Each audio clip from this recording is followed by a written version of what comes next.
Hello fellas, how are you all? Please subscribe because it's the only source of motivation for me, yes also your comments. Please do comment as much as you can. Now on to the story.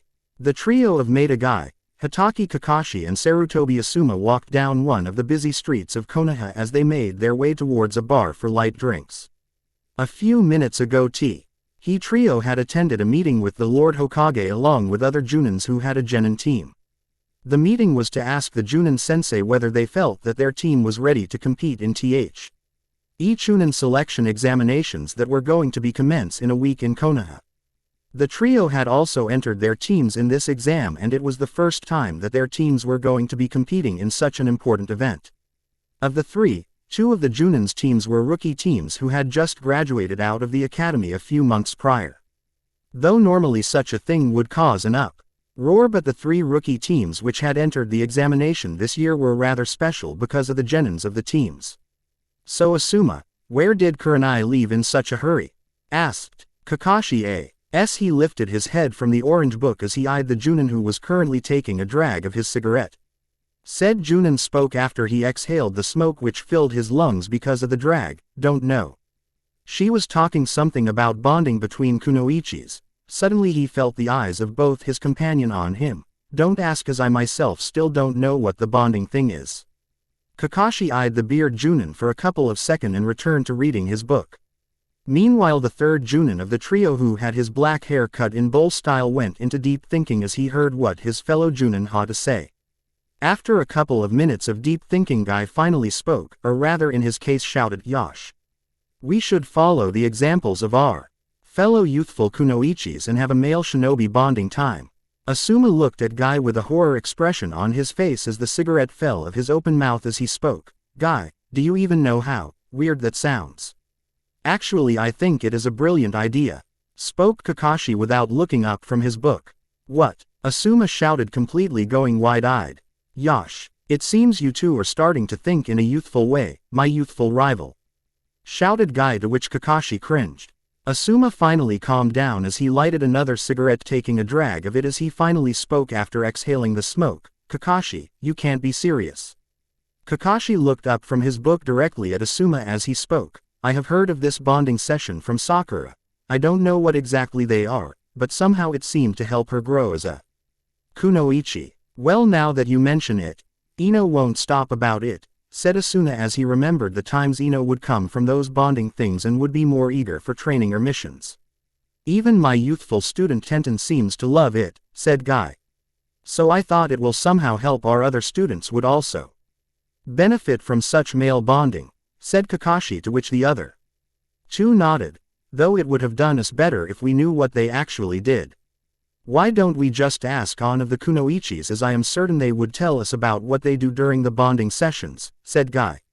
If it was so simple, we would have already known by now what the girls did, said Kakashi, to which Guy looked a bit defeated. Say Kakashi, did you by any chance follow Guy's lead? Asked Asuma, getting the attention of both the fellow Junins on him as both looked at him with a questioning look. And what would that be? Asked Kakashi as he felt a little bit of sarcasm in Asuma's voice but found the said Junin's eyes not looking at him. Teach a young one your fashion sense, said Asuma as his eyes met his fellow Junin's and gestured them to look where he was looking. Both Kakashi and Guy looked in the direction where Asuma was looking at and for their surprise found that his eyes were fixed on a boy. The boy in question was dressed in a light blue tracksuit with 3 orange stripes on his sleeves, a mesh undershirt, dark blue trousers and dark calf-length sandals, similar to Namikaze Minato's clothing during his academy years and genin days. As for the facial attributes, the boy had fair skin and had spiky hair which were strikingly similar to the Yondaime Hokage, apart from they were red and the bangs framing either side of his face were not as long as the Yondaime's bangs. Apart from that, the boy had bright blue eyes which again were similar to that of the Yondaime Hokage, while his face below his eyes was hidden by a light blue mask he wore similar to that of Kakashi. But both Kakashi and Guy knew that the question Asuma asked was just to give them a reason to focus on the red-haired boy. It was simple, as both could tell with just a single glance that the boy was trained in the shinobi arts with the way the boy's body movements were. Also there was the fact that the boy was not wearing a Hittite, signifying he was not a shinobi of any of The hidden villages that were here to participate in the Chunin selection exam, as they didn't know of a boy of that description, a student of the Konoha Ninja Academy. All this warranted an investigate. I on to know who exactly the boy was, especially considering the amount of chakra the boy possessed. Neither of the three were sensory nins, but that didn't mean that they were incapable of sensing the amount of chakra one possessed, as they were one of the elites of Konoha. So it was quite surprising for the trio to find a boy about the age of their students to possess chakra levels on par with them. As there was only one among that age whose chakra levels was on par, no even greater than their level. But the said student was an exception, as it was considered to be because of her being the Jinchuriki of Kyubi no Yoko. The trio decided that it was better to get to know who the boy was, and the best way was a direct approach. But as they walked towards the boy, they watched him remove a piece of paper from his pocket, which they recognized it to be the tourist map of Konoha. When the boy unfolded it, they watched as the boy's eyes searched the map for something, and when his found what he was searching for, his eyes started to sparkle as they could feel him grinning behind his mask. Somehow they couldn't help but feel that the facial expression of the boy currently resembled that of the resident pervert of Konoha, and they were not thinking of Kakashi. They watched the boy take the right alley which led to one of Konoha's tourist spot, which was rather favored by travelers who visited Konoha. But the Junin trio could tell that the boy didn't intend to visit the place for reasons a normal tourist would visit the place. "Should we follow him?" asked Guy to his fellow Junins. "Yes," said Asuma as he took another drag of his cigarette, "but it would be wise to keep some distance from the boy." Kakashi agreed, but added his 2 cents as he said, "A rather long and safe distance, I would suggest." The three Junins nodded to each other and vanished in smoke, indicating the use of Shunshin no Jutsu. With the super pervert Jiraiya currently hiding in one of the trees close to one of the most famous bathhouse of Konoha, was Jiraiya, member of Konoha's Densetsu no Sannin, legendary 3 ninja, and the Gama Sennin Toad Sage. Jiraiya was using a small telescope to spy on the Kunoic, as he had heard that there was going to be some sort of gathering of them at the onsen. He had heard this as he heard a couple of young kunoichis talk about it, as he had come to the village to meet his godchild before she entered the Chunin selection exams for the first time. Normally, despite his reputation as a super pervert, Jiraiya avoided spying on the bathhouses onsen here in Konoha, as he place consisted of 3 fearsome women who had some sort super senses to hunt him down as he would be busy in his research. One was his former teammate and just like him a member of the Densetsu no Sannin and famed as Konoha no Namakuji Tsunade Haim, Konoha's slug princess Tsunade, Senju Tsunade, and the other 2 being the wife and daughter of the current Hokage. But today was one of the days when he disregarded his inner voice which screamed him to stay away from the bathhouse, as not only was there a gathering of kunoichis of various age, but also Tsunade herself was going to be there. Thus, even if Shinigami was to come to Earth to take away his soul, he would fight the death god until he got the view of the wonderful, beautiful and gigantic breasts of Tsunade. This spot and the telescope in his hands were giving him a great view of the onsen. Though Tsunade hadn't yet arrived at the bathhouse, but still there were others like the likes of Yuhi Kurenai, Mitarashi Anko, Azuki Yugo, Inazuka Sume, and some others which he didn't recognize, which made it worthwhile. Also there were other girls who were around the age of his godchild, whom he just glanced once, thinking that they would one day grow into beautiful kunoichis and nothing more. Suddenly he felt an unknown but a powerful chakra signature close by him. His eyes traveled to the source of the chakra signature to find a red-haired boy around the age of his godchild crouched on the other branch of the tree. The said boy was holding a binocular to his eyes as he watched the same wonderful view which he was watching. Even with the mask hiding the remaining of the boy's facial features, Jiraiya could tell that the boy sported a huge grin on his face. He decided to go confront the fellow pervert and also educate such a young one in the true art of perverts as he jumped next to the boy. "Hello there, young one," said Jiraiya as he placed a hand on the boy's shoulder, startling the boy as the boy turned his head quickly at Jiraiya as he tried to hide the binoculars behind him with a small fearful look. Jiraiya was completely taken back as he stared in the bright blue eyes of the boy, which were so similar to his student and also shined with the same intensity. Now that Jiraiya took a better look at the boy, he couldn't help but notice the startling similarities the boy had with his student. It was not just the Eyes as the blonde wore an almost similar outfit like Minato when he was a genin, and also his spiky hair was structured in the similar way as Minato apart from it being bright red and the he bangs fr. Amming either side of his face reached his ears and not his jaws. Say old man, you wouldn't be handing me to the girls down there, would you? Jiraiya heard the boy ask with a small bit of fear in his voice, breaking him out of his thoughts. No, young one. I am not here to hand you to those beautiful ladies down there, but rather I am here to teach you the art of perverts, said Jiraiya. But before he could say any further or hear the response of the boy, his instincts told him of the arrival of Tsunade in the onsen. He quickly used his telescope to spy on the onsen, and as always his instincts about Tsunade didn't fail him. From his telescope he watched Tsunade enter the bathhouse along with the duo of mother and daughter and her apprentice covering their bodies with the bath towels. But the moment Tsunade had entered the bathhouse he lost interest in the girls and the women in the bathhouse, as she was his sole focus. But before he could completely lose his senses viewing the naked beauty of Tsunade, he glanced at the boy next to him and found him to have followed his lead, as he was also spying on the onsen with his binoculars. A smile appeared on Jiraiya's face as he looked at the boy for a second, as the boy would be a perfect apprentice to whom he could pass the true art of perverts, as none of his apprentice till date had turned into a pervert like him, nor even closet perverts. With that thought in mind, Jiraiya returned his focus back on to spy at the onsen, or rather Tsunade to be specific. From his telescope he watched as his former teammate removed the towel and stand there in her complete naked glory, feeling the wind. A small trickle of blood left the nose of Jiraiya as he looked at the girl he loved and still did in her complete glory. He watched as she entered hot water and couldn't feel but think that the water that touched her body made her look more beautiful.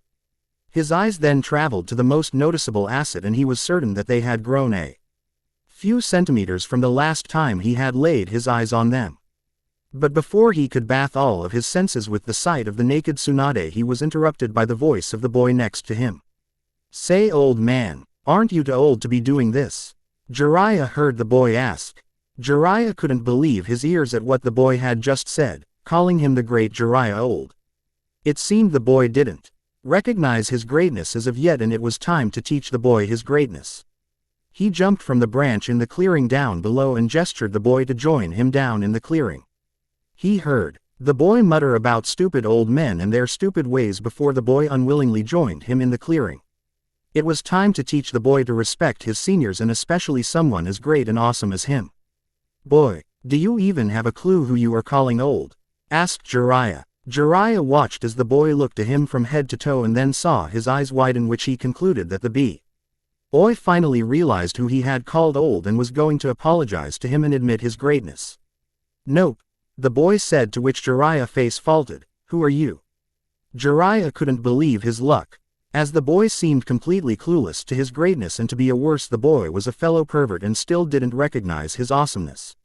Alright, hold on, said Jiraiya as he summoned his most faithful of all summons, or rather the only one who joined him in his awesomeness, Gamma. Jiraiya now stood on top of Gamma, taking the traditional kabuki pose along with Gamma posing with him as he started with his awesome introduction. Thanks for asking. I am Mount Myoboku Gamma's holy master Sennin, also known as Gamma Sennin, and the member of Konoha's Densetsu no Sanin. I, Jiraiya, am the epitome of manliness. When you are someone like me, you'll only have to flash the sexiness to have women fall at your feet. Jiraiya was certainly liked seeing the shocked look of the boy when he started with Hi's introduction, but inwardly frowned when the boy's shocked face turned into a look of horror. He didn't want to scare the boy, as he intended to take the boy as an apprentice who would follow his legacy. Why becoming the second coming of the super pervert Jiraiya? He decided to assure the boy that there was nothing to be scared of, but before he could assure the boy, he saw the boy's face morph from the scared look into a bored and what the look. So tell me, Jiraiya-sama, why are we doing this again? The boy asked with emphasis on the word, again. What does he mean again?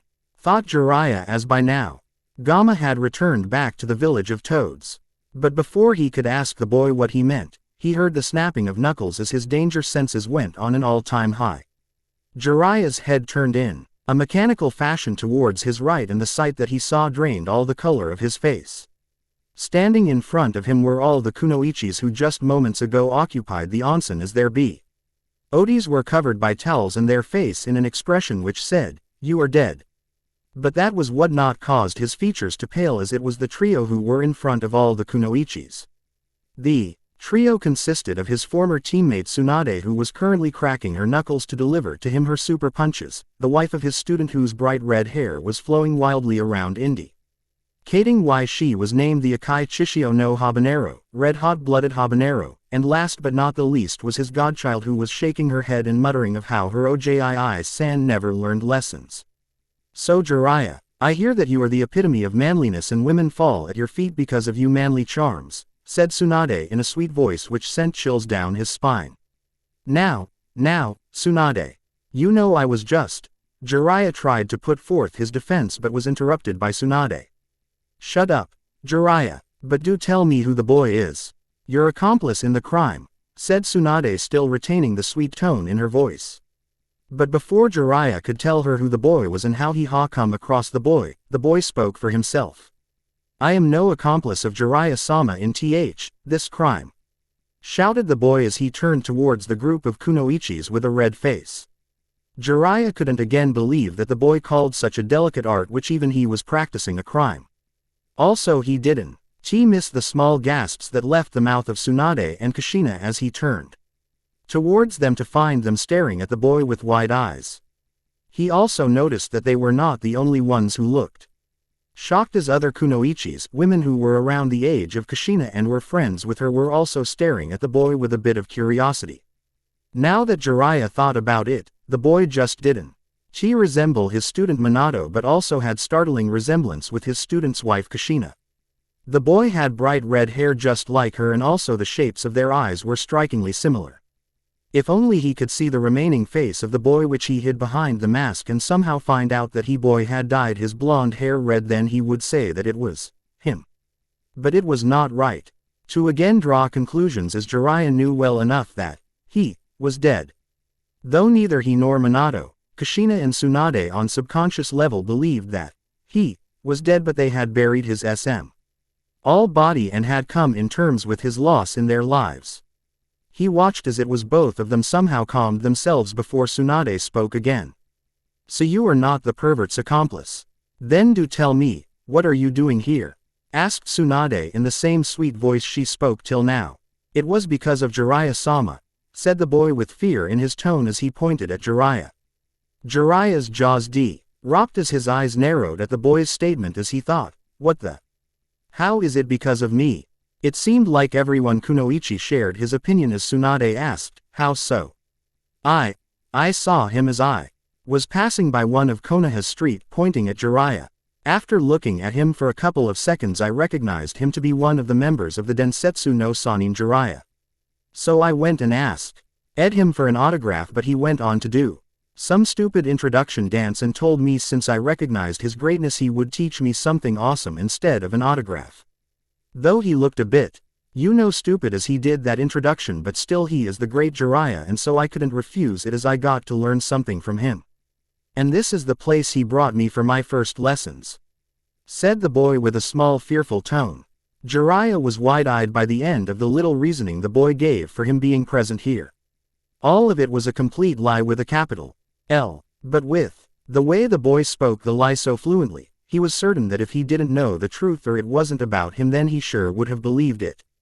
And now looking at all the kunoichis, he could tell that all had bought the boy's little story, as it was either the words of the self-proclaimed, well-known super pervert Jiraiya, who was not allowed to speak against an innocent and scared-looking boy. "Jiraiya, to take advantage of a boy's innocence and make him join your crime of peeping on women," growled Tsunade as she punched him in the guts. The punch by Tsunade was followed by the worst beating he had received so far in his marvelous life for peeping on women. He didn't know how long the beating lasted, but was sure that it must have been an hour since they found him and the boy. Only one positive thing happened in the beat-down was that the younger generation kunoichis stayed out of it out of respect, and it was also right of them to stay out since he was certainly not spying on them. Maybe in a few years, when they would grow old enough, as all of them showed signs of being beautiful kunoichis in the future. With the Junin trio, the trio of Kakashi, Asuma and Guy watched the beatings that Jiraiya-sama was receiving with pity for the great man and also a small amount of fear watching the fury of women, especially kunoichis. The trio was currently hiding behind a tree at a safe distance from the scene as to not be labeled perverts. They had arrived at the place following the red-haired boy who had avoided a beating from those kunoichis in a real smart way as he forced the blame on Jiraiya-sama. "We better leave before someone senses us," said Asuma, to which the other two agreed and used Shunshin to get the heck out of there. Back with the super pervert Jiraiya. "So tell me, boy, what are you doing here in Konoha? As I am certain I have not seen you around in Konoha." Jiraiya, who was half-conscious, heard Tsunade ask the boy. Jiraiya also wanted to know who the boy was. CNCE the boy had amazingly avoided his share of beatings, albeit he was the one who took the whole blame and beatings. But still to survive, and that without a single scratch after spying on kunoichis.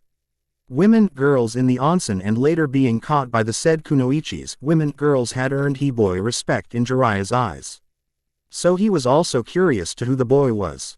"Oh, I am a Ronin. I am here to take part in the Chunin selection exams," said the boy, which garnered interests of the kunoichis, especially the younger generation who was also going to participate in the said exams.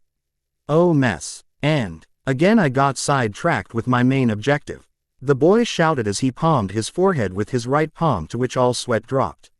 So finally Jiraiya got some info on the boy, and as he had included the boy was certainly a ninja, but he couldn't tell which country he belonged to as he wore no hitite.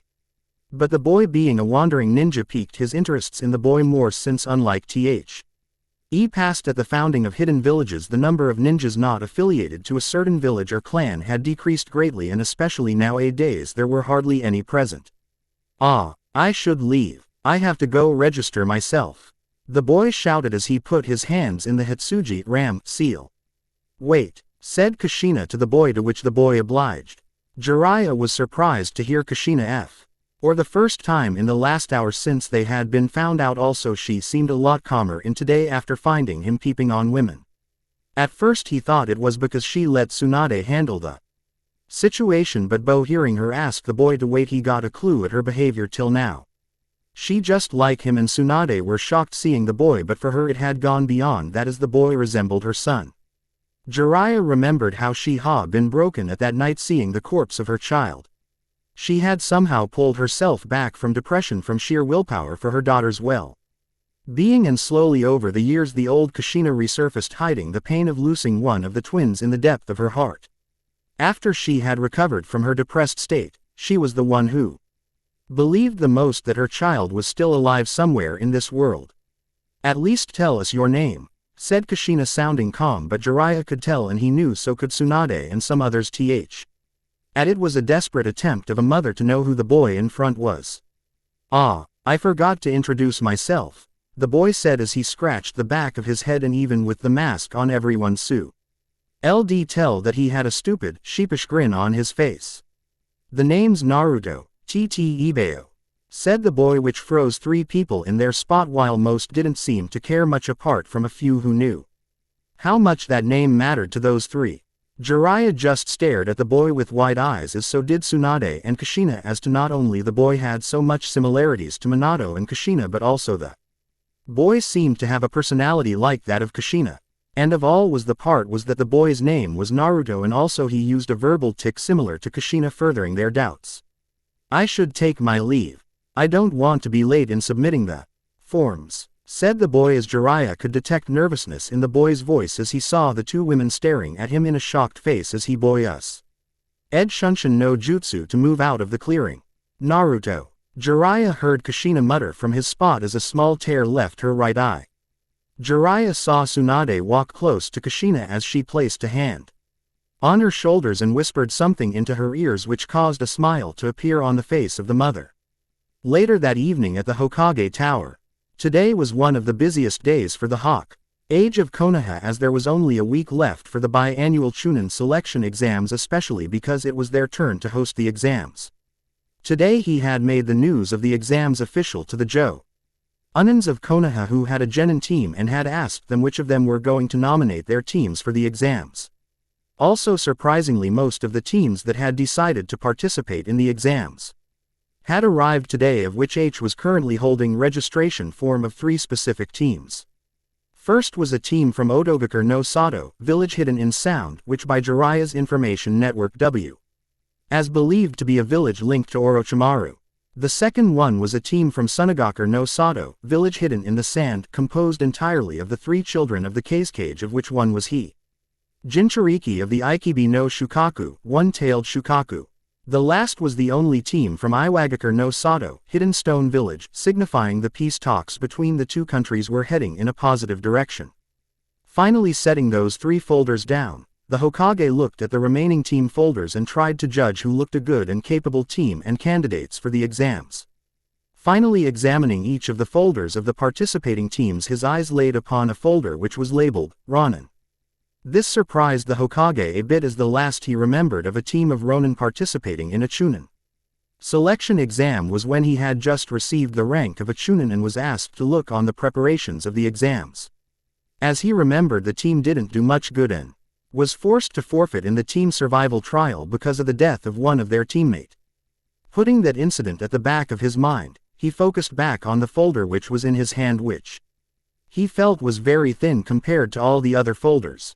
He opened the folder to find a recommendation letter from the Wasabi family of Cha no Kuni, land of tea. He had heard from one of the information sources that a Ronin who was traveling by the country had helped the Wasabi family to gain ownership of the Dagarashi port. The Ronin had helped the Wasabi family's runner in the Todoroki shrine race against that of the runner of Wagarashi family, who had used help of some nuke nins to win the race. And it seemed the Ronin who was participating was the same Ronin who helped the Wasabi family, as the letter spoke highly of him. He then checked the registration form of the team and was surprised, as the form only had detailed of 1 Ronin. In case of Ronin, they were allowed to participate in a team of 3 or 2, and even alone, as sometimes Ronin worked alone. But there was something else that had surprised the leader of the village, which was considered strongest of the 5 great hidden villages, was the info of the boy. Looking at the photo of the boy, at one glance he could tell the resemblance the boy shared with him and his wife. The boy had his eye color, but the shape of his yes resembled that of his wife, while it was the opposite with his hair. The remaining part of his face was covered with a light blue mask, and even then he could tell he boy was grinning behind it as he showed the victory sign. Also the surprising part was that the boy's name was Naruto, and he was the same age as his daughter. Namikaze Minato lay back on his chair as a huge sigh was released from his mouth.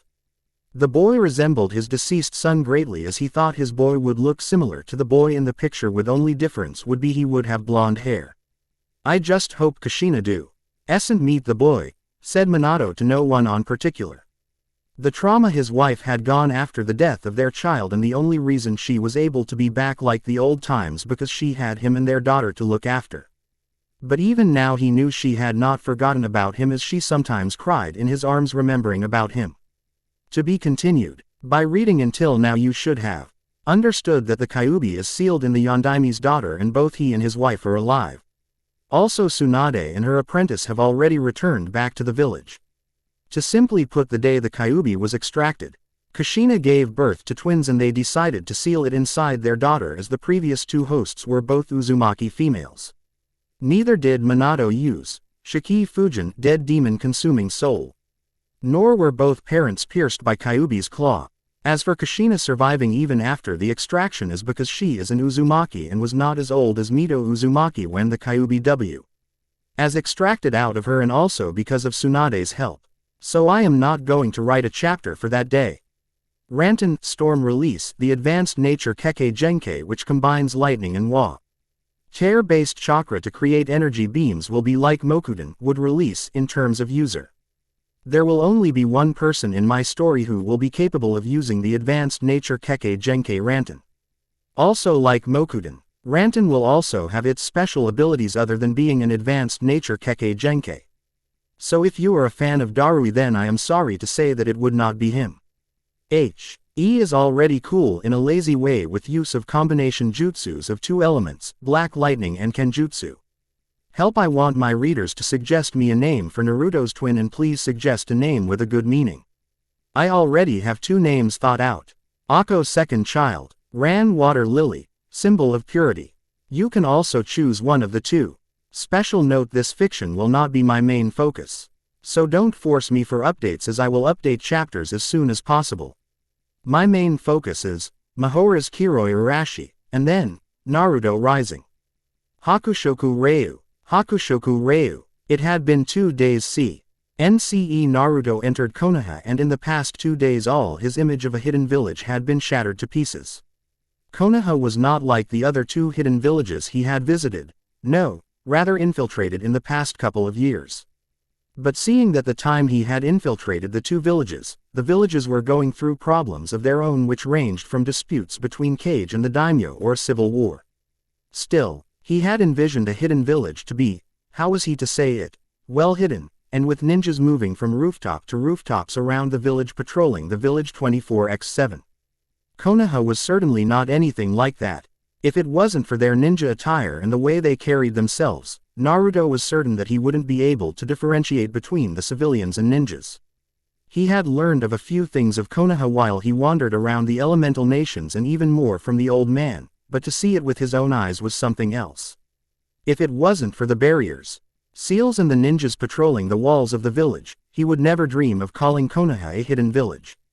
But all things aside, it was certainly refreshing to finally visit the village. Currently he was heading to a place which had come to be his most favorite place of all the places he had come across so far in all his wanderings. He had come across the place after he had submitted his registration form for the Chunin selection exams, or rather he was drawn to the place by the sweet aroma of the god's food emitted from a nearby restaurant. And as always his nose didn't disappoint him, as the place served the best tasting god's food he had eaten so far through his journey. Also to add to the god's food was the beautiful, curvaceous and brown-haired eyes waitress de. She served the god's food, adding a charm to the place. Naruto was so much immersed in the thoughts of the god's food and the charming waitress that worked at the restaurant that he was completely oblivious to the world around him. He was so oblivious to his surroundings that he completely missed the brown-haired, long blue scarf wearing 8 to 9 years old brat running directly towards his direction from his left. He only noticed the boy when finally the boy, who also seemed oblivious to the path in front of him as the boy dashed past him, missing him by a few inches only to crash into someone else. Ouch. That hurts. A few minutes earlier, Uzumaki Namikaze Ran was currently making her way to meet her best friend, sister only not in blood, Hyuga Hinata. Just moments ago Kakashi-sensei had handed the team the application forms to enter the Chunin selection exams that were going to be held in Konoha in the next 5 days. Being the daughter of the Yondaime, she already knew that it was almost unheard of a rookie genin team who has just passed out of the academy to enter the exams. But her team was not an ordinary team. Heck, all the 3 teams of her graduating class who passed their Junin sensei's test were not ordinary. She, just like her teammate Sakura, was a bit nervous about the exams, but unlike Sakura, it was neither because she doubted her skills nor she thought that she was ready to take part in the exams, but it was rather because of her excitement of finally stepping a step further towards her dream. Her dream was something which she inherited from her parents, but mostly her mother, and that was to one day succeed her father as the first female Hokage. It was not just the dream of being she inherited from her mother, but also she was a chibi version of her mother. Or rather, she looked similar to her mother when she was her age, with the only difference was her blonde hair of the shade similar to her father and the whisker marks on her cheeks. She even wore a tear-e similar to her mother when she was genin, which consisted of short sleeve, kimono-like plain blouse with dark embroidered border with loose sleeves held close with a dark obi, a dark skirt and stockings that stopped at her thighs. And that is where her similarity to her mother ended, as personality-wise she was her father's daughter. She was calm and collected, unlike her mother, who happened to be a tomboyish girl when she was her age. Finally she reached the meeting place which she had decided with Hinata and found her friend to be waiting there. She waved at her waiting friend and made her way towards her, but only to stop in her steps as she felt someone, or rather a group of 3, dashed past her. One glance at those 3 and she easily recognized them as Konohamaru, Moegi and Udon. She didn't know what those 3 were running from so desperately, but she knew one thing, and that being the trio, or at least Konohamaru, was going to crash into the red hair guy whom she recalled to be Naruto from the onsen incident 2 days back. She was about to call them to stop before they crash into the boy but didn't as she watched them miss him just by a few inches. But it seemed like luck was not on the side of the 3 academy students as she watched Konohamaru crash into someone else a few steps further from the red-haired boy. But she had to quickly rush to the boy's aid as she watched the person he crashed into lift him by his scarf up to his face level. Back to the present time with Naruto. Naruto had seen that the 3 who dashed past him were kids around the age of 8 to 9 and now. So the trio seemed to be in some kind of hurry, either they were late for something or running from someone thing. Though the brats were lucky enough to not crash into him but at the same time weren't lucky enough to avoid another passerby. Before he could turn his head in the direction where the brats crashed into someone, he turned his head to his left as he heard a girl shout someone's name. Konohamaru-kun. Naruto watched as 2 cute girls around his age, one with long blonde hair while the other with short, hime-cut, dark blue hair dashed past him. He clearly remembered the 2 from the Sen incident 2 days back but he quickly cut their images of his mind for the time being as he decided to figure what was going on seeing the angry look on the blonde's face. He turned his head in the direction which the girls ran at or rather the place where the brats crashed into some passerby. But the person of the brat crashed into and was now holding by his scarf was Kankuro and by his side stood his elder sister Temari which caused a mischievous grin to spread across Naruto's face. Normal point of view. That hurt you little piece of mess, said Kankuro hoisting the boy who crashed into him by his scarf. Don't, we'll get yelled at later, Temari warned Kankuro as she watched her brother bullying a kid. Konohamaru-kun. Both the siblings heard someone shout. They turned in the direction of the voice to find 2 girls rushed towards them with the blonde girl looking a bit angry. Both the siblings could make out that the 2 were probably genins of Konoha. But Temari was able to recognize something which her stupid brother to notice was that one of the girls matched the description of the daughter of the Yondaime Hokage. Unhand Konohamaru-kun, Suna-nin, said Ran as she stood few feet away from the Suna-nin in a calm tone with a small tone of anger in her voice. Ran Ne-chan, Hinata Ne-chan, called the 2 other kids. Temari's eyes widened as she heard the name other 2 kids shouted as she thought, Ran, so I was right. She is the daughter of the Yondaime Hokage. I hope you don't do anything. What if I don't? Asked Kankuro in an arrogant voice. Kankuro don't. Temari tried to say something to Kankuro but was interrupted by her brother. Don't worry sis, I have everything under control, said Kankuro to Temari. Kankuro watched as the BL-owned Konoha Kunoichi was now holding a kunai in her right hand while the dark blue-haired Kunoichi took a defensive taijutsu stance. But the 2 were no longer alone as they were joined by another blonde and a pink-haired girl. What's going on here, Ran? Ino asked her fellow blonde Kunoichi. Instead of answering Ino's question, Ran tightened the grip on the kunai as she glared at the Katsutsu. Na-nin as she spoke in a threatening voice, unhand him. To threaten me, you got some guts, girl, said Kankuro with a mad grin on his face. What's with that guy? Thought Sakura as she started sweat seeing the grin on the Suna-nin's face. But before things could escalate any further between the 2 parties, something struck the right hand of Kankuro making him drop Konohamaru, who unceremoniously fell on his butt. The thing that forced Kankuro to remove his hold on the brat was a stone as the said brat rushed towards his friends and ran. What are you bastards doing in our village? Everyone heard someone say and looked at the source of the voice to find Uchiha Sasuke sitting on a branch of a nearby tree juggling some rocks. Sasuke-kun, cried, chirped, screeched Sakura and Ino together seeing their knight in shining armor present at the scene. Show off, muttered Ran as she already knew that her 3rd teammate was already present in the area and waited for the right time to make his presence known. Both Hinata and Temari shared the same opinion as Ran, though Hinata also was thankful of him for saving Konohamaru-kun. As of Kankuro, the boy was currently glaring at the Uchiha as he held onto his right hand which was struck by the stone. Get lost, Sasuke said as he glared back at the boy who was glaring at him. Kya, so cool, get him Sasuke-kun, chirped, screech. Sakura and Ino with eyes for their eyes while the Kunoichis present there shook their head in disgust at the 2 fangirl Kunoichis. Hey punk, get down here, called out Kenkiro directly facing the Uchiha. He just intended to have a little by bullying the brat who crashed in him and also bully those weak-looking kunoichis, but now he was pissed. I hate show-offs like you the most, said Kanku.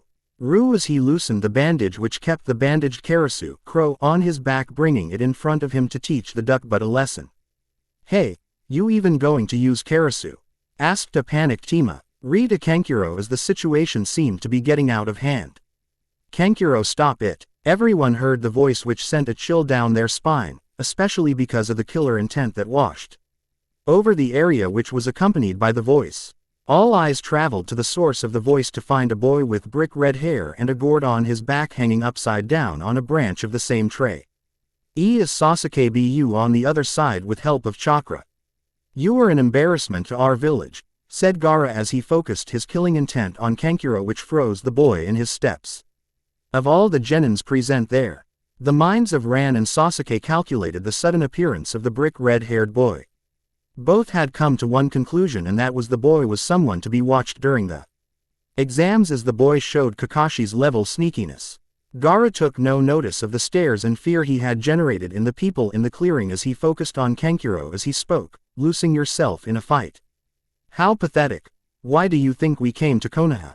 Finally Kenkiro was able to speak as he quickly tried to defend his situation. Listen Gaara, they started it and...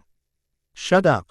I'll kill you, said Gaara, focusing a large dose of killing intent on his brother. The dose of killing intent made Kenkiro to start shivering, along with causing him to sweat heavily as he somehow spoke. Okay, I'm sorry. Temari also spoke to Gaara to try and defuse the situation between her younger brothers. Look, Kenkiro is sorry. I am also sorry, really. But Temari didn't get to finish her sentence as she watched her youngest brother's eyes glow with a murderous intent. It was not only her that saw that look, but only she and Kenkiro truly understood that look which said that the Shukaku wanted blood. Both the siblings were frozen in their place as they watched the cork on the gourd to disintegrate into sand and sand shoot out of the gourd in their direction. Ran watched with wide eyes as she watched the sand approach the two Sunanins at a very high speed. She could tell that the boy who was named Gaara had every intention of killing the other two if the look in his eyes was anything to go by. She quickly started forming hand seals for one of the defensive jutsus she had knowledge of to interrupt the sand before it killed the two Sunanins. She had no obligation to defend the two Sunanins, but it was her conscience that had forced her to defend them because those three Sunanins were siblings. Someone who had lost her twin brother at a young age and always wondered what having a other actually felt like couldn't let siblings kill each other. But to the shock of everyone present, especially Temari and Kenkiro in relief of Ran, who was halfway through her seals, the sand shot past the two Sunanins. Sabaku Q, sand binding coffin. Everyone heard Gaara say as they watched the sand bind an invisible figure on the wooden wall behind the Suna siblings.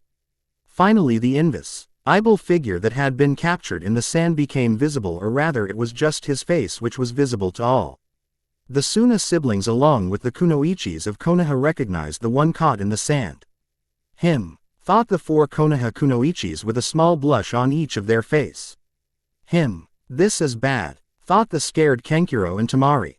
Sabaku Soso, sand burial. Gaara said. Everyone watched in horror as the sand that was engulfing the boy suddenly crushed him to death. But to the surprise of Temari and Kenkiro, instead of a fountain of blood flow out of the sand, a blast of lightning occurred with arcs of lightning sweeping the clearing, forcing everyone to dodge the small bolts of lightning. My, aren't you eager to kill me, Gaara? Everyone heard the new voice and turned towards its source, only to find the boy who was seconds ago crushed beneath the sand prison standing upside down on the same branch next to Gaara. Even with the mask on his face, everyone could tell that the boy had a huge grin on his face beneath that mask.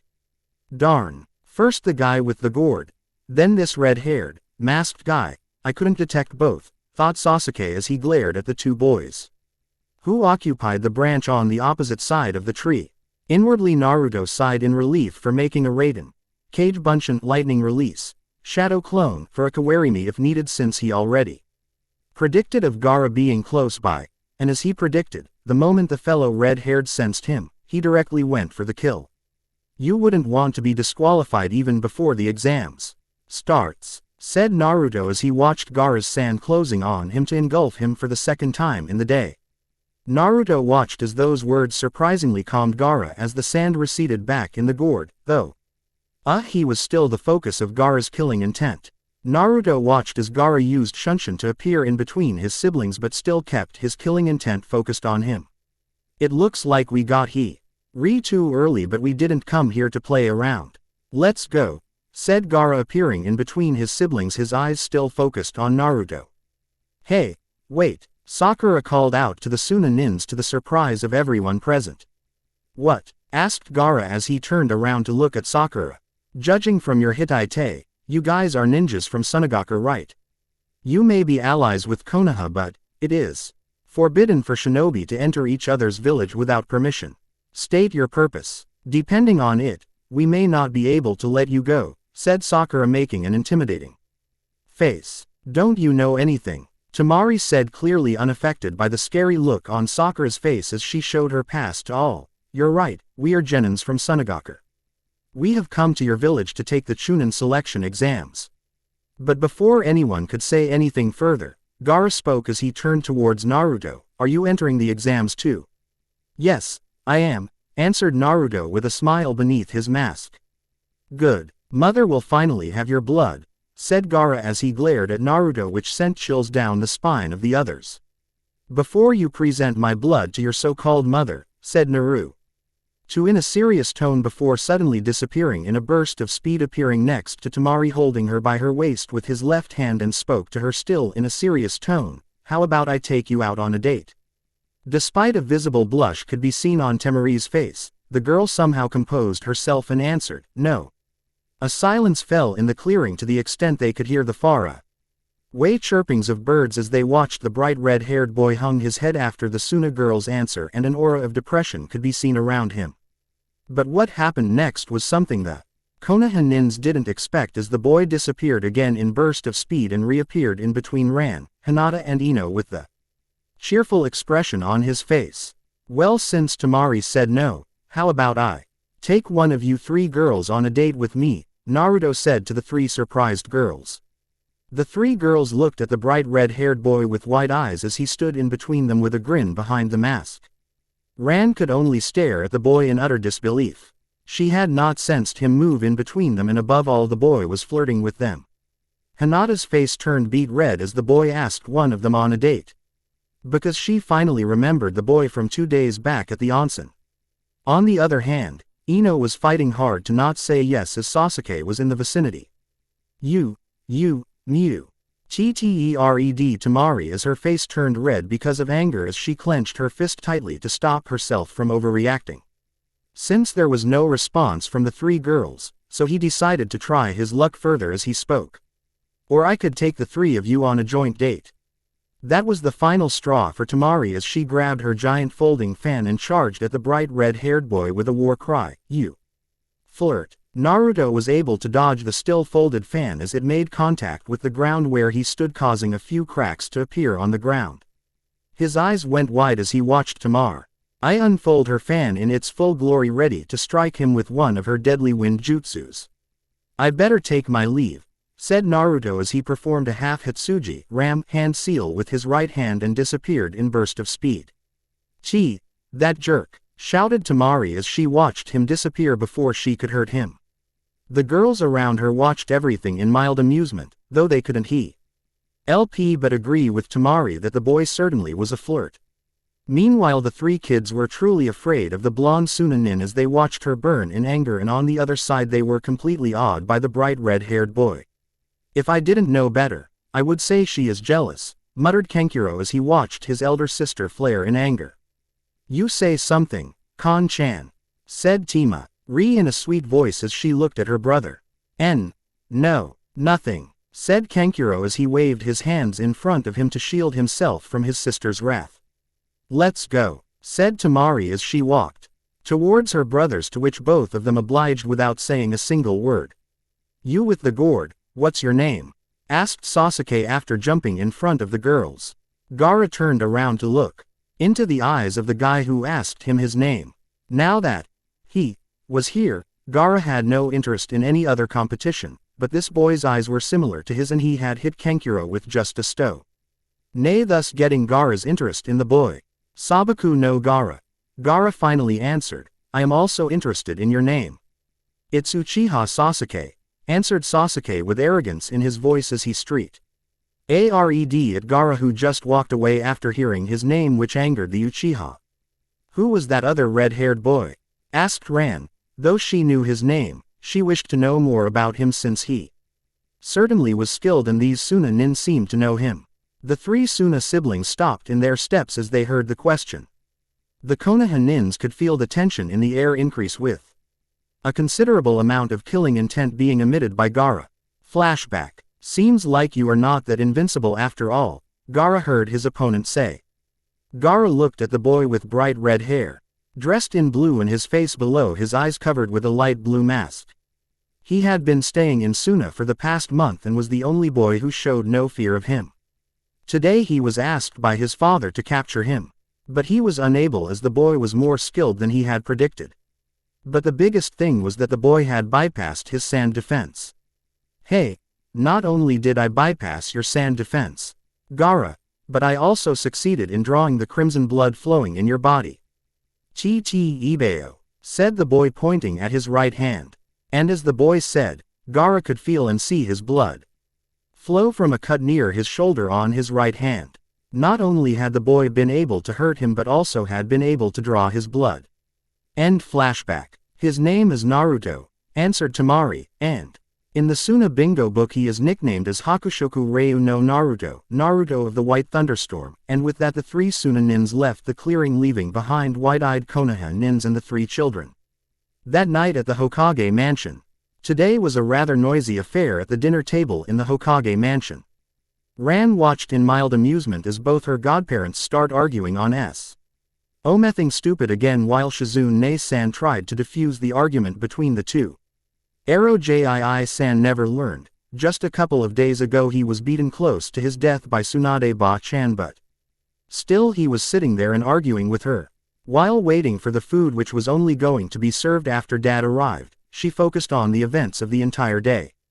Today was mostly un vent fu. Aside from her team receiving the application forms for the Chunin selection exams and meeting the three Suna Genins and the Ronin. She already knew that her team was going to receive the applicatee on forms, taking into consideration that her team consisted of the Yondaime Hokage's daughter, her, and the last Uchiha. But the highlight of the day was the encounter with the three Suna nins and the Ronin. She couldn't help but think of the Ronin. Ran was so engrossed in her thoughts that she completely missed the arrival of her father, who was accompanied by the Sandaime Hokage. She also completely missed the arrival of the food and was so engrossed in her thoughts that she also didn't respond to them calling to her. She was finally brought of her thoughts as she felt someone shake her. She looked to her left to find the one shaking her was her mother, who looked a bit worried as she asked, "Something wrong, Ka-chan? We should be the ones asking you that, Ran," she heard her father's voice say. She looked around the table to find that her father had already arrived along with Ojii-san and the dinner was already served while everyone was busy looking at her. Then it struck her that she was so engrossed in her thoughts that she completely missed the above events. "Nothing. Just thinking," answered Ran, feeling a bit embarrassed. "Ho ho.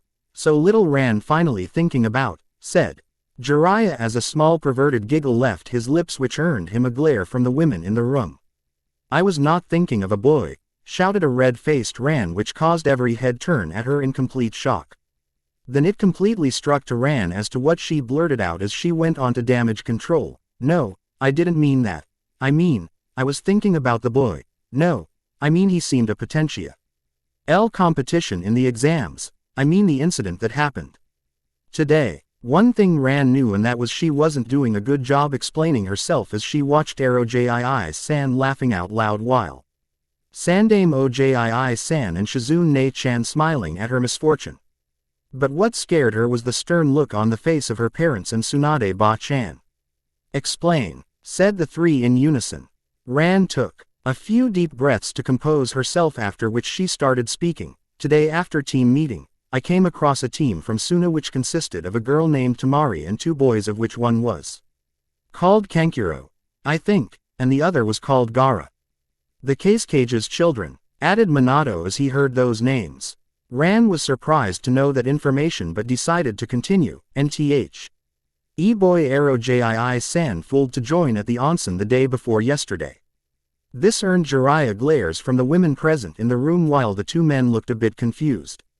Both the men knew of Jiraiya had tried to spy on the onsen the day before yesterday after they found his battered and bruised body dragged in the Hokage office by Tsunade. But no one had talked of a boy accompanying Jiraiya. Boy? Asked the confused Minato. It was Tsunade who answered Minato's question as she recalled the event when they caught on the pervert peeping on the girls and women in the onsen. The story caused two Hokages to glare at Jiraiya for trying to corrupt the mind of the young generation. Also, just like with the girls and women at the onsen, Jiraiya's pleas that the boy was lying to save his own backside fell on deaf ears. Meanwhile, the name of the boy caused an unspoken conversation take place between Kushina and Minato as their eyes met, causing a flood of emotions through the eyes of the two, which was only the elder shinobis in the room were able to see. With the adults finally settling down, they made Rano continue with her story, and so she did. She went on to tell them that how she came across Kankuro and Tamari, which caused a small amount of anger to emit from the Sandame since he treasured his grandson. After assuring the Sandame that she and Hinata had everything under control, and also the Sandame believing in her and Hinata's capabilities, she continued her story. She went uninterrupted until the point of the entrance of Gaara, even her jab at Sasuke as the emo king on. Lee caused a laugh to erupt from Jiraiya and giggles from others as they agreed with her at his show-off entrance. She continued to tell her story, completely missing the others' eyes widen as she said that Gaara intended to kill Naruto. But with some sort of a jutsu, the bright red-haired boy survived the brick red-haired boy's sand jutsu, which caused the others to relax. She then told them how Naruto went on to ask Tamari first and then her, Hinata and Ino on a date after being rejected by the blonde Sunanin, which caused giggles to escape from Jiraiya's lips and tick marks develop on the forehead of the three women. She finally ended her recount of her encounter with the Sunanins and him by telling them his desperate escape from Tamari, which caused the audience to giggle, and them parting with the Sunanins. So this boy Naruto seems to be acquainted with the children of the Kage, said the Sandame Hokage. Yeah, it seems so, added Minato. I asked those Sunanins whether they knew who he was, said Ran as every eyes turned at her. It was the Suna Kunoichi who answered the question as she said, his name is Naruto, and in the Suna Bingo book he is nicknamed as Hakushoku Ryu no Naruto of the White Thunderstorm. This caused the eyes of the three of the women in the room to widen. Though all three of them were active Junins of Konoha, two of them rarely took Missy ons these days, while the third hadn't given the recent bingo books much of a glance. While a knowing look crossed the face of the three males in the room as they already knew that piece of information. The day of the Chunin selection exams, Naruto stood in his hotel room, which was given to him to say during the period of the Chunin selection exams as one of its participant.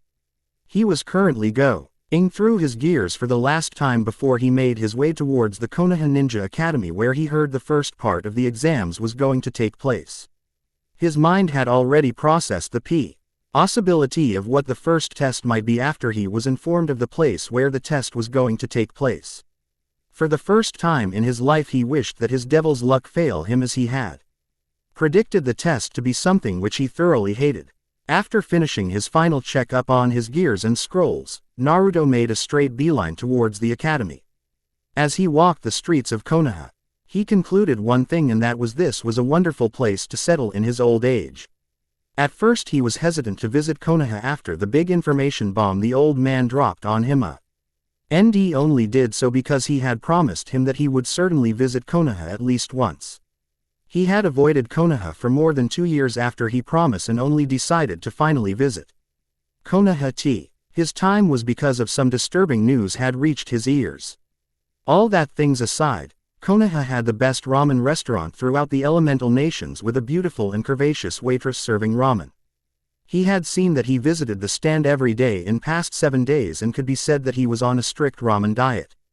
Also, Konoha had a lot of beautiful, hot, sexy women. Kunoichi's Hitch was a super plus factor for Konoha, and most of all some really eye-catching girls around his age. Finally he reached the academy and wasn't surprised to see the mass number of genins in the ground. DS of the academy doing some light workout. He didn't give them much glance as he made his way directly to the room 301 assigned for the first test.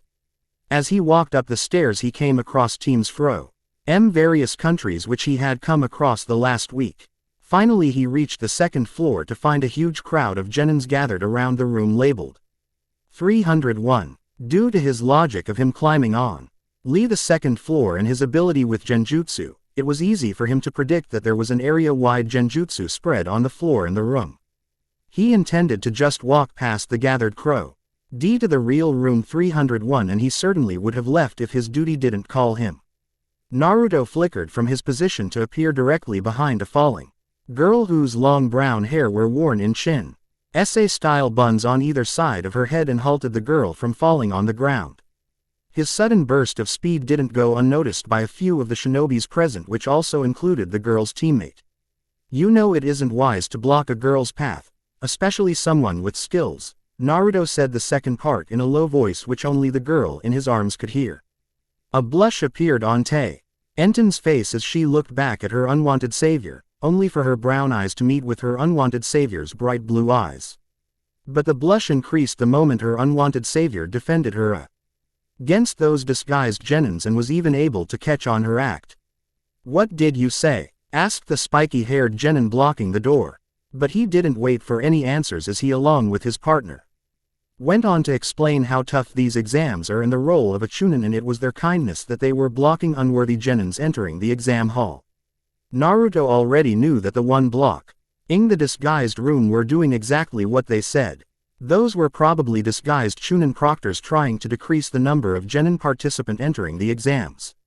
He was about to make his way towards the room 301 but was interrupted as he heard someone opening his big mouth about the genjutsu on the floor in the room. He turned around to find it was the boy who he had seen when he had met Gaara 5 days back. Even one glance at him that day had made him believe that the boy was an arrogant jerk, but seriously, if the boy was doing this to boast his ego, then he certainly was going to kick the boy's backside really hard for the increased competition. But his anger towards the duck butt was cooled a bit when he saw the blonde girl on his team join him in his arrogant speech, which surprised him since he didn't peg that girl as arrogant. But their next words caused a smile to appear on his face as he saw the two did the act to boost the confidence of their pink-haired teammate. As the genjutsu on the floor in the room dissolved, Naruto watched in mild fascination at the spike-haired disguised genin and the duck butt moved forward to attack each other by clashing their kick. He was a bit surprised when he found the bun-haired girl's teammate who wore a green jumpsuit slide between the two and intercepted their kicks and caught them with his bare fist. The surprise was not because of the bushy brow boy's speed or his strength, but was because he thought that the team had decided to act to make the others think they were underdogs or something like that. His thoughts were confirmed when he heard the third member of the team talk with bushy brows. This is certainly interesting, Naruto said as he watched bushy brows go and ask the pinky to be his girlfriend in a unique way and a 1,000-watt smile. Naruto's words drew the attention of the nearby ninjas and especially those of Team 7 excluding Sakura. Naruto, oblivious to the stares he was receiving, watched as the poor bushy brows being rejected just for his looks.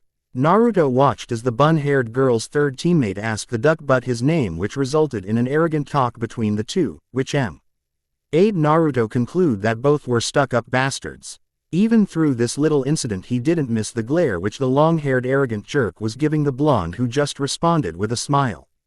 "And who might you be?" asked the long-haired arrogant jerk, looking towards Naruto. "Who, me?" asked Naruto, pointing at himself, and only received a nod from the jerk. Naruto could feel the arrogance dripping from the boy's actions and words, and he had decided to kick the boy's backside with his words. He looked around to find the eyes of every ninja on him, and especially that of Team 7. And Team Guy, he doesn't know their names, and so he decided to make it epic. He had seen this introduction only once before and had dubbed it stupid, but even then he was in a small amount mesmerized by it, and it also had its quirks.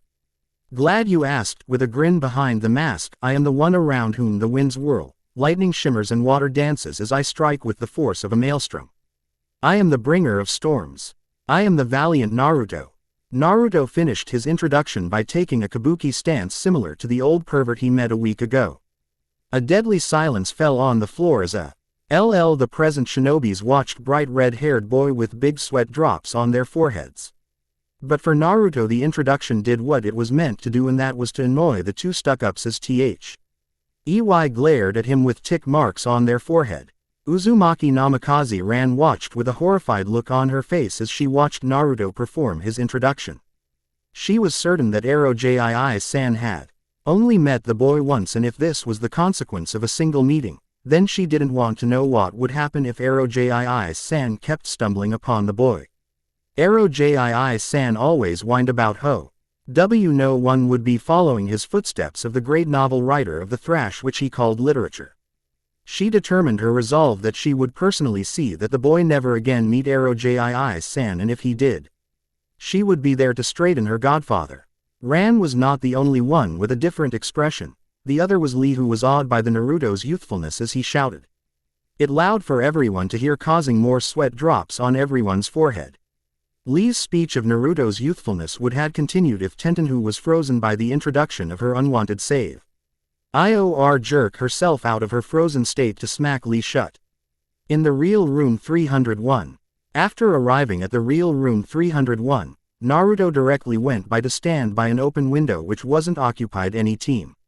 While he was busy viewing the scenery outside the window, he was completely oblivious to the stares he was receiving from the genins present in the room. So, he was indeed telling the truth.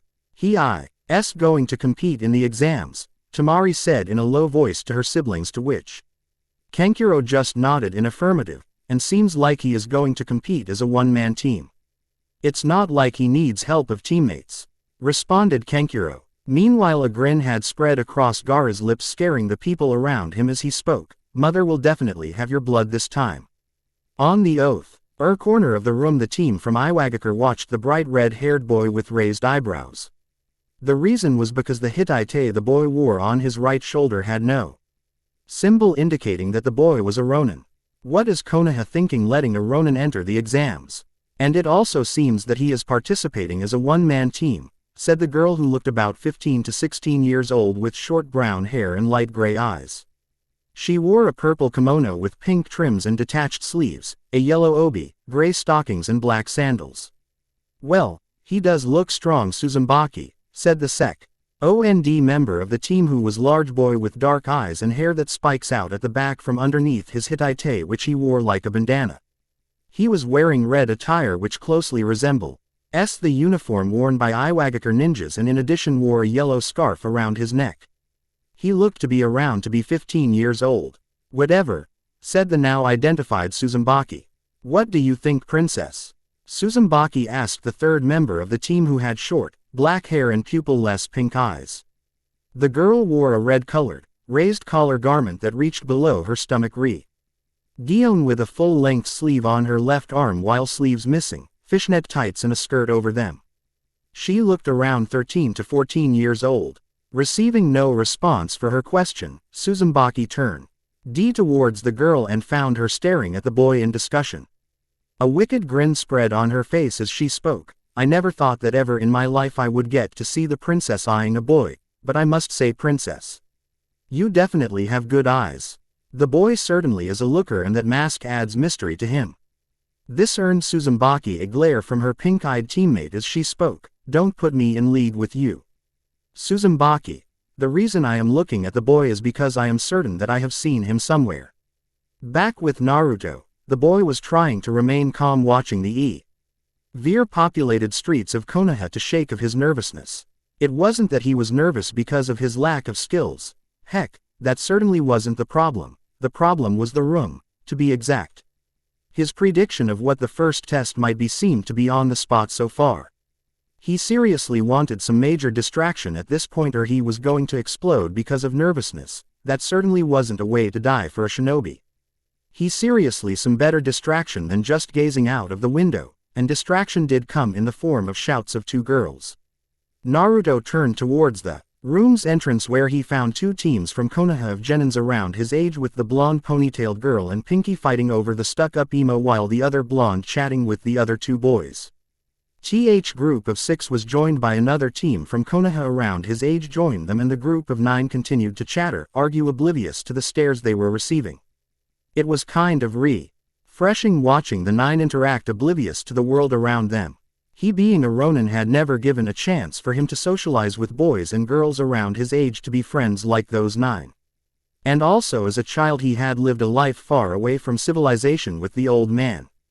But his eyes suddenly narrowed as H watched a gray-haired, spectacle-wearing Konoha nin around 20 approach the knee, making them recognize the place they currently were. His experience of about 3 to 4 years of a shinobi, Naruto had learned to somewhat gauge a ninja's capabilities in that gray-haired Kono.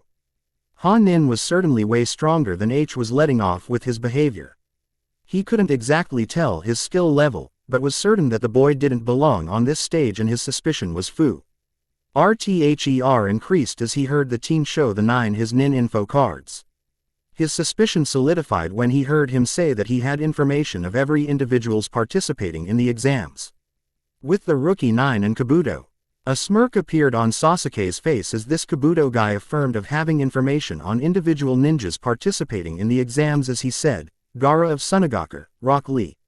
From Konoha. He wondered for a second whether he really wanted info on the third, but remembering his skills from that day he was forced to say, and Naruto a Ronin. The rookie 9 looked with anticipation at Kabuto for the info of the people that Sasuke called out, especially the Kunoichis for the info on the last ninja. Oh, you know their names, should be easy then, said Kabuto as he swept his hand over his deck of nin info cards, drawing out 3 cards from it. Show me, said Sasuke as excitement could be felt in his voice. Okay, first is Rock Lee, said Kabuto bringing forth Lee's card. And went on to tell the 9 rookies info on the green spandex wearing boy. The information consisted from the boy's mission history, his skills and his team. Next is Sabaku no Gaara, said Kabuto, bringing forth Gaara's card and then telling the rookies info on the gourd carrying boy.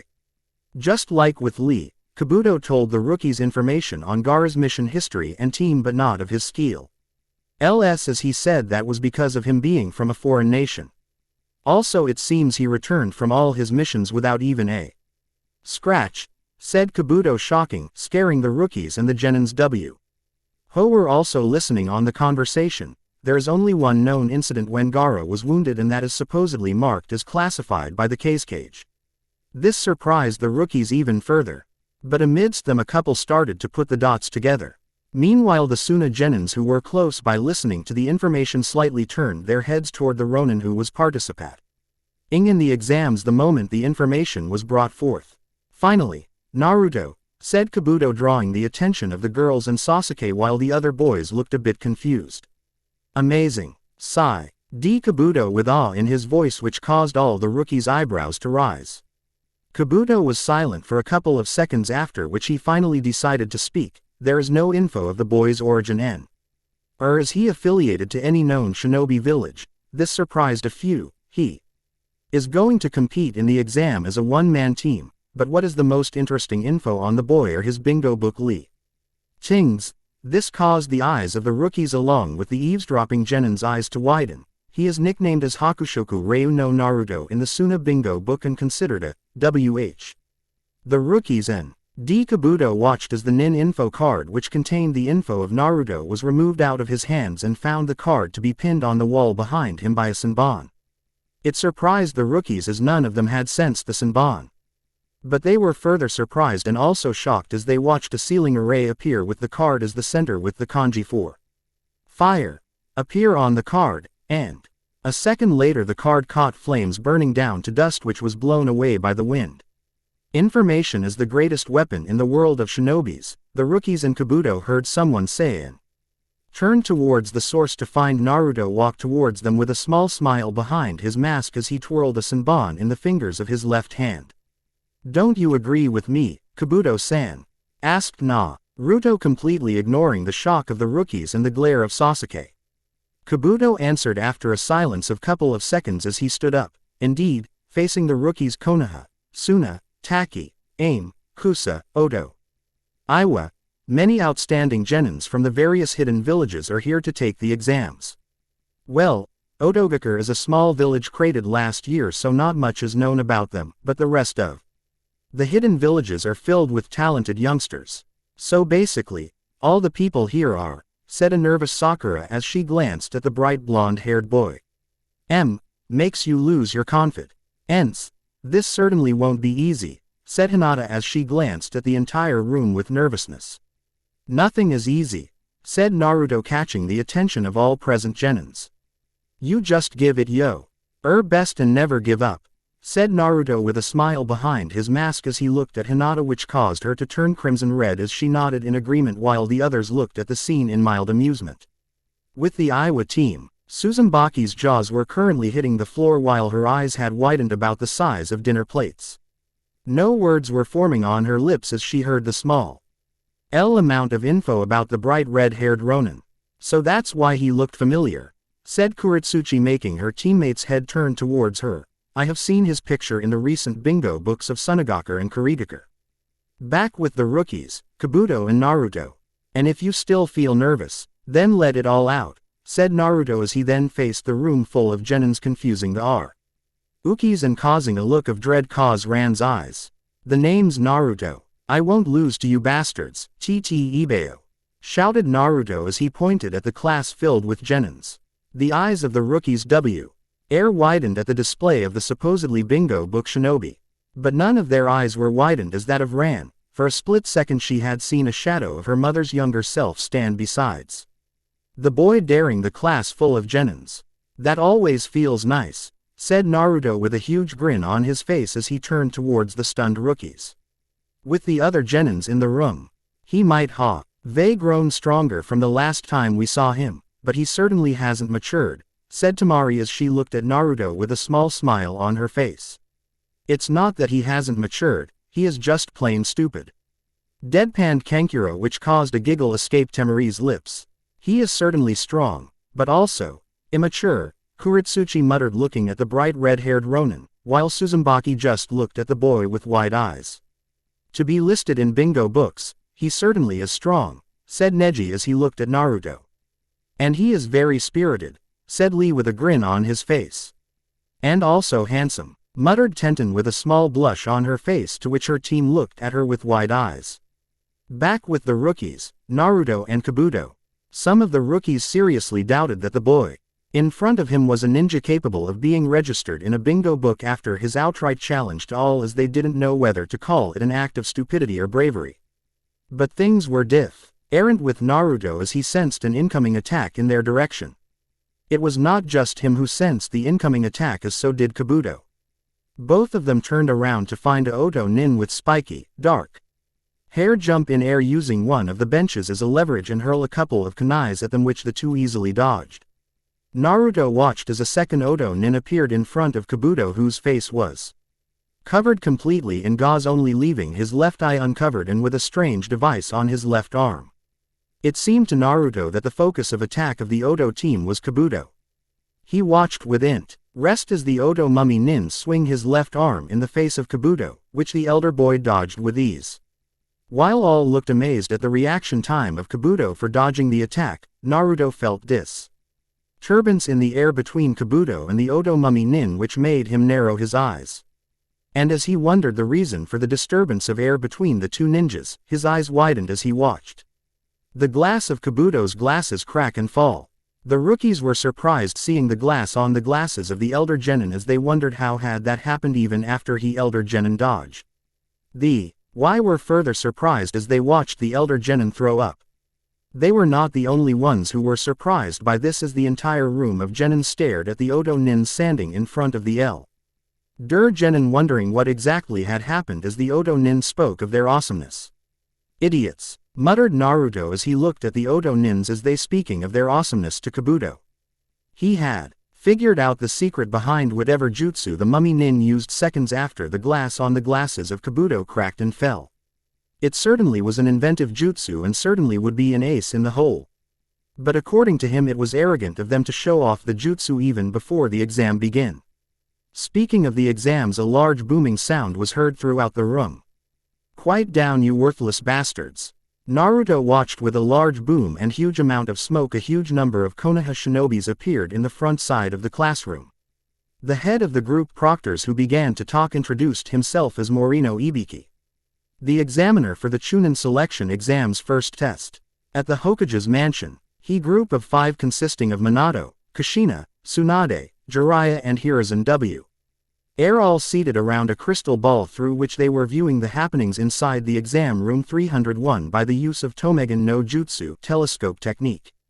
Normally the first exams of the Chunin selection exams wouldn't have garnered the interest of the top 5 shinobis of Konoha, but seeing that one of the participants was a daughter of 2 of them and goddaughter of other 2, while he 5th and the eldest consider her as a granddaughter. The atmosphere in the room was a mixture of both happiness and sadness as they watched the happenings in the room 301. They had watched all the events that unfolded in a span of few minutes from the moment Ran and her team entered the room until Ibiki entered the room. The reason for the contrast of atmosphere in the room was the Ronin Naruto. The similarities between the boy and Kushina were hard to ignore any longer. The boy had been observed since the day Ran talked of him at dinner where Minato learned that Kushina already met the boy. Why and his actions just kept on reminding them of a young Kushina. It is certainly him, Minato, said Kushina with tears flowing down her eyes as she faced her husband. But Kushina-kun, you were the first and the last person to hold his body that day, said Sarutobi, which caused a sad look appear on everyone's face. I know, but it's just, every time I see him, I want to hold him like I hold Ran close to me, said Kushina in between her sobs as Minato held her closer to him. I understand, Kushina-kun. The similarities between you two can't be denied, said Sarutobi as he gazed in his crystal ball with a smile on his face. Yep, definitely Kushina, said Tsunade as she watched the said boy ducked in a corner of the room with the aura of depression over his head and cursing his luck as he heard that the first test was a paper test, which caused chuckle to escape every lips except Kushina, who looked a bit embarrassed. To be continued. Only 3 suggestions were given for he name of the daughter of the Yondaime, of which one agreed with the name Ran, and so I stuck with it. Also, this is not a fiction where his parents neglected Naruto, nor is his sister some kind of a I just can't see those things happening. Naruto's story will be completely revealed by the end of the Chunin exams with flashbacks in some chapters. And also the mystery over Naruto's red hair will also be solved before the end of the exams. The second test, Naruto's point of view, standing in front of the closed gates of Practice Arena 44, or as the proctor so lovingly called it, Forest of Death. The place where the second test was going to be held. Naruto looked completely bored as he eyed the creepy-looking forest. He could clearly see that most of the Chunin hopefuls were clearly scared by the creepiness of both the forest and the proctor of this exam. Even he couldn't fault others of thinking of the forest being creepy, as it did give an aura of creepiness and danger. But he certainly had an objection of others thinking of the proctor as a creepy one, as her creepiness had a certain level of charm to it, adding to her sexiness. Now that looking at all the remaining competition, he felt a bit silly about his little outburst against the proctor of the first exam. That scar-faced proctor was grating on his nerves as he played his little mind game against the genins before asking the 10th question. But when he had decided to confront the proctor in hopes the man would stop his mind games and get on with the final questions in hope of leaving the examination hall as soon as possible, he had no idea that his outburst would have an effect of installing courage in the hearts of others to stay put in their seats and pass the exam. A total of 30 teams along with him had passed the first part of the exam, which according the second proctor was something unusual.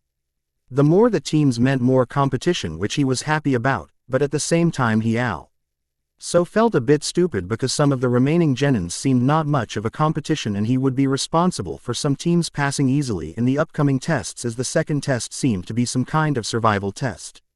His eyes silently gauged the competition threat a team would pose him in the upcoming tests.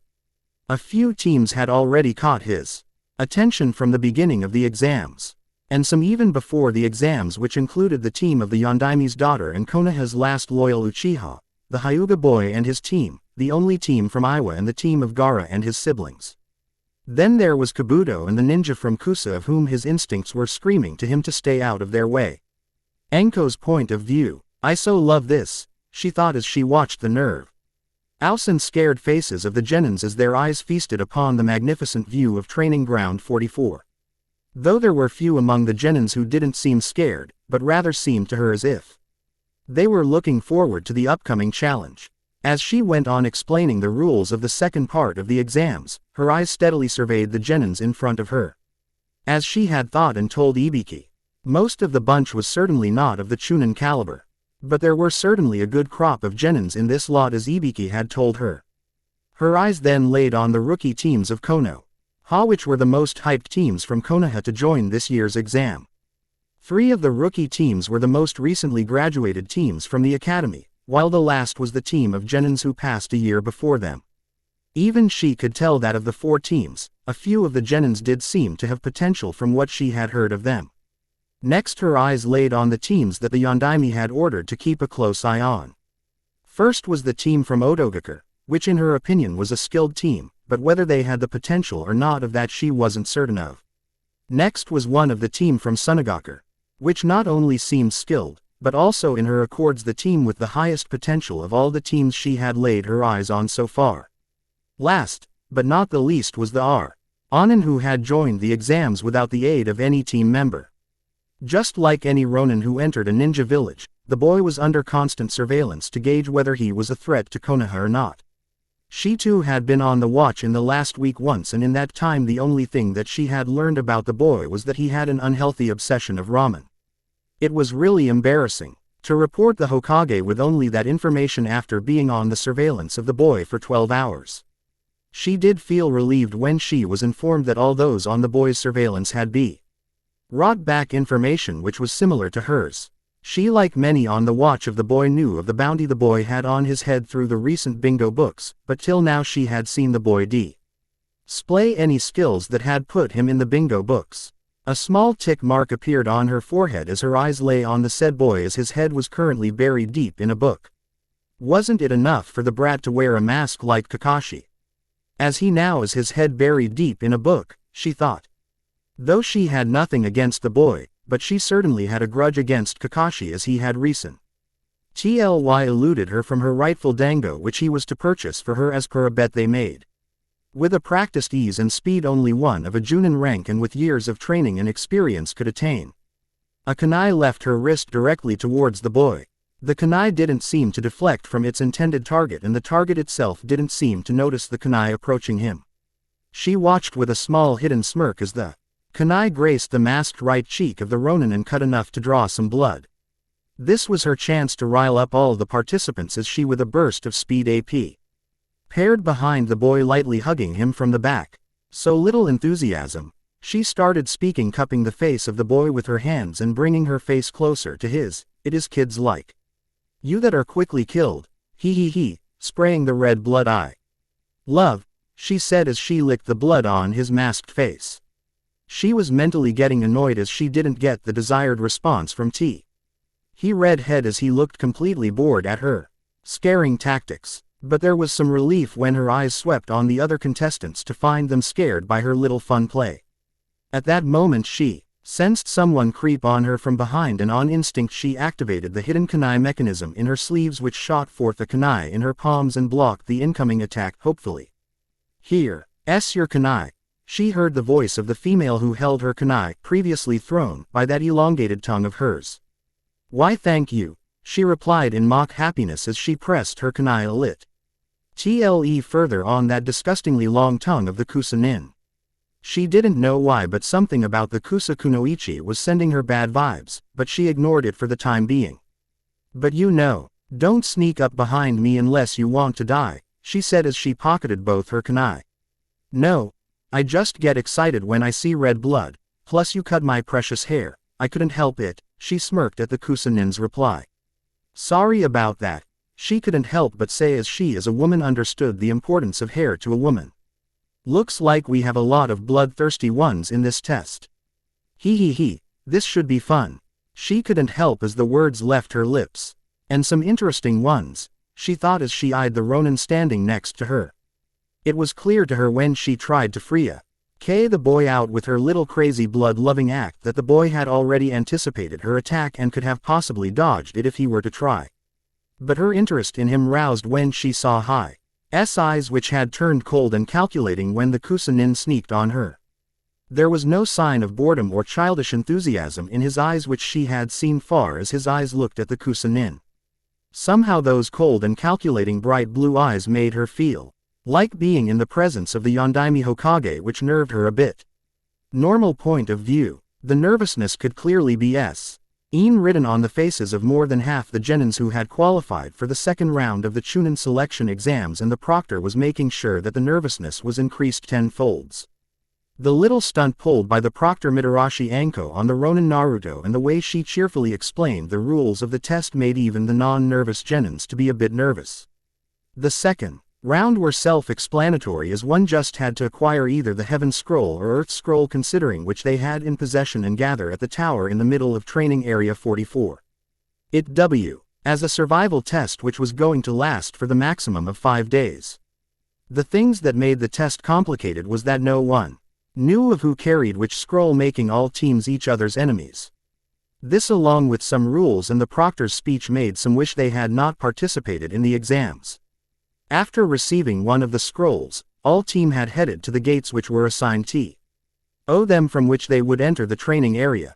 With Naruto, currently he was standing in front of gate 30 with the scroll placed in the utility pouch. He knew well enough that he would be a target of most of the teams inside the forest, as they would scout the other teams for the second scroll, considering his team consisted of him alone. Though there would be some doubt in some teams, considering that they had learned of him being in the bingo book of Sunagaku. His eyes then went onto the watch on his hand to find that only a few seconds remained for the second round of the exams to begin. He watched as the Chunin in front of the gate bought out the key of the lock which had the door shackled, signifying that his wristwatch was on time. Just as his wristwatch indicated the time to be 3:30 p.m. The voice of the proctor Anko roared from the speaker at the gate. The second test of the Chunin exams now begins. The moment the gates opened, he sped inside the forest, leaping from one tree to another. After a few minutes of hopping from one tree to another, he stopped in a clearing after he felt that he had traveled a good distance away from the gate. His first priority at this point was to ascertain the locations of the other teams and, if possible, their plans and the scroll they carried on them. For that he would need to go scout each of the 30 teams in the exams, which was a very difficult task. But for him it wasn't. Scouting and information gathering was one of his specialty. One of his favorite jutsu was the Kage Bunshin no Jutsu and the variations of the jutsu that the old man had helped him create. Of the variations, his Futon Kage Bunshin no Jutsu, Wind Release, Shadow Clone, was the most perfect jutsu for scouting and information gathering purposes. It was this very jutsu that had helped him advance through the first round of the exam. The Futon Kage Bunshin had the ability to blend in the surrounding, or rather the surrounding, making it impossible to detect, and only the best sensors could plot it. Taking a deep breath all the while as his hands moved through the required hand seals for the Futon Kage Bunshin no Jutsu, as he finished with the hand seals, he blew huge amount of chakra-infused air from his mouth, which gathered around and formed clones of him. 8 solid clones of him were formed, and with them being his doppelgangers and knowing his plan, moved into play, with each taking one of the 8 directions. Now that the clones of him were on their job, Naruto decided to use his sensory abilities to find a couple of teams for him to go against. He just hoped the teams he would find would have the scroll he required, confronting team after team, and depend on his luck that he would get the required scroll at the earliest something he didn't wish to, but at the same time didn't mind kicking as much as backside as he could. After all, he declared so before the start of the first round. But before he could make his way towards the closest team, he had sensed he was surrounded by enemies by all 4 sides, and this weren't the genins participating in the exams, rather this were tigers around 15 to 20 feet in height. The residents of the forest, and by their look it seemed that he had walked into their territory, and they certainly didn't like him being there. Just his luck to get him in such sticky situations. Is not something I was expecting, muttered Naruto as he stared directly into the eyes of the tiger, which seemed to be the leader of the 4. There seemed to be no way out of this other than carving his way out. Unsealing the Chikudo, similar to that of Uchiha Sasuke, uses with red scabbard and matching handle with the symbol of the Uzumaki clan on both the scabbard and the handle, he kept seal. Ed on his right wrist, letting his chakra flow through the blade to make it more effective. He was ready to fight. It seemed that the tigers understood his gesture as the smallest of the group sprung upon with its sharp claws and teeth ready to tear him apart. With Ran, she and her team had entered the training area 44 through gate 12 and had covered a good amount of ground before encountering a ninja from other qualified teams. The ninja she and her teammates had faced was from one of the teams of Omegakure.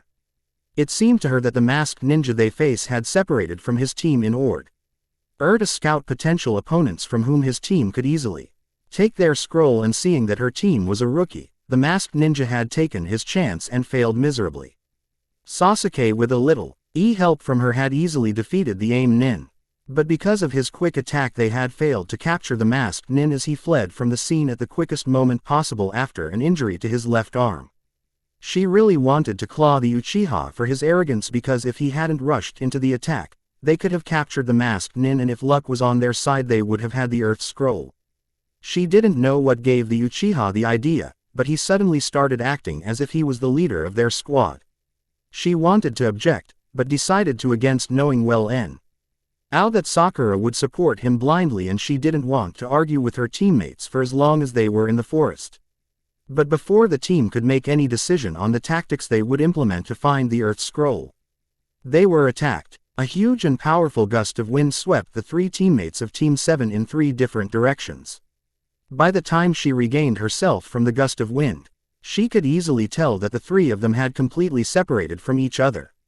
It was clear to her that this was an enemy nin idea of dividing the team, as she was certain that the gust of wind was a Fuden jutsu. But she didn't have any time to think about her teammates when she found a huge shadow above her, which happened to be a gigantic snake. Are there really these big snakes in this forest? Though ran with fear evident in her eyes. She didn't have much time to think as the snake charged at her with its jaws wide open. She avoided the strike by jumping away. She kept on jumping until she was certain that she would be out of the striking area of the snake until she prepared her counterattack. She watched as the snake slithered close to her as she removed some kunai from her pouch and attached exploding tags to them. The kunai found their target after leaving the hands of Ran and exploded right on the face of the snake. At first she thought that the explosion might be enough to take down the snake. But her father's words rang in her mind. Always expect the unexpected. So she quickly created a couple of cage buncheons as they too prepared some kunais which had exploding tags attached to them. And true to her dad's words, even before the smoke cleared, the snake attacked again as its tail grabbed one of her clones. But this time she was ready for the snake. The moment the snake opened its jaw to swallow the clone it had grabbed in its tail, she and the remaining clone threw the kunais directly in its open mouth. And with a big bang the head of the snake was blasted into smithereens. She decided to not wait any longer and rushed to search for her teammates before a predator like the snake found her.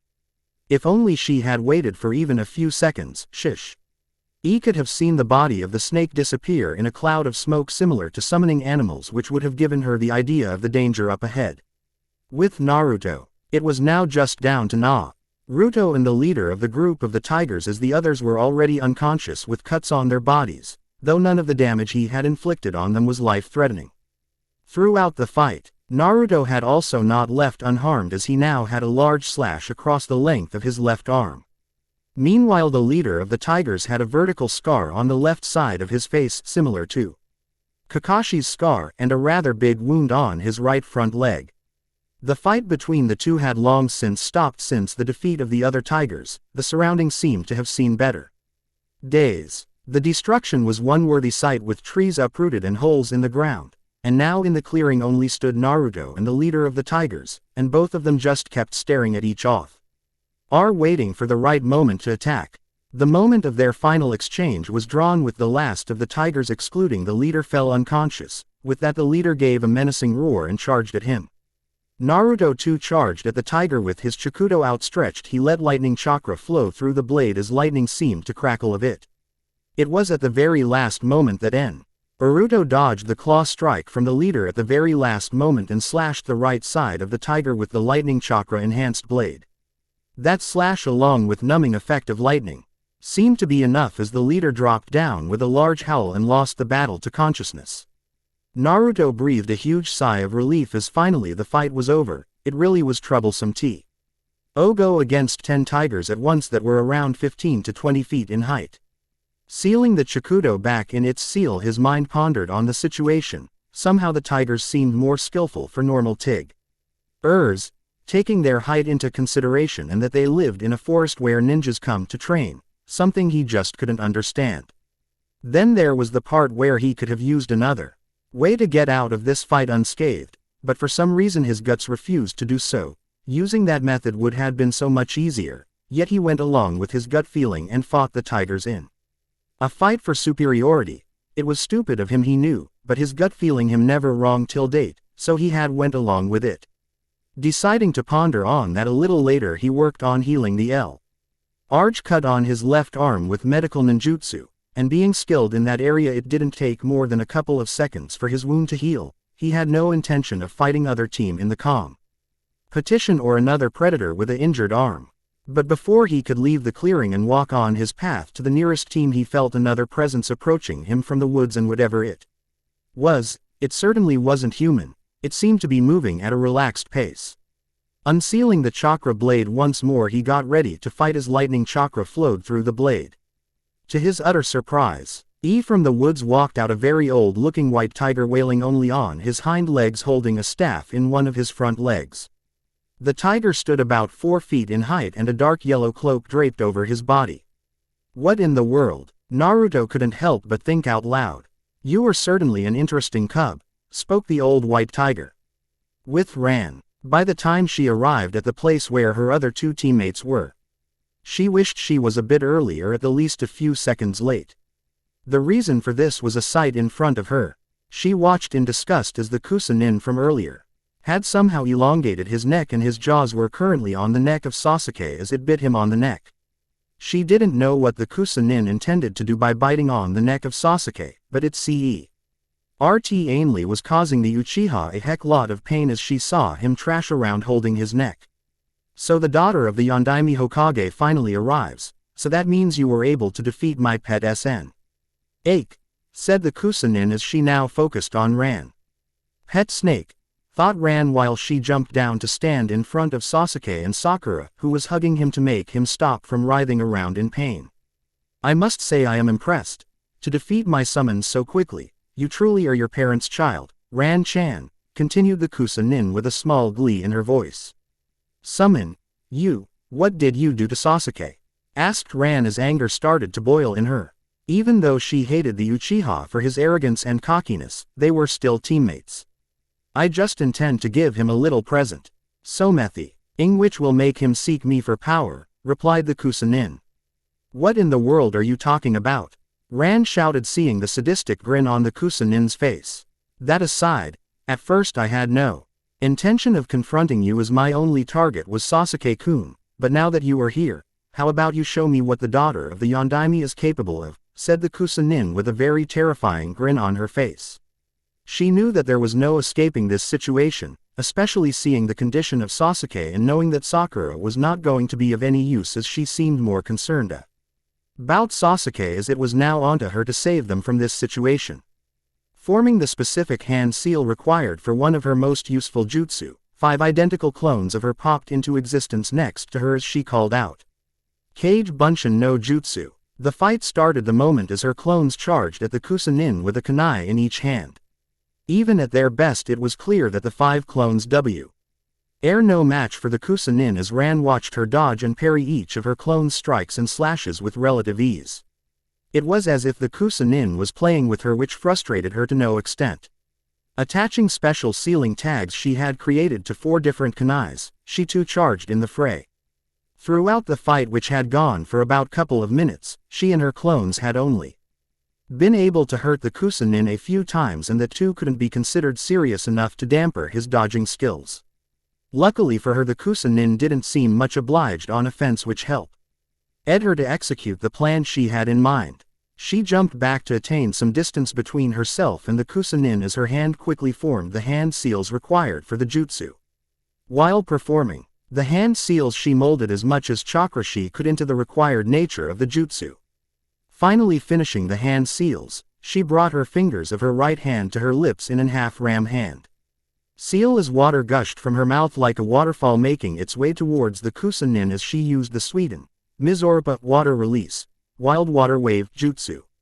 As the torrent of water made its way towards the Kusunin who by now had already defeated 4 out of her 5 clones, she formed a half-ram hand seal with her free left hand activating the tags on the 4 kunais which were now placed in 4 different directions with the Kusunin as its center.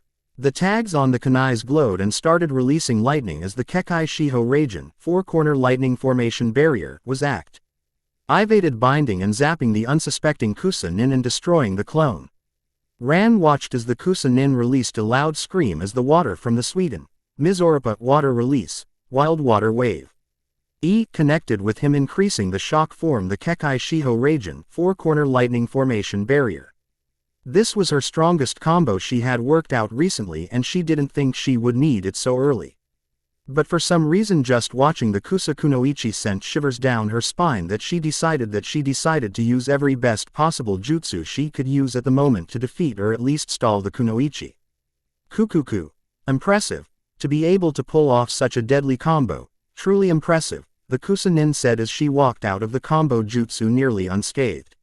Ran couldn't believe her eyes. This was her best combo and yet the Kusunin had brushed it off as if it was nothing. The only sign that the Kusunin was under any attack was that the skin of her face was being peeled off as if it was a mask. This put her on the edge.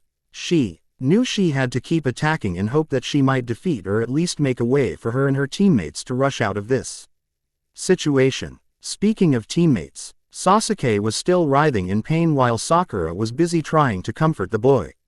It really irritated her seeing Sakura as she thought that she should help her find a way for them to escape this crisis rather than sit there idly holding Sasuke. Leaving the anger at Sakura aside, she charged at the Kusunin. She quickly flicked a handful of kunai to whom exploding TAGs were attached before jumping high above the ground as her hands started forming hand seals for another jutsu which would be more effective from high ground. But before she could complete her jutsu, she watched in horror as the Kusunin used the Kuchio's no jutsu, summoning technique, to summon a very large snake. It didn't take her much to recognize the ninja she was facing as there were only 2 people she knew were capable of summoning snakes in a battle. So the person in front of her would either be a new student of the Sannin Orochimaru or Orochimaru himself.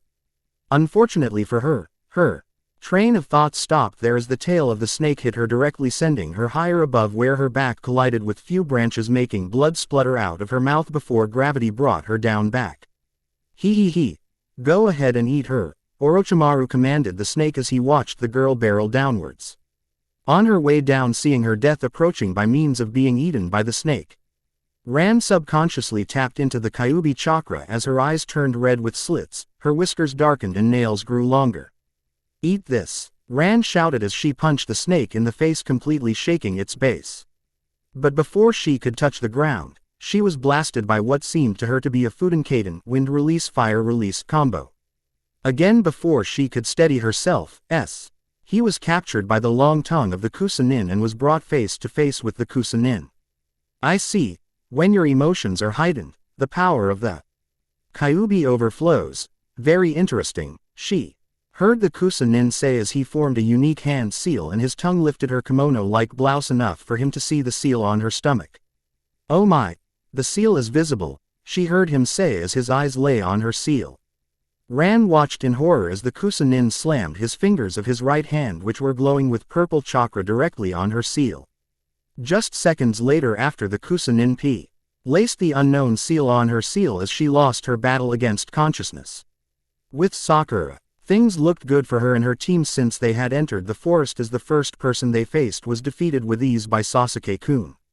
Seeing the ease with which Sasuke-kun had defeated the AIM Nin, her mind had already made up an image of her and her team breezing the second test with ease. But, just moments later everything had gone downhill when her team was hit by a powerful gust. At this moment she would sincerely accept after seeing Ran selflessly fight for the team against the Kusunin. For the team that she didn't even think of searching for her after being separated from her team by the powerful gust. She had only sought for Sasuke at that moment and only after reuniting with Sasuke. Did she remember of Ran because of Sasuke. But before the two could search for her, the Kusanin had appeared in front of them with her eyes set on Sasuke. Only one look by the Kusanin, both Shie and Sasuke were gripped with fear to their core. For the first time she had seen death, and it was only by looking into the Kusanin's eyes. She couldn't even react to save Sasuke when the Kusanin attacked him and bit down him on his neck. She only could helplessly try to calm the Sasuke who was writhing in pain. While Ran fight of the Kusanin who had arrived just seconds after the Kusanin bit down Sasuke's neck. Now not only Sasuke, but even Ran was incapacitated. It was really lucky on her part that she was able to act at the last moment when she saw the Kusanin throw Ran high above in the air. She flicked a kunai which caught her in midair, saving her from a fate from dying from falling from high above. "Who are you?" she couldn't help but ask the freakish Kusanin who seemed to be doing some fixing with her, his peeled of face. "My name is Orochimaru. If you want to see me again, then survive and pass this exam. Of course, defeating my men, the Oto Nin trio on the way," she heard his reply. Though it caught her attention that he seemed to be mostly speaking to Sasuke, who albeit the pain was still somehow conscious. "What the heck are you talking about? We'd never want to see your face again," Sakura shouted, finding her voice. "Hee, it won't go that way," she heard the Kusanin say as she made a hand seal which she was not familiar with. She watched in horror as the moment the Kusanin formed the weird hand seal. Sasuke cried out in agony and started trashing around as if his pain was increased tenfolds. Albeit all this, she didn't miss the formation of some sort of a tattoo seal on Sasuke's neck where moments ago the Kusanin had bit. "Sasuke-kun will seek me, to seek power," she heard the Kusanin say. "What did you do to Sasuke-kun?" she shouted at the Kusa-en, who seemed to be being engulfed by the ground. "Just as I said to Ran-chan, I gave him a present," answered the Kusanin as he was devoured by the ground. With Naruto, not even a day had passed since the start of the Chunin selection exams, and Naruto had already received something only a few ninjas throughout the elemental nations could say of having. He just couldn't believe his luck as he had unknowingly stumbled upon something so precious. A really big smile plastered his face remembering the encounter with the old white tiger. Just an hour after he had left the side of the old white tiger, he had come across a team from Tokigakure no Sato. To say he was disappointed with that encounter was an understatement. He was royally pissed. Those idiots had gone far as to taunt him of how lowly shinobi he was and that him being in the bingo books was nothing but a fluke. It only took him a minute for take them down after the three had attacked him with the best jutsu they possibly could use. Those jutsus were hardly at genin level. It was only his happy mood and them having the earth scroll that he wanted that he left them unconscious with hardly any severe injuries to boot. Now he made his way towards the tower in the center of the forest as he took his sweet, calm time that he felt a familiar chakra signature close by. His body stiffened as he felt that evil and tainted chakra that he had once sensed a couple of months back when he had been visited by one of Orochimaru's most loyal lackey. Though the feel of the tainted chakra was nowhere close to that of Kimimaro-s. Till he knew it was better for him to investigate on the source of that tainted chakra. Focusing for a couple of seconds with his eyes closed as he expanded his senses to find the exact location of the one emitting that tainted chakra. The moment he found the exact location, with a burst of chakra to his feet he dashed in the direction where he located the ninja with Orochimaru's Juinjutsu cursed seal technique. Finally arriving at the place, he saw a sight which shocked and to some extent disgusted him. There he was, Uchiha Sasuke breaking the arms of one the Oto Nins with more than half his body covered in the markings of Orochimaru's Juinjutsu cursed seal technique. It was clear that the boy was relishing the moment he snapped the arms of the Oto Nin and above all seemed to be relishing in the power that the curse mark was granting him. Before he could decide whether he should interfere and stop the Uchiha, he watched with slack jaw as the pink-haired girl hugged him from behind, begging him to stop, and to his utter amusement the seal receded back. It made him conclude that there was still hope to save the Uchiha. But the interference of the pink-haired girl made him look around. ND to find that there were actually 4 teams in the clearing of which 2 genins were unconscious. He focused on sensing the chakra of the unconscious genins and found that there seemed nothing wrong with the boy in green jumpsuit. But the flow of the chakra in the blonde girl seemed to be in a mess. His focus was disrupted when he heard the pink-haired girl scream a question at the Odo mummy Nin and mentioned the name of Orochimaru. So Orochimaru is indeed here, he thought as he watched the Odo try leave and couldn't help but be worried with the news he had received before deciding to enter the Chunin selection exam. As he watched the girl with Chinese-style buns hairdo on either side of her head attend to her unconscious green jumpsuit teammate and the blonde in purple attend the unconscious blonde, he wondered whether should he wait a little longer or leave now before his presence was known or make his presence known. With everyone, Sasuke's mind was completely clouded as he just couldn't figure what the heck had happened when he fought the Odo Nin. He knew that he was responsible for the defeat of the Odo trio, but just how he couldn't fathom. While he fought the Odo Nin, he had felt a power which was not his coursing through his body, and that was the puzzle he couldn't put in piece two. Where had he received that power? Suddenly he remembered the words of the fake cuss. Nin, and his eyes drifted to the seal tattoo on his neck. Was that the source of that power? He wondered. Yamanaka Ino didn't understand as to what make of the situation. She along with her teammate had come along to help Sakura after Choji pointing out that she was in a peril and that Ran and Sasuke were unconscious. She along with Shikamaru and Choji had confronted the Odo trio before they dealt some serious damage to Sakura. But even their team combo had failed. Then Sasuke had entered the fight with his weird black marks on his body and weirder chakra and with ease defeated one of Odo Nin and scared the mess out of the other. It was only timely intervention of Sakura that stopped Sasuke from going on a rampage, though she hated how she had taken the chance to hug Sasuke. Now she had taken on herself to wake up Ran. This was what had scared her the most as she saw the unconscious figure of Ran. She had known her since childhood and knew that there were hardly any things that could render the girl unconscious. Especially during something so important. And to know that there was someone who was able to that to not only Sasuke, but Ran too really scared her. She gently knew. Dged the sleeping blonde, as she had long since learned the way to wake up the other blonde during their childhood stay at each other's home. Ino, what are you doing here? Ran asked the moment she woke up, anticipating the Kusa-nin close by, but to come fact to face with the blonde hair and green eyes of her childhood friend Ino.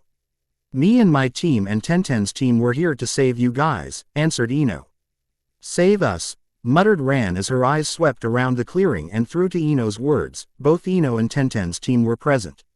While her eyes swept across the field, she didn't miss the juries of Rock Lee and Sakura, and also Sakura's short hair. What in the world happened while I was unconscious?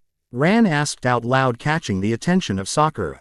The glare Ran shot her when she was unwilling to speak made Sakura speak like a parrot. She told Ran everything that had transpired from the time she had been rendered unconscious by the Kusa-nin who called himself Orochimaru, not noticing the widening of Ran's eyes. As she recounted the events to Ran, she omitted the part of Sasuke receiving the curse mark as she saw the look in Sasuke's eyes. Same events took place as in canon Naruto. A lot of things had happened since she had been rendered unconscious that Ran could understand, but to know that the Kusa-nin she fought was Orochimaru shocked her. She had thought of that possibility when she saw the Kusa-nin summon the snake, but to know it was really him was a completely different matter. She knew that Orochimaru is considered the biggest threat to Konoha and Shiknew that she had to go and inform her dad about him being here. But at the same time she just couldn't leave this exams as she also knew a lot read on this particular exam. All that matters aside, she decided to concentrate on the exam and her team's current situation, as she was certain that somehow that her dad would come to know of it. The first being that she had to thank Ino and Tenten's team. Especially Lee, who had been woken up by Tenten, Ino, Choji and Shikamaru for helping her team in their crisis. But before she could thank them, she felt a presence hiding in the nearby trees. Deciding to not take any chances, she flicked the kunai in the direction of the place she felt someone hiding. Ran's flicking a kunai towards the trees caught the eyes of few of the genins present there. The resounding boom from the kunai got everyone's attention as they looked at the source of the explosion. By any chance you like explosions, because most shinobis would flick a handful of kun. And shuriken at an hiding target rather than flicking a kunai with an exploding tag attached to it. Ran heard a familiar voice she had recently heard from behind her.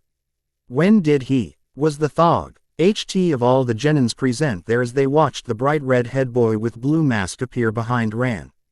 Yet again I couldn't sense him, thought Sasuke with a frown on his face. He wanted to go attack the boy, but couldn't as his body did not respond to his mental command. I couldn't even sense him, thought Hyuga Neji with a frown similar to that of the Uchiha.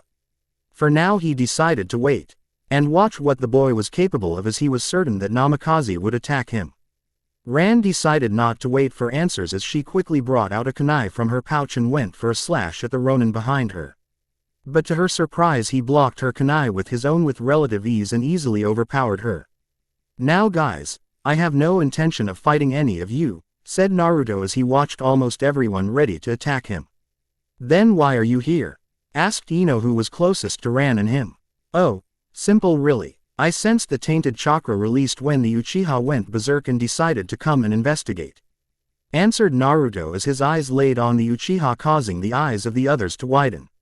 Lies, I bet you are here for our scroll, Sakura shouted at Naruto as she wanted to completely deny his accusations of Sasuke posing tainted chakra. You know I am not lying. Looking at Sakura, apart from her pointing at Ran, you all saw the Uchiha use it, and as for the scroll, I already have both. Replied Naruto as he fiercely gazed at Sakura making her flinch. The news of him having both the scrolls everyone's attention, but it dwarfed at his mention of them seeing the use of the tainted chakra by the Uchiha. It was true, they had all seen it except Ran. How about as a show of good faith, I help your team, said Naruto startling everyone. Your chakra it is all messed up isn't it? Asked Naruto directly looking at Ran to the surprise of everyone. How did you? Muttered Ran in a low voice which only Naruto could hear. She had felt it from the moment she had awakened that the flow of chakra in her chakra coils was all messed up and only because of her huge chakra reserve was she able to still access her chakra. Sensory nin. Naruto answered simply. I see, muttered Ran. So how do you intend to help us? Asked Ran as she relaxed a bit yet being on guard. If I am not mistaken, the disturbance in your chakra flow must be because of some seal that Orochimaru placed on you during your team's encounter with him, answered Naruto with a serious look on his face. Ran was stunned, as the boy had with such ease depicted the cause of the disturbance in her chakra flow. Normally she would have been on guard on someone who knew so much, especially if the person was not on the scene, but the look in his eyes it reminded her so much of her dad when he was Arius while he fought for something precious to him that it made her relax. Yes, she replied. Can I see it? Asked Naruto. Ran knew that she shouldn't be doing this, but she was doing it. She knew she shouldn't trust a complete stranger, but she was. She lifted her blouse exposing her stomach to the bright red-haired boy in front of her, enough for him to see the seal that Orochimaru placed on her. She then started molding her chakra for making the seal visible. She knew by doing this she was also exposing the Hokage no Fuin 8 trigrams seal that was keeping the Kyuubi no Yuko 9-tailed demon fox at bay. A small blush crept on her face as she watched Naruto stare at the stomached seal with intense concentration. Beautiful. The word subconsciously left Naruto's mouth. What? Stuttered Ran as he heard the word that left Naruto's lips as her face started heating up with more intensity. On the side, all the genins were dumbfounded, especially those who were friends with Ran.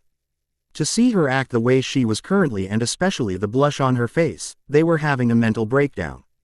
Oblivious to world around him, Naruto kept on analyzing Ran's seal. No wonder.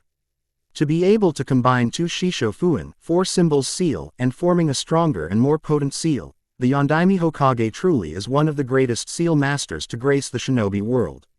The entire blush on Ran's face vanished in a second and her face heated up in annoyance as a tick mark appeared on her forehead as she heard him speak about the Hokage no Fuin 8 trigrams seal as if it was his long-lost lover. Meanwhile the other's face faulted at what they heard him say as none had much knowledge on Fuinjutsu. Still oblivious to the people around him, Naruto continued speaking. And on top of it, the Gogyo Fuin 5 elements seal it must be placed by Orochimaru, and even an odd sealing methods on top of each other. No wonder your chakra is a mess. Directly looking into the eyes of Ran, startling her, he formed a specialized hand seal as he said with a serious voice, "Brace yourself." "What do you?" Ran couldn't complete her question as she watched Naruto's finger glow with blue chakra and different characters appearing on his fingers similar to Orochimaru. Before she could ask what he intended to do, he slammed his fingers on her stomach and she understood why he had ordered her to brace herself as the moment he had slammed his fingers into her stomach she felt as if hit by one of Mom's punch. Kushina had one heck of a right hook. "What did you do to Ran?" asked Ino as looked at the kneeling form of Ran as she held her stomach as if in great pain. Even though her friendship with Ran had not been similar to that when they were children since she didn't approve of her stupidly idolizing the Uchiha, she was still her friend. She just like the others got into a fighting stance to fight the Ronin if it would come to it. Completely disregarding the others who had taken a fighting stance, Naruto held out his hand for Ran who took it and stood up. "I believe your problem should be solved," Naruto said. "Yes," answered Ran as she could feel her chakra a flow and control back to the way it was before the fight with Orochimaru. "What did you do?" Ran couldn't help but ask. "Oh, I just used a counter-seal Gogyo Kaian, 5 elements unseal which remove Ed the Gogyo Fuin, 5 elements seal Orochimaru placed over you," answered Naruto. "Thanks," Ran replied with utmost sincerity. But on the inside she was awed at his skills at Fuinjutsu as she had heard of the Gogyo Fuin, 5 elements seal, and Gogyo Kaian, 5 elements unseal, and it required great skill to use those jutsus. And as far as she knew, only her parents, Arojii-san, Tsunade Ba, A-chan and Sandame Ojii-san were capable of using the two jutsus. "How about this? As thanks the two of us could hitch a date when we get a break from the exams," said Naruto to the shock of everyone present. Ran was completely dumbfounded. The first time he had asked her out, or rather one of the three, Hinata, Ino and her, on a date, she knew it was to aggravate Temari. But this time there was no such thing as he was actually asking her out on a date. Being the daughter of the Yondaime Hokage, no boy had tried to hit on her, and even then she had no interest in the boys around her age she had known so far. But so couldn't be said about Naruto. The boy had been on her mind since the day she had seen him and had developed a little interest in him. Seeing no response been given for a couple of minutes, Naruto spoke in a dejected tone. "Well, it seems a no." "No, it is not a no, it is a yes. Speak up, you idiot." Ran berated herself, but no voice left her mouth. The dejected Naruto didn't lose longer as he perked up and directly facing Ino, Sakura and Tenten and said, "Since she is a no," pointing at Ran, "how about one of you?" The girls were surprised at this person standing in front of him asking them on a date after being hopefully rejected by Ran. But before any of the three could reject him, though hesitantly, they all felt a very terrifying aura behind the blonde which was being emanated by Ran. "It just like that girl Temari said, you are a flirt." Ran cried out as she tried to punch the blonde who easily dodged her enraged punch. Dodging, avoiding and parrying Ran's onslaught of punches, Naruto said, "I disagree, I am no flirt, it is just that I can't decide on a single girl with so many beautiful girls around." That answer stopped Ran in her track enough for Naruto to escape her proximity and stand at a length which would certain his escape. Meanwhile, all the girls in the clearing had a blush on their face at the words of Naruto.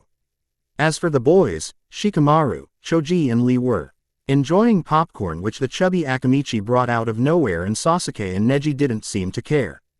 "Your accusations aside," looking at Ran who had a tick mark on her forehead, "I can help the Uchiha by sealing away the curse mark, but it will take some time and render him unconscious for a couple of days. But because of this test we don't have that much time, so take him to Sensei the minute this test ends," said Naruto with a serious look on his face which left no room for any reply. "Serious talks aside, the offer still is valid for all four of you," Naruto said with a huge grin behind the mask. "See you guys at the tower," Naruto called out as he watched Ran burn with anger and dashed towards the direction of the tower. That flirt," Ran muttered in anger as she watched the redhead disappear. "You had decided to agree to go on a date with him, hadn't you?" Ino whispered into her ears for only her to hear. Indeed I did, Ran said out loud. The SNIC. Caring of Ino brought her back to the right state of mind as she understood what she had just blurted out, and she went on damage control as she said, I mean that I was going to pound him for his flirting. But you aren't denying to what I asked to you, replied Ino as her giggles increased. It's nothing like that, shouted Ran. You can't fool me, Ran, said Ino. Meanwhile at the sidelines the trio of Lee, Choji and Shikamaru were enjoying the show that was taking place in front of them. The fight of words between Ino and Ran was getting more interesting, and at some point Tenten and Sakura had joined sides with Ino too. This is better than any show I have ever watched, said Choji munching down a handful of popcorn. Their flames of youth are burning with the intensity of the sun, Lee added his penny of thought. Troublesome. Our lives were already enough troublesome, but with that boy's intrusion it will be more troublesome than ever, said Shikamaru as he watched the argument tee up with Ino deciding that she wouldn't mind dating the redhead. With Naruto. In less than an hour after separating from the group, Naruto arrived at the tower in the center of forest. He with a all disappointed look on his walked inside the room which seemed to be assigned for him, which when entered was completely empty. He had thought that there would be get to see the violet-haired proctor, wearing the mesh bodysuit that showed her form perfectly after arriving at the tower, but it was just his thought after all. Inside the empty room, the big scroll that was attached on the wall directly opposite from the entrance door caught his attention. It was not exactly the scroll, but what was written on it was what garnered his interests. If you lack heaven, seek wisdom, be prepared. If you lack earth, run in the fields, seek advantage. And if you heaven and earth, you can succeed in even the most dangerous mission. These rules will guide a extreme. It only took a glance at the scroll for him to understand that this had something to do with the two scrolls, as the words heaven and earth were highlighted on that large scroll. It seemed to him that he was supposed to open the two scrolls. Bringing out the scroll, in one swift motion he unfurled the scrolls. But the moment he opened the scroll, his eyes widened at the seal for a teleportation jutsu inscribed on the two scrolls with the kanji for person at the seal's center. Quickly placing the two scrolls on the ground, he quickly jumped back, forming some distance between him and the scrolls. With a small bang and a lot of smoke, a person stood where Naruto had placed the two scrolls. When the smoke cleared, Naruto's eyes lay on one of the most beautiful women he had seen in his entire life. She was wearing the standard Konoha Junin outfit, but what caught his major attention was her bright red hair, whose shade was similar to his. Now that he thought about it clearly, he seemed to remember her from somewhere as his mind took a look at her smiling face.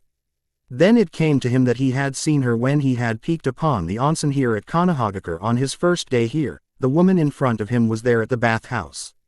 Yes, that's where he had seen her. But something inside him was telling him that was not the only time, which he just shrugged of, considering he would remember someone as beautiful as this woman if he had seen her before. He was a pervert, which he would admit. It was the fault of the old man. He had from a young age taught him to appreciate the art, whether man-made or created by nature, and according to him girls were the most precious and beautiful creation of nature. Also introducing him to the world of Ika was another step towards sending him joining the world of perverts. Though he had learned how to control his inner pervert self unlike the old man or Jiraiya. But for some unknown reason there was not even a hint of perverseness in his thoughts as he looked at the woman in front of her.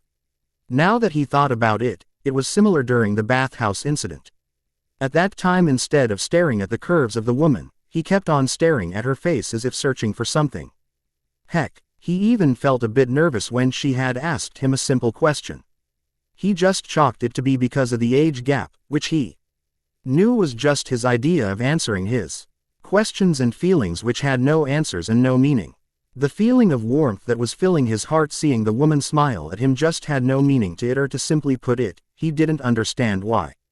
Though to all his thoughts he completely missed the torrents of emotions run through the violet orbs of the Kushina at seeing him.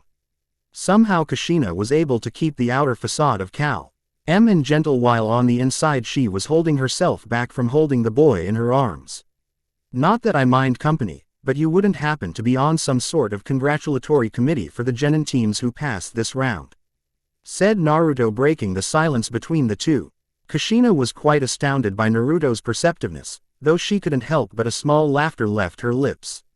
At the sarcasm that dripped his words even after they were meant for their brilliant idea of surprising the genins. Yes, yes I am, Kushina replied, still giggles escaping her lips. Even Naruto could. Nt help it as a small smile graced his lips as he heard the woman laugh, it somehow made him happy too. So, Naruto said, unsure about what next. Yes, right, Kushina scratched the back of her head in embarrassment as she had completely forgotten the reason she was here. Congratulations are in order of you passing the test within 24 hours, Naruto-kun. She saw him stiffen a bit at her Yusen. Gee, his name. You don't mind me calling you Naruto-kun, do you? And no, it is fine, replied Naruto, though he felt strangely happy. Oh right, my name is Uzumaki Namikaze Kushina, she replied. And was not the surprised to see his eyes widen. Akai Chishio no habanero, red hot-blooded habanero. Naruto muttered as he looked at the woman in awe. He had heard of her from the old man and LSO knew that she was one of the strongest and most feared kunoichi of all times. This did surprise Kushina. She had expected him to recall her as the wife of the Yondaime Hokage and not as the title she received when she was in the academy and had attached to her throughout her career. So, is that all? Asked Naruto. Oh, no, I am supposed to also tell you the meaning of the motto of the Chunin.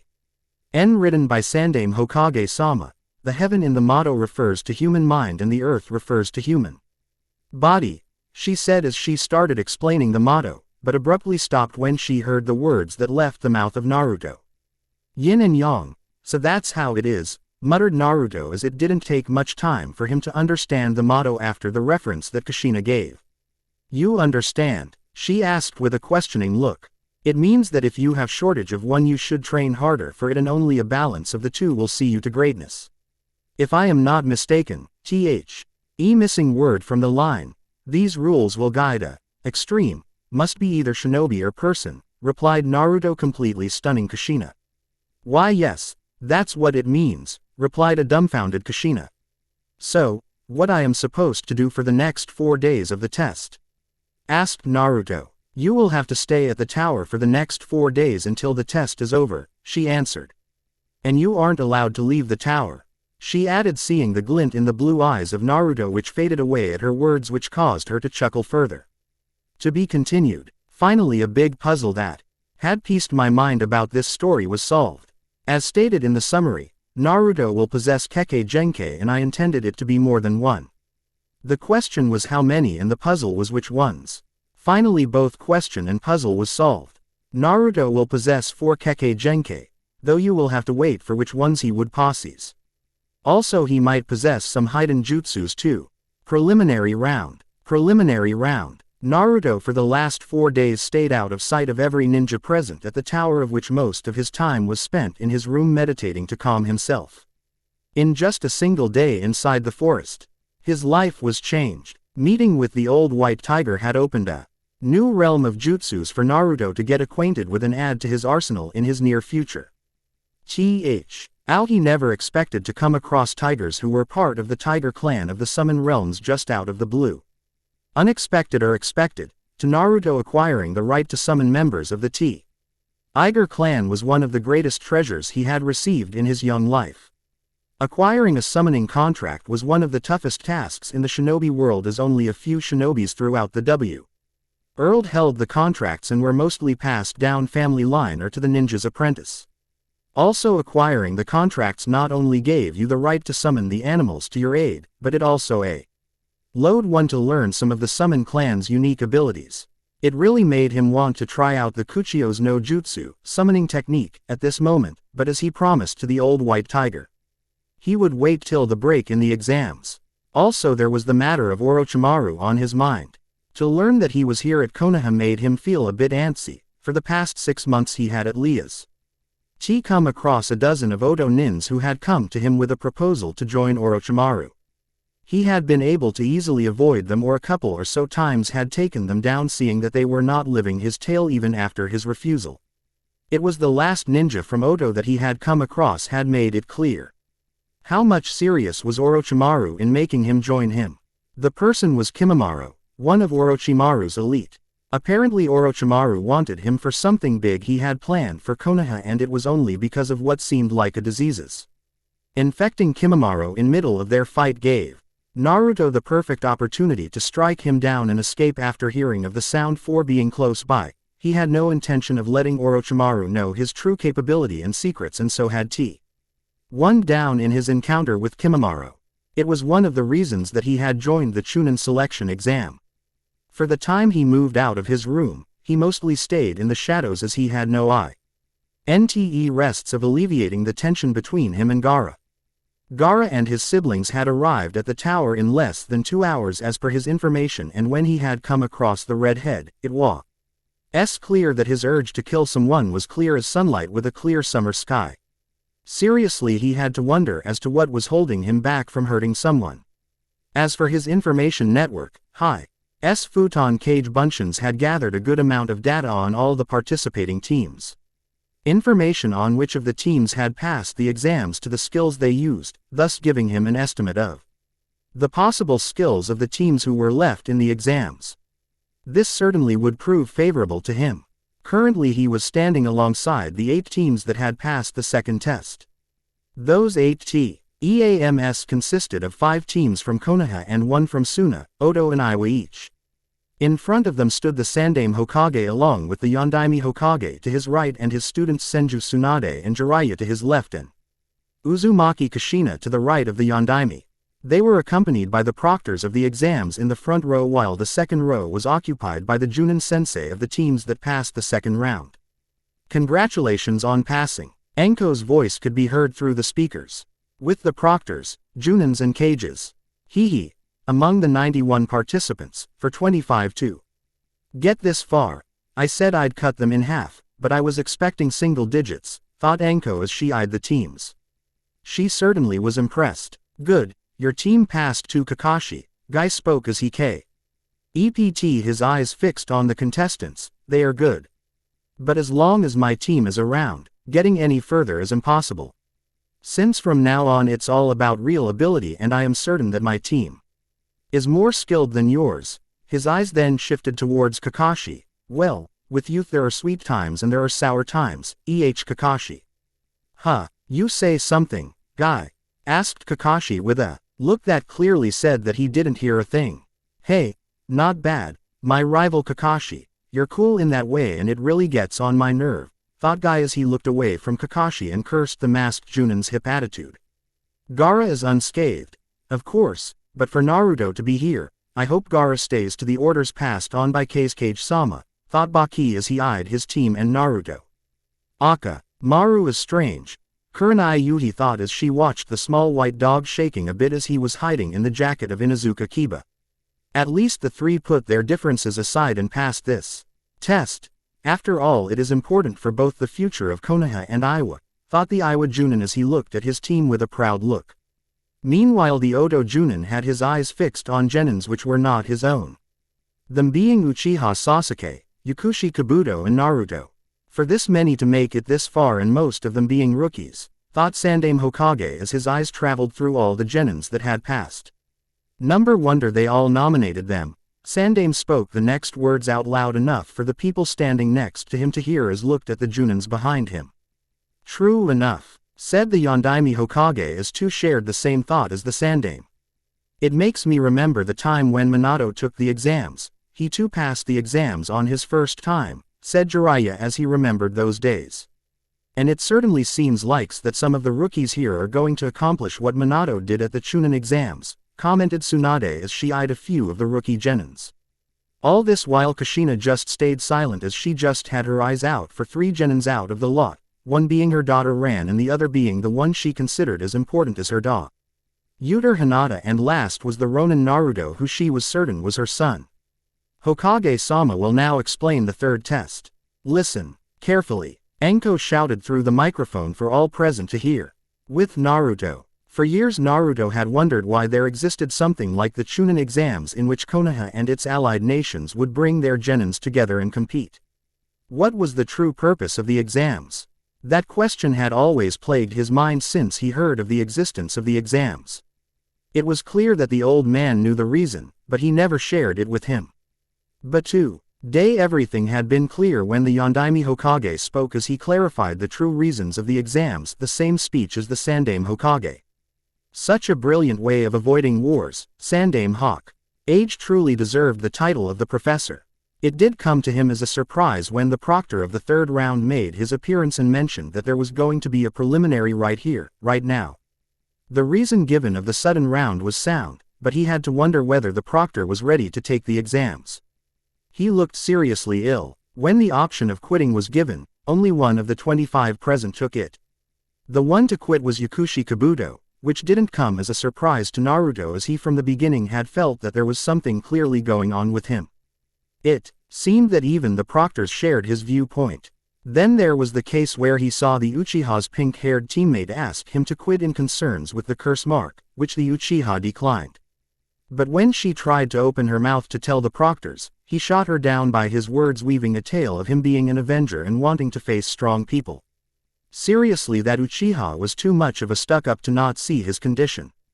Finally the preliminaries had started and now he stood on the balcony like upper level as he watched the first match going underway. Uchiha Sasuke vs Akato Yoroi. From the get-go the match was one-sided with Yoroi dominating the fight. The jutsu which Yoroi was using seemed to be draining Uchiha's chakra, and without use of chakra, the Uchiha's movements were very restricted. The Uchiha was forced on the defensive. It was only after a sarcastic comment by his blonde teammate which she shouted out for all to hear did the Uchiha go on the offensive. The taijutsu maneuver that the Uchiha pulled off next ended the match in a couple of hits, but it was also clear that was an on-the-go thought-up move since his body didn't seem to take the strain of the move. Also, judging by the reactions of the green jumpsuit Genin Junin duo, there was more to the move than met the eye. But the plus point of the match was the ability the Uchiha showed by suppressing the curse seal which had activated in middle of the taijutsu maneuver. As soon as the match was over, the Uchiha was taken away by Hitaki Kakashi, who seemed to be the Uchiha's team's Junin sensei to seal away the curse mark. Next was the fight between Aburame Shino vs Zaku Abumi. Just like the previous match, this too was completely one-sided. Though unlike the first match, the one having he disadvantage pulled no miraculous victory, as even Zaku's act of being handicapped by one arm proved worthless as Shino was always a step ahead of him. It was complete strategic victory on part of Shino. He had previously heard about Konoha's Aburame clan, but finally to see one in action was completely different. It was a bit creepy. The next fight was one that Naruto was looking forward to, or to be exact, to see how far one of the fighters had come in terms of skills. It was Kankuro vs Tsurugi Masumi. Unfortunately Kankuro's opponent wasn't able to differentiate between Kankuro and his puppet, and that turned out to be his loss. Though Masumi's Nan no Kaizo, soft physique modification, jutsu did intrigue him. It was during this match, he saw Kakashi return to the arena without the Uchiha. It seemed that whatever seal Kakashi might have used to seal away the curse mark must have rendered the Uchiha incapacitated. It was also during the disappearance of Kakashi and the Uchiha, he had seen the Oto Junin also take his leave. The next pair up by was the most interesting, as the electronic board paired the granddaughter of the Sandaime Tsuchikage Kuretsuchi and the student of he famed copy Nin Kakashi Haruno Sakura. With everyone, this isn't going to be good, thought Kakashi as he saw that one of his students was paired with an Iwa Genin, which happened to be the granddaughter of the Sandaime Tsuchikage. If it were either Sasuke or Ran, he knew that it would be a match to watch, but he couldn't say the same for Sakura. He just hoped that the girl had taken her training seriously and learned a couple of things from the scroll he had handed to her. I hope you take her seriously, Kuretsuchi, even though that girl doesn't seem much, but she is the student of Hitaki. Kakashi thought the Iwa Junin as he watched Kuretsuchi and Sakura stare at each other. Those two were not the only ones eagerly waiting for this match to start, as almost all present had their eyes on this match, as everyone wanted to see the true caliber of the granddaughter of Onoki. Even though on the outside Sakura looked completely calm, but on the inside she was a bit afraid of the girl standing in front of her. The way the Iwa Kunoichi carried herself screamed of her confidence in herself and her skills and being the intelligent one. she was certain that the Iwa Kunoichi would be skill led, seeing that she was the member of the only team from Iwagakure no Sato to participate in the exams. But she held on to a face of the calm on the outside, as a victory here would solidify her path towards the heart of Sasuke-kun, and she will also show Ino that she was no pushover. Meanwhile, Kuretsuchi eyed her opponent with a calculating gaze. She could already tell that the pink-haired girl had no such skills that she had to worry about and was a fangirl to boot, but also knew that it was not good to judge her by her appearance, since the pink-haired girl was the student of the legendary copy Nin Kakashi. She decided to hold her judgment on Pinky after initial confrontation. Begin. Gekko Hayate called out loud to start the fourth match. Sakura was the first to make her move as she charged at Kuretsuchi. While charging at the Iwa Kunoichi, her hands weaved through a set of seals for one of the most basic jutsus. Bunshin no Jutsu. What is she planning? Kuretsuchi wondered as Shish-e saw the Pinky weave through hand seals and producing two clones that charged at her along with the original. She stood her ground as she watched the Pinky and clones steadily approaching her, trying to figure out the girl's plan, as using something as basic as the clone technique wasn't going to work against her. She didn't have to wait long as she watched the Pinky form the ram hand seal and focus her chakra on the sole of her feet. All chakra to the feet, thought Sakura as she formed the ram hand seal to focus her chakra to the sole of her feet, as Kakashi-sensei had taught them during the tree climbing exercise. An explode of the ground, Sakura thought as she felt her chakra focused at the sole of the feet, which she used to greatly increase her speed as she charged at the Iwa Kunoichi. With the spectators, Kakashi was quite surprised by the maneuver Sakura pulled, as it showed that she too had potential of thinking quickly on her feet. Also, it reinforced his belief that she had perfect chakra control. Beautiful movement, Sakura-san, thought Rock Lee with odd look as Sakura's fist connected with the Iwa Kunoichi's face.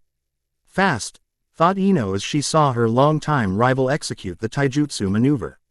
She had to hand it to the girl as she had grown strong in the past years, especially since the teams were formed. But the joy of everyone who supported Sakura didn't last long as they watched that the Iwa Kunoichi that had stumbled back by the punch turned into a block of wood. Back with Sakura and Kuretsuchi. Wah, Sakura said, completely surprised that the one she punched happened to be a block of wood. Sakura didn't have much time to think on some new strategy as a very powerful punch was delivered to her guts, making her cough out some blood as she kneeled on the ground holding her stomach. What did you think, that only you were capable of outsmarting your opponent by a basic ninjutsu? Asked Kuretsuchi as she stood a few steps away from the kneeling figure of Sakura. She was thoroughly disappointed in the girl as the girl was bowled down by a single punch, which showed lack of physical training. Quit now if that was the best you could do, said Kuretsuchi to the Pinky. Somehow Sakura got up despite the pain she was feeling through the punch. This was not the time for her to give up, even after she knew that she had no other useful skills to go against the Iwa Kunoichi. She cursed herself for neither taking her physical training seriously nor trying to learn any of the jutsus from the scroll that Kakashi-sensei had given her, as she instead spent her time trying to follow Sasuke-kun. With the will to not lose here, she charged at her opponent and engaged her in a close-quarter combat.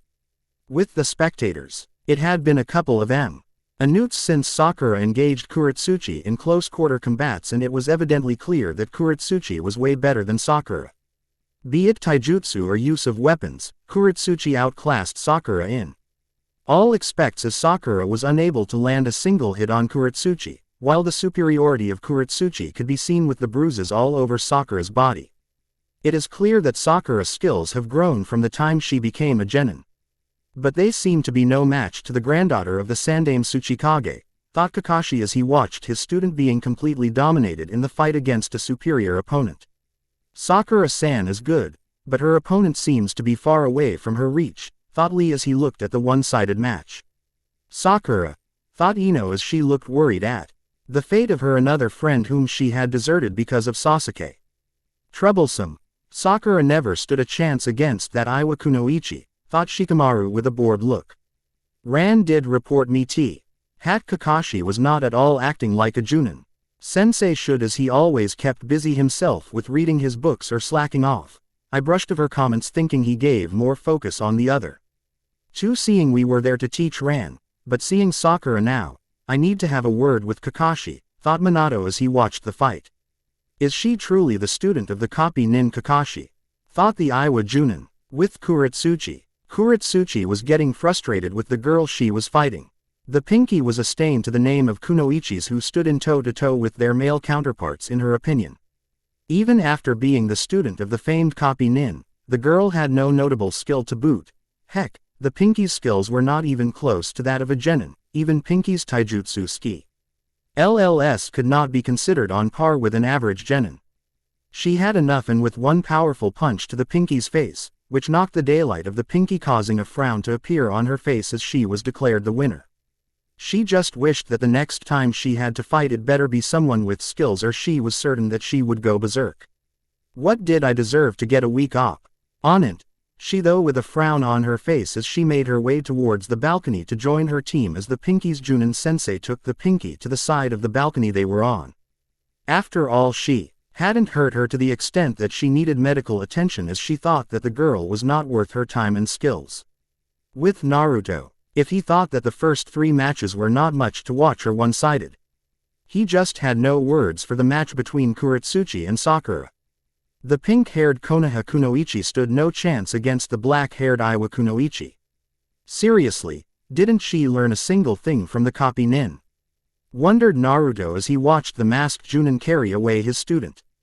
The next match between Kinsuchi and Orochimaru was the most laziest yet strategic match he had seen after the match of the Aburame. With the use of the surroundings, he watched the Nara score a simple yet a very clever victory even after being at the disadvantage of his enemy already knowing his jutsu.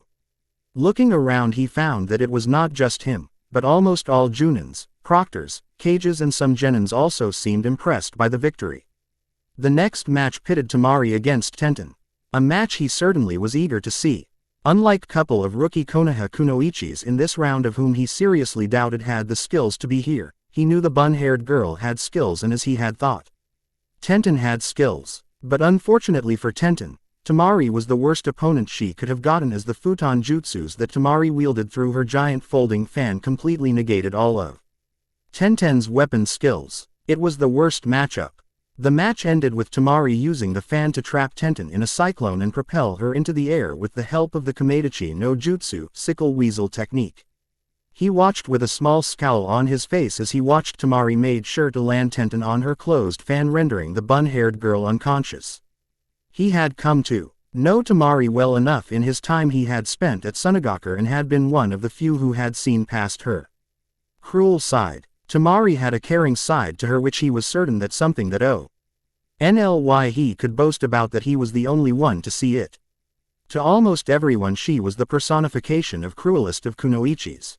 But seeing Temari acting in such a cruel manner during this exam here there was so much at stake did make him wonder as to what she was up to. The confrontation that happened between the Konoha genin wearing green jumpsuit and Temari after Temari threw Tenten off of the fan in an attempt to have her land on the many weapons on the ground.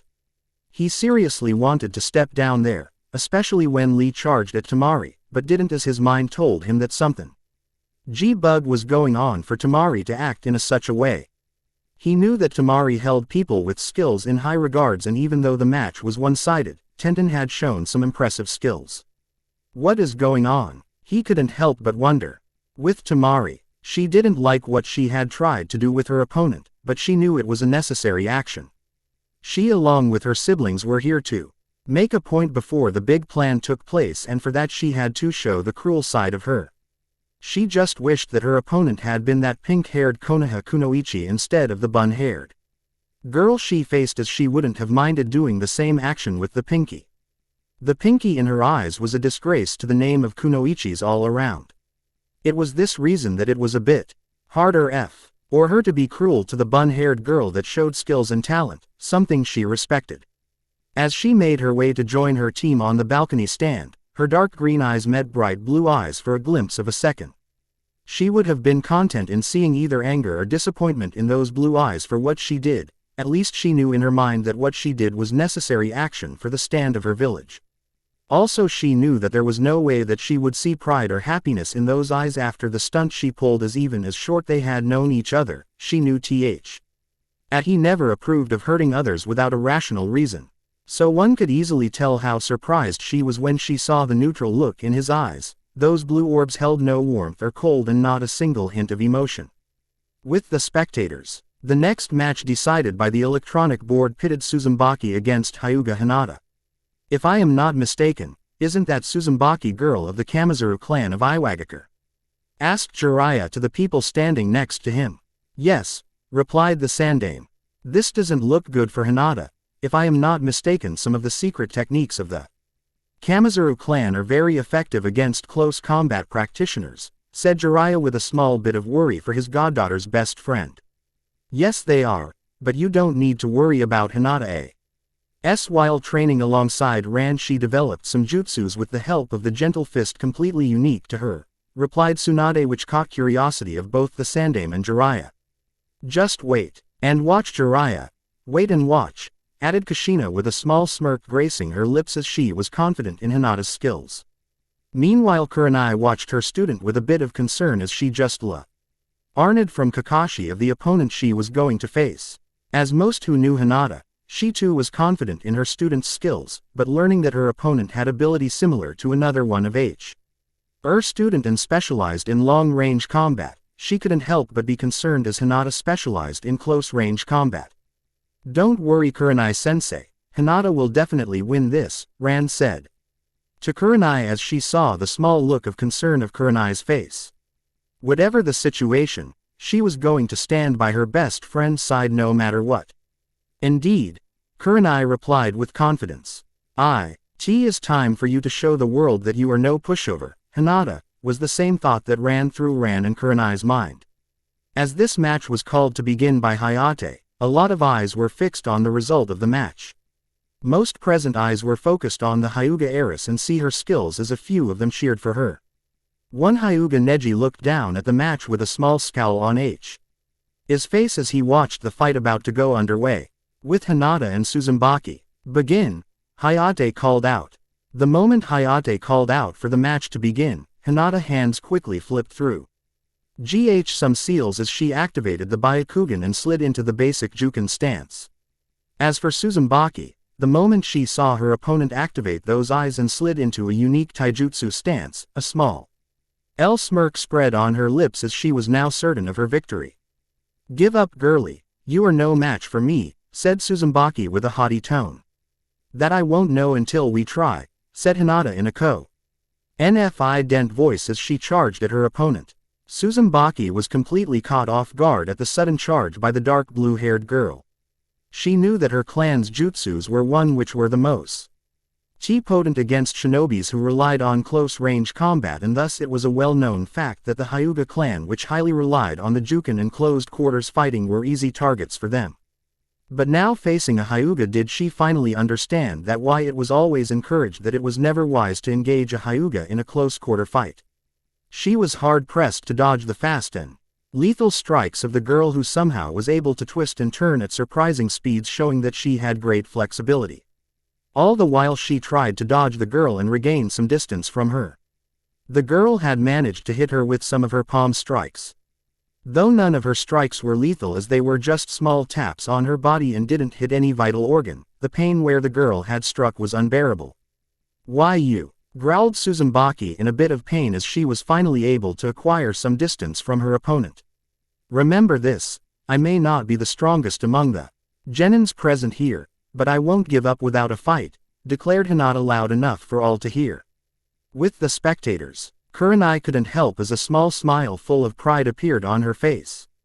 As she watched the shy princess stand for herself with confidence, Hinata had come a long way in her eyes since the day she was in charge of looking after her from the time of the academy.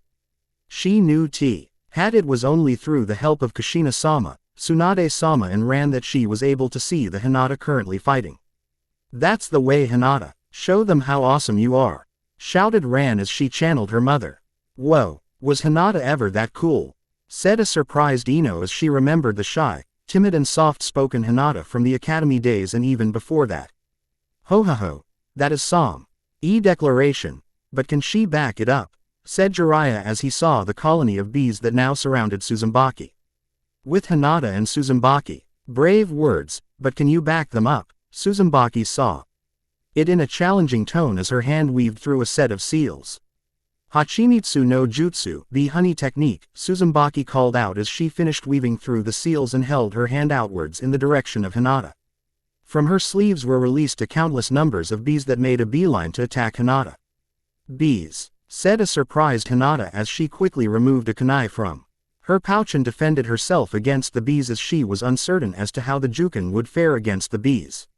She completely missed the small smirk that graced the face of Tsuzumaki as she removed the kunai. Hinata finally realized her mistakes of using her kunai to cut up the bees heading her way. First was that there was a numerous amount of bees for her to target, and secondly being had each time she cut up a few of the bees, they would turn into sticky nectar which was falling on her and slowly restricted her movements. No, Hinata muttered as her movements were restricted by the sticky nectar. So you finally noticed that the nectar has the same properties as the glue, said Tsuzumaki with a haughty tone as she was now certain of her victory. Now to end this, Tsuzumba, Kai said with a sly smirk on her face as her hand weaved through a set of another hand seal. Hachi-senban no Jutsu, thousand bee stings technique, Tsuzumaki called out as another colony of bees were released from her sleeves. All those bees floated next to Tsuzumaki with their stingers pointed out at Hinata and fired their poisonous stingers at the Hyuga heiress. Hinata watched with a small bit of dread as those stingers approached her, and it was only the worried shouts of her friends that snapped her out of her fear and act. She knew that she had just recently started learning that jutsu and chances of it succeeding were minimal, but she also knew that it was the only jutsu that was going to help her out of this predicament. Focusing her chakra through all the chakra points of her body, she used the Jukenpo Aikigekishin, gentle fist art one blow body. Luckily for her the jutsu worked, and broke the hold of the sticky nectar on her body, and because of that she was able to avoid the stingers at the very last moment. Wah! How! Shouted Tsuzumaki, completely surprised seeing that her opponent was not only able to break free of the sticky nectar, but was also able to avoid the stingers. I already told you that I won't give up without a fight, and know this, that I will give my all to win, declared Hinata as she was panting a little as the jutsu took a lot out of her.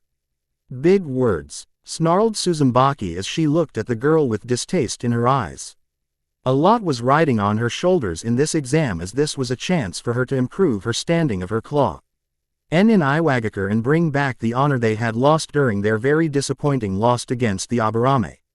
Though before she was sent with the team to attend the Chunin exams, she was briefed by the Sandame Tsuchikage that this was her big chance to show that their clan still hold to its former glory, and at the same time was also strictly warned that she should not be acting with the intent of revenge against any Konoha nin for their clan's losses against the Aburame clan. After all, this was a way to show that Iwa Konoha peace talks were going in a right direction.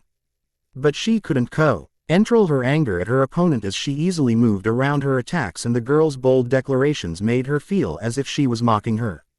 She was going to show who was the superior here in the fight as a very big colony of bees left her sleeves as they circled around the girl ready to strike at her command, and it only came as a bonus as she was a teammate of Aburame. With Naruto, it had been the most interesting match he had seen so far, and it was clear to him and all present that both the girls were skilled than an average genins. It was a match of complete opposites, as the Hyuga clan was famous for their close-range abilities while the Kamizuru clan was famous for their long-range abilities. Though with the abilities of the Kamizuru clan, the match at first seemed one-sided, but somehow the Hyuga heiress was able to counter her opponent's bag of tricky jutsus. He was captivated by the Hyuga heiress. It was not the skills of the Hyuga heiress that captivated him, but it was her fierce determination. The old man had always mentioned to him that a person would only go far to achieve his dreams, goals if the person the mental strength and the will to stand to his bell. And here in front of him was a girl who stood against an opponent which had clear advantage over her with fierce determination. But at this moment the Hyuga heiress seemed to be in a pitch as she was being surrounded by hordes of bees. There seemed no escape. It was the calm and determined expression on her face that clued him that she still had an ace in her sleeves, and it seemed he wasn't going to be proven wrong. He watched as the Hyuga heiress closed her eyes as she formed a half-ram seal with her right hand and stood her ground. He could sense her chakra stirring in action and knew She was going to do something he certainly wouldn't want to miss. With that in mind, he focused his on the Shizen Energy, natural energy, surrounding him with his eyes closed. It was an ability of his. As his body was able to draw in natural energy, very similar to the ones who were trained in the art of senjutsu, but unlike them his body was able to draw in natural energy on his instincts and ions, and it was because of that he had a very peculiar abnormality while growing up. He had trained to control this ability under the guidance of the old man, seeing he was able to harness natural energy to empower his Kekkei Genkai jutsus. Though he was nowhere close to the power of the one trained in the art of senjutsu and attained what the old man termed to be Senin Modo, sage mode, he had gained some perks while learning to control his abilities. One of that was his sensory ability, as he was able to feel the natural energy around him, finally drawing in enough energy to force his sensor Y ability to its farthest limit, where he could not only feel, but see chakra too. Did he open his eyes? He was certain that if anyone were to look at him they would find his eyes radiating a golden yellow glow.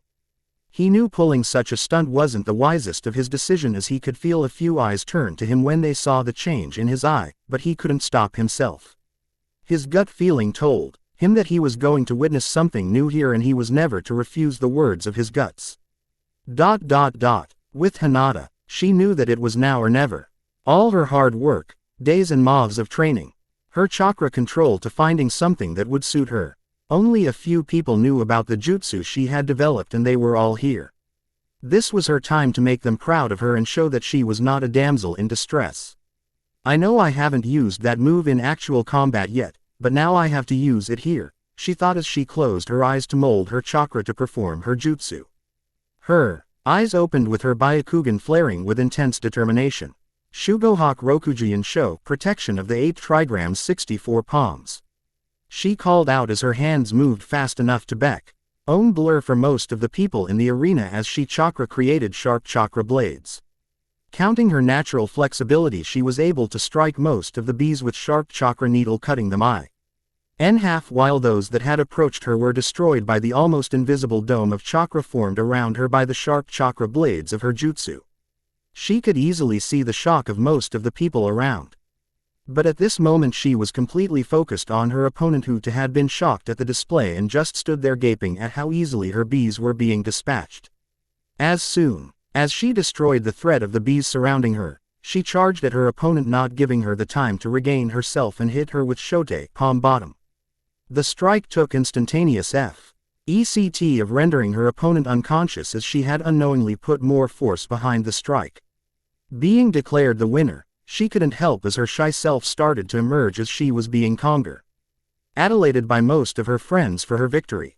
Amidst those shouts of congratulations, her eyes shifted to the 4 people whose opinion mattered to her the most. Standing next to the 2 Hokages, sight of the pride-filled smile on the faces of Namikaze Uzumaki Kushina and Senju Tsunade made her feel that this was her greatest achievement, and that feeling further intensified as she saw the smile adorning Kurenai sensei's face and the large grin of Ran's face. With the spectators, that was a very youthful jutsu, commented Guy to his fellow Junins, as he truly was awed by the Hyuga Erasa's changing the Jukin to fit her body structure. He always believed that every individual had his own style of fighting and shouldn't be restricting himself to something because it was tradition. Indeed, replied Asuma, as he too was awed by the jutsu.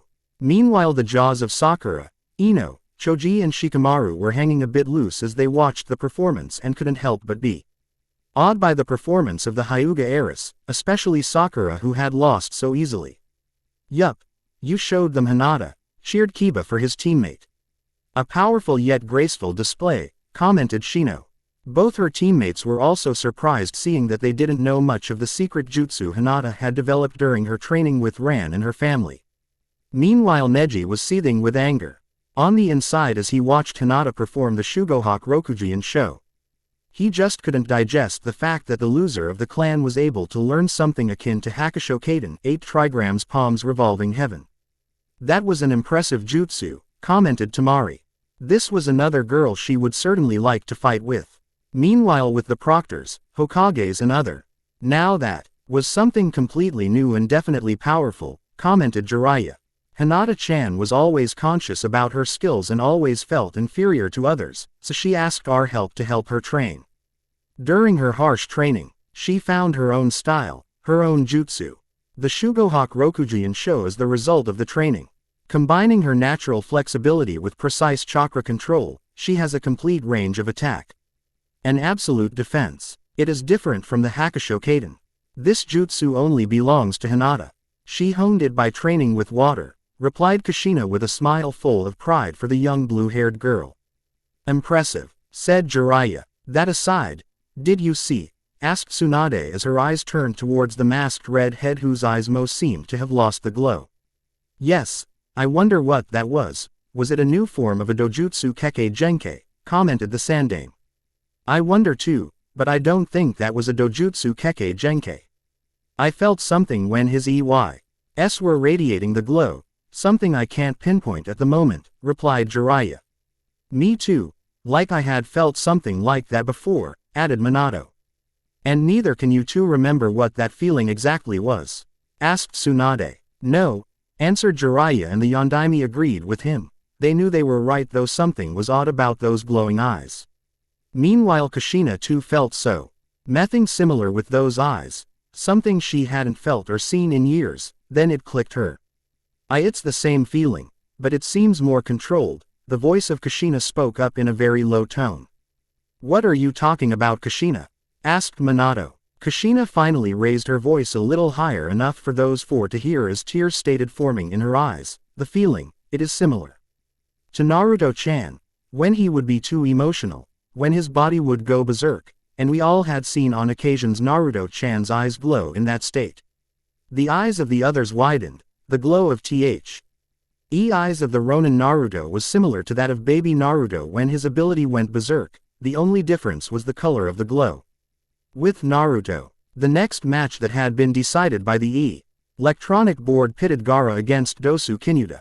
This match had ended in a blink of an eye, as it seemed Gaara had no desire to play with Dosu, seeing that the moment Hayate called the match to begin, Dosu was caught by the sand from the sand gourd on Gaara's back and engulfed the Oto Nin's body. A large intake of breath was heard at the speed which Gaara had captured his opponent, and by the eyes of three of the Konoha genins. It was clear they knew what was coming next. Luckily for all present, they were spared from the sight of Gaara crushing his opponent using the Sabaku Soso, sand burial as he only used his sand to crush the Oto Nin enough to knock him unconscious and with heavy injuries which would certainly destroy his carrier. But the highlighting feature of the match which he had noticed, and it was evident that everyone had noticed too, that being throughout the match the emotionless eyes of Gaara were focused on him instead of his opponent. If the match of Gaara was swift and destructive, the next match could be considered to be swift and graceful. The match pitted Hyuga Neji against Akamichi Choji. The chubby genin had no desire to fight the Hyuga, whose eyes seemed to be boring holes in him. It was only after the persuasion of the chubby genin's Junin sensei and also the promise of giving him a full-course barbecue dinner for free, did he decide to fight. Unluckily for the chubby genin, before he could even use his clan's trademark jutsu, the Hyuga acted swiftly and gracefully, attacking with palm strikes, knocking the chubby genin out.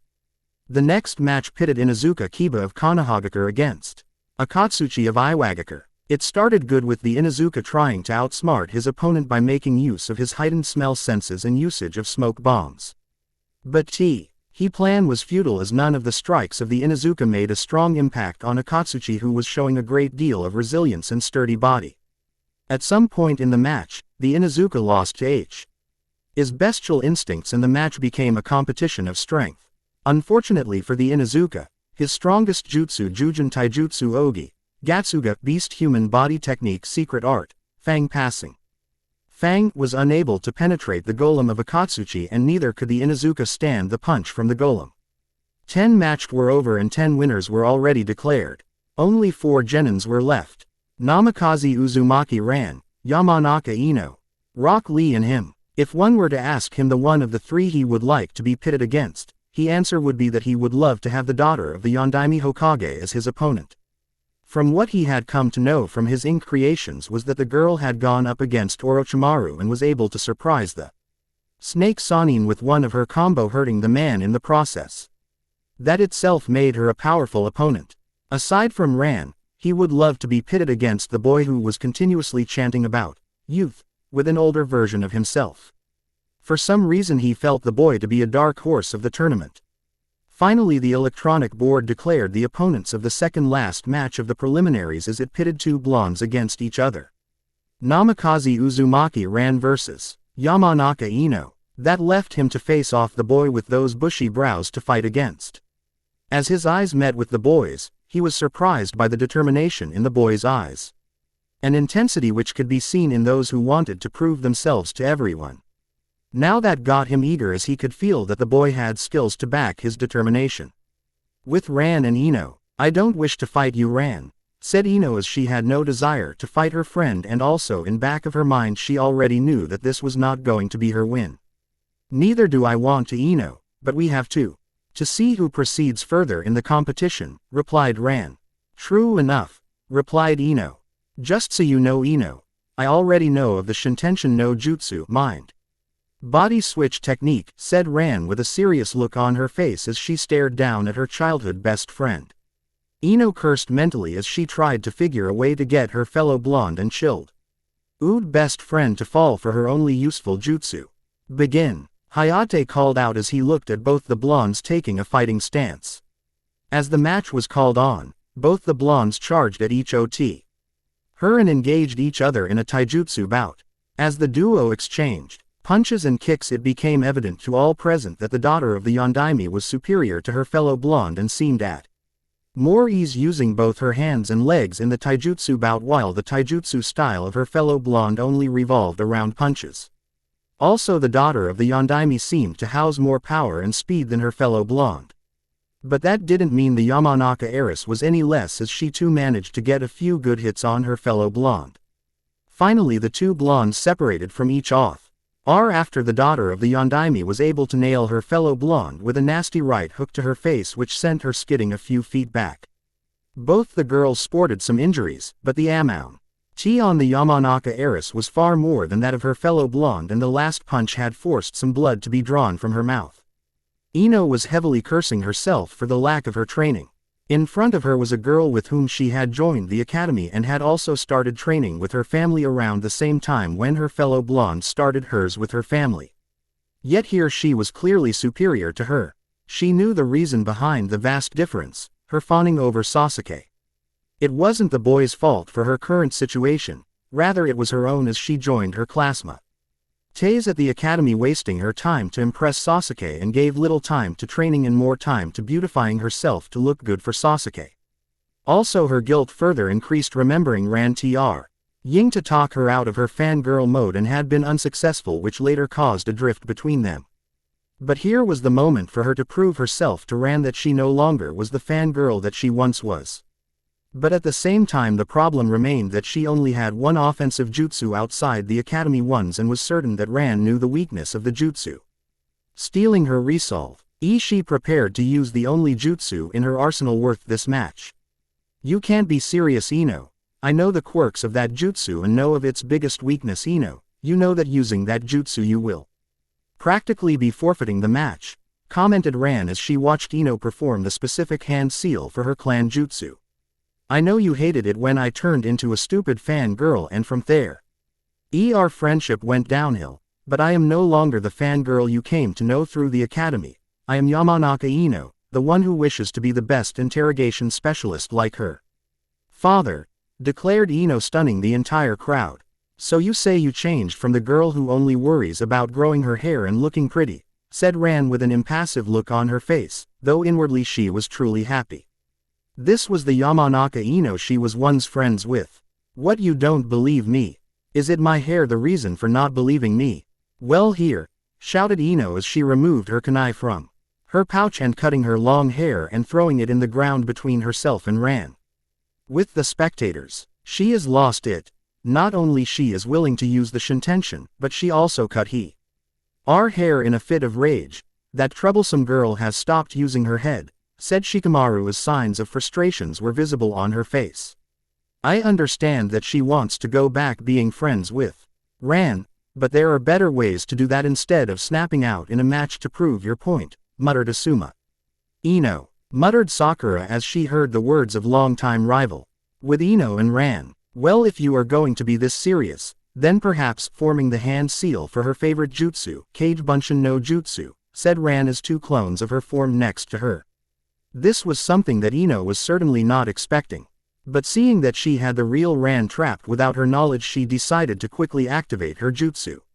Shintenshin no Jutsu, Ino called out as she activated her jutsu.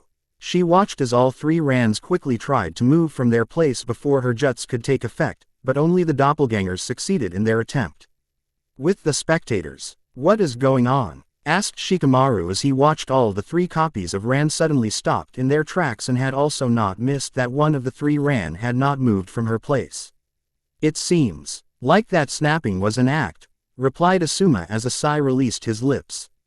"An act?" Sakura asked out loud. "Yes, an act. The act to cut her hair as she used them to trap Ran," Kakashi said. "That means," Sakura said, letting the words hanging as she didn't believe it was possible. "It is a possibility," said Kakashi. With Ran and Ino couldn't help but feel really giddy with zest as her sill. Why, little idea with her hair had worked, and now she had her mind transferred to Ran's body, superseding Ran's mind. She knew that she had less time before Ran's clones again set in action as she was unsure of how they would react with her being in the original's body, and she didn't know of the way to dispel them. Quickly raising her Ran's hand with a smirk of victory over her Ran's face, she spoke out loud. "I Uzumaki Namikaze Ran would like to for." Unfortunately for Ino, she couldn't finish her sentence as she was violently thrown out of Ran's body back to her own as the body of Ran burst into smoke. "Wah, but how?" Ino couldn't help but ask as she felt one of the two remaining Ran standing behind her with a kunai pressed to her neck. "You didn't think I wouldn't see through your act, Ino, we were one's best of friends, and one of the things I learned about you that time was that you simply adorn your hair, so it was clear that you cutting your hair was a ploy, especially after you took precaution to see that the hair fell in between the two of us, so at the very last minute I substituted myself with a clone of me, now forfeit," said Ran as she pressed the kunai on Ino's neck. "I forfeit," Ino said with slumped shoulders. Her best jutsu and best plan had been foiled, and she knew that fighting any longer was not going to work against Ran, and the girl would also not fall for her jutsu even if she tried another time. "The winner is Uzumaki Namikaze Ran," declared Hayate, which followed by shouts of congratulations from the balcony where Konoha nins were. With the proctors and the Hokages. "Sigh, that was some intelligent thinking by both of them," Jiraiya said as he was really grateful of knowing that Ran had advanced to do a smokeless substitution. "It certainly was," commented Sarutobi Hiruzen. "It was a good match. Both Ran and Ino did good job," said Minato. "Yes, it was, but it is good to see the two back to being friends like when they were small," commented Kushina with a big smile on her face as she watched the two girls hug each other, putting their differences aside. "Yep, that was the best highlight of the match," replied Minato with an affectionate smile on his face as he looked at his daughter. "All that aside, it is time for the last match to start," said Sarutobi as he watched the remaining two contestants walk down in the arena. This was one of the most awaited matches, especially to the five of them. It seemed like they weren't the only ones who waited for the match. It was to be predicted, as the redhead to fight in the match had already made a name himself throughout the elemental nations by being one of the youngest to be admitted in the bingo book. There was a lot of curiosity for many to know about his skills. The basic information was that the boy was skilled in Raiden ninjutsu and Fuinjutsu. Also there was a rumor of him being skilled in Sweden, Futon and Iryo medical ninjutsus. Then there was the matter of the glowing eyes that many had seen him use during the match of Hinata and Suzumaki, which to most was a completely unknown factor. But the importance of this match to the five transcend the boundary of learning the skills of the redhead. Rather, it was their desire to learn more about the boy who shared so many qualities with Minato and Kushina and a very close semblance to their dead son. To Kushina, he was her little boy and she had not a single doubt about it. "Finally we will get to see what the brat is capable of," said Jiraiya as he looked towards Naruto. "Still sore about the beatings you received because of your own stupidity," commented Tsunade. "I know whatever I say you aren't going to believe me even after I swear that I didn't make the brat accompany me," said Jiraiya. "I still do. NT understand why you are still angry about getting beaten even if he didn't accompany you? Asked Minato. Minato, you don't mean to say you believe the pervert, said Kushina as she glared at her husband. I don't, I'm just asking, replied Minato as he flinched seeing the glare of his wife. He escaped righteous woman fury. Jiraiya finally answered the question that had plaguing the mind of T. He for the past week and caused them to burst in laughter. But being the main judges, they schooled their features before anyone could catch the sight of them, but it was going to be a tormenting next few days for Jiraiya. With Lee and Naruto, to be able to face someone of your reputation this early, I couldn't be happier, said Lee as he stared down his red-head opponent who seemed completely relaxed. It certainly will be fun to against the student of the renowned taijutsu specialist Maeda Guy. I wish this to be a good match, Tt Ibeo, said Naruto with a grin behind his mask. Yosh, not only are you skillful, but youthful too, shouted Lee to the heavens above. What beast did I unleash? Naruto muttered to himself as he watched Bush Brows shouting about Yutha. ND, the worst being the way his teeth and eyes sparkled. With the spectators. So it finally comes to this, thought Kakashi as he eyed the red-head masked genin. Being close to the Hokage's family he had learned of their doubt that the Ronin participating in the exams could possibly be their long-dead son. That was just completely insane to him, but the fierceness behind Kushina-sama's word told him that she had not a single inch of doubt in her mind and heart. Is Lee-san going to be alright?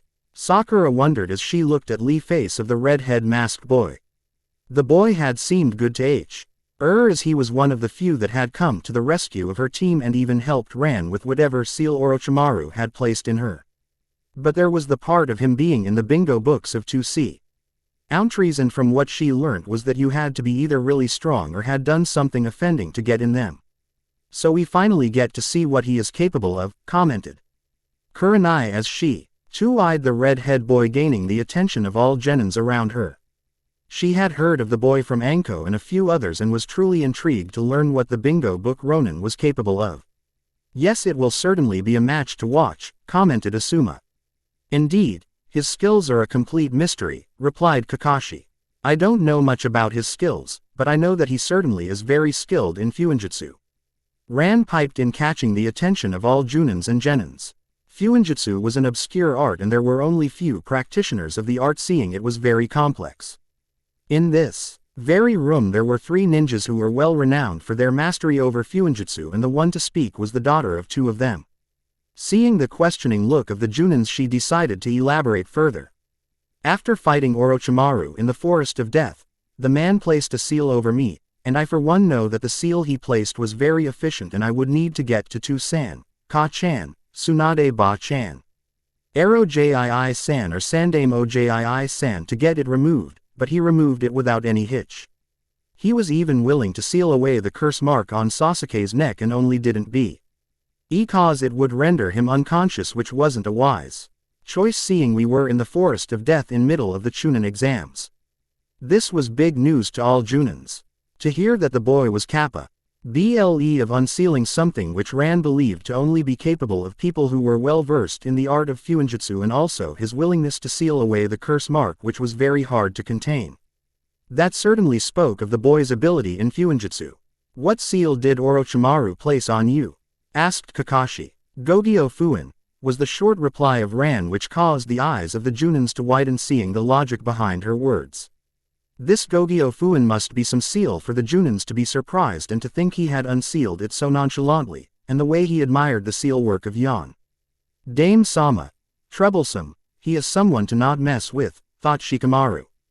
That aside, did you see the glow in his eyes? Kakashi whispered to his fellow junins. Yes, that was something completely new, replied Asuma. Meanwhile, with the Iwa nins, the trio of 2 genins and the junin had their eyes focused on the match with what the genins had heard during the first part of the exams and orders from the Tsuchikage to the junin. Kuretsuchi, Akatsuchi, keep yours peeled for every single detail on this match, ordered the junin to his genins. Why? Asked Kuretsuchi, though she already had a good idea. Orders from Tsuchikage-sama, replied the junin. On the other side, all the eyes of the Sunanins silently waited for the match to start. The red-head masked boy was listed in the bingo book of Suna after his fight with Gaara, where the masked boy had not only gone toe-on-toe with his fellow redhead in the desert, but was also able to seriously wound Gaara before making his escape. But that wasn't the reason of them being focused on the match. It was because the boy had become somewhat a significant part of their lives during his 4-month stay in Suna, even if they would deny it. That boy, he won't stand a chance against Naruto. He definitely had speed, but his kick lacked power, and I don't think he will be able to surpass Naruto in speed if he decides to go all out, thought Temari. Finally, it is time for your boyfriend's match, said Kankuro with a sly smile on his face, but stopped in mid-sentence as he felt a shiver run down his spine. He turned around to Finn. Temari glaring at him with her patent. I am the eldest and I have the right to kick your backside, glare. I am mean that guy with bowl cut won't stand a chance against him. Kankuro quickly changed the topic. That he won't, replied Temari with a small smile on her face as she turned towards the fight which seemed to start in few seconds. Saved, but she didn't deny my words, thought Kankuro as a sly smile graced his lips. Not caring about the bickering of his siblings, Gaara's eyes were completely focused on the match as the inner demon of him was shouting to take action and end the unt from the face of the earth which he decided to ignore for the time being. The Konoha no Ketakaki Aoi Moju Konoha's sublime green beast of prey who had stayed silent throughout the discussion of his fellow Junins as he had his eyes fixed on his student and his opponent finally spoke up, or rather shouted, destroying the eardrums of those around him. Yash, Lee, let the power of your explode. With Naruto and Lee hearing those words of his sensei's words, Lee couldn't help but shout back in enthusiasm, indeed, Guy Sensei. I will show everyone the power of my youth.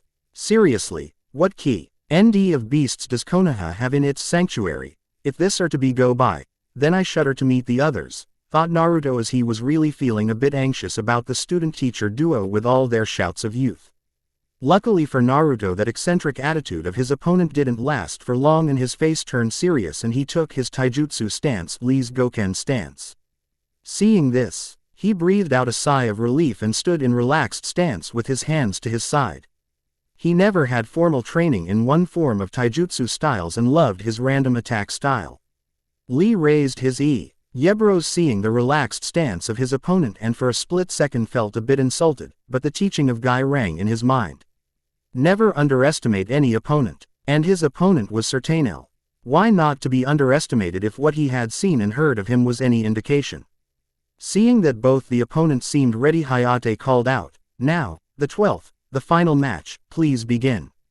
The moment the match was called on, Lee shot towards his opponent with impressive speed as he covered the distance between the two in matter of seconds. Konoha Senpu, Konoha Whirlwind. Lee shouted just a couple of feet away from the redhead as he attacked his opponent with successive high and low kicks. To the surprise of Lee and the spectators, each and every successive low kicks and high kicks were blocked by the redhead. Even while blocking the barrage of the successive kicks, the redhead was only moved a couple of inches from his spot and above all he was able to find an opening and ram a powerful elbow into Lee's guts, making him stumble back, which was followed by a nasty haymaker to his jaws. Lee was astounded by his opponent. Not only was he able to see through the feint attack of Konoha Senpu, but was also able to block the continuous barrage of kicks. He had even found opening into his attack and planted an elbow and a haymaker which were really powerful if the pain he was feeling on the point where they struck. But one thing had been ascertained in the span of the few seconds: the redhead was a very powerful opponent. With that thought in mind, he charged his opponent with a barrage of powerful punches and kicks. With the spectators, it was painfully obvious to all that whatever Lee tried, Naruto had him outmatched. The red-head masked Ronin was able to block, parry any punch or kick the bushy brow Konoha Genin threw at him, at any angle. None of the taijutsu endeavors of Lee bore any effect as nothing had yet connected with the Ronin. Meanwhile the few street strikes the Ronin had unleashed had successfully found their target. Ran couldn't believe what she was seeing. For the red-head masked Ronin to so easily brush of Lee's attack, the same Lee that had literally humiliated Sasuke before the start of the first exam, it was surreal. Impossible. None of Lee San's fast attacks are having any effect. His opponent is faster than Lee San. Then why is Lee-san still using only taijutsu? Shouldn't he try to fight from a distance with ninjutsu? Sakura spoke up. It's not that Lee doesn't use ninjutsu, he can't use them, Guy spoke up, shocking the close-by genins. With Naruto, through the minute of exchange of fists between him and his opponent, he learned one thing, and that was his opponent was a restless attacker. It complemented the taijutsu style he used, which seemed to be centered on fast and hard strikes. The only downfall to this style he could see was that the style would be useless against someone who was faster than the user and had quick body reactions. Hence to Lee he was the worst opponent. He was not only faster than Lee, but through the harsh training with the old man his reaction time was very sharp. Konoha Daizenku, Konoha Great Whirlwind. He heard Lee shout and charge at him to deliver a barrage of kicks. It was clear that the taijutsu maneuver to him that Bushy Brows was going to pull was going to be a stronger and ferocious version of his previous move, Konoha Senpu. The name suggested it. He had blocked the previous one, which had left his hands sore for a few seconds, and as such had no desire to face this technique. Forming the Tori bird hand seal, he molded his chakra to mold the wind around him to form an almost invisible whirlwind barrier, and a satisfied smirk graced his lips as he watched the show. CKED face of Lee, who was stopped in mid-strike and then was flung away as he was hit by the force of the invisible gale. It was a jutsu he had developed during his days in Suna, watching Gaara's sand defense and Temari's wind jutsus. Deciding not to give his opponent any time to recover from his sudden offense, his hand sped through a few hand seals as he took a deep breath, finished with the hand seals he exhaled small blasts of wind chakra towards Bushy Brows and over an expansive range. Futon. Shinkugyoku, wind release. Vacuum sphere was a jutsu that was difficult to avoid, as the small STS of wind chakra were exhaled in such a manner that they were dispersed over an expansive range, and if one was able to avoid the small blasts of wind, she would certainly take some damage. So the case with Lee is, even though he was able to avoid the small blasts of wind jutsu, he had a lot of cuts and pierced skin as evidence that he didn't escape unscathed. With the spectators, this doesn't look good for Lee-san. Sakura commented. Yes, it doesn't look good. His opponent Naruto is superior to him in both speed and power and has some powerful ninjutsu skills, and with Lee-san why capable of using taijutsu, said Ran as she stopped at the end of her statement, as just a few seconds ago they learned about Lee's incapability of using neither ninjutsu nor genjutsu. But what happened when Lee-san charged at Naruto with Konoha Daizenku? Asked a confused Ino. Ino wasn't the only one with that question, as almost all the genins had that question on the minds of all the genins. An invisible wind wall, answered Kakashi as he had removed the Hittite over his left Sharingan. That is some advanced skills with wind manipulation, commented Asuma as he was highly impressed by the red head. Do you think you can stand against him, Kuretsuchi? Asked Akatsuchi. Indeed I can, replied Kuretsuchi in a haughty tone as she was proud of his skills. That will have to wait and watch. I don't think that is the extent of his abilities, spoke up the Iwa Junin, making Kuretsuchi to scowl even as she already was aware of it. Sheesh, he is playing around with that Konoha genin. He should simply end this instead of playing around, said Kankuro. You don't get it, Kankuro. He isn't playing, it is as if he is waiting for something, replied Temari. And how do you know that? Asked Kankuro. It is in his eyes, said Temari as her eyes were focused on the match, or to be specific were focused on Naruto. Who am I to challenge you about him?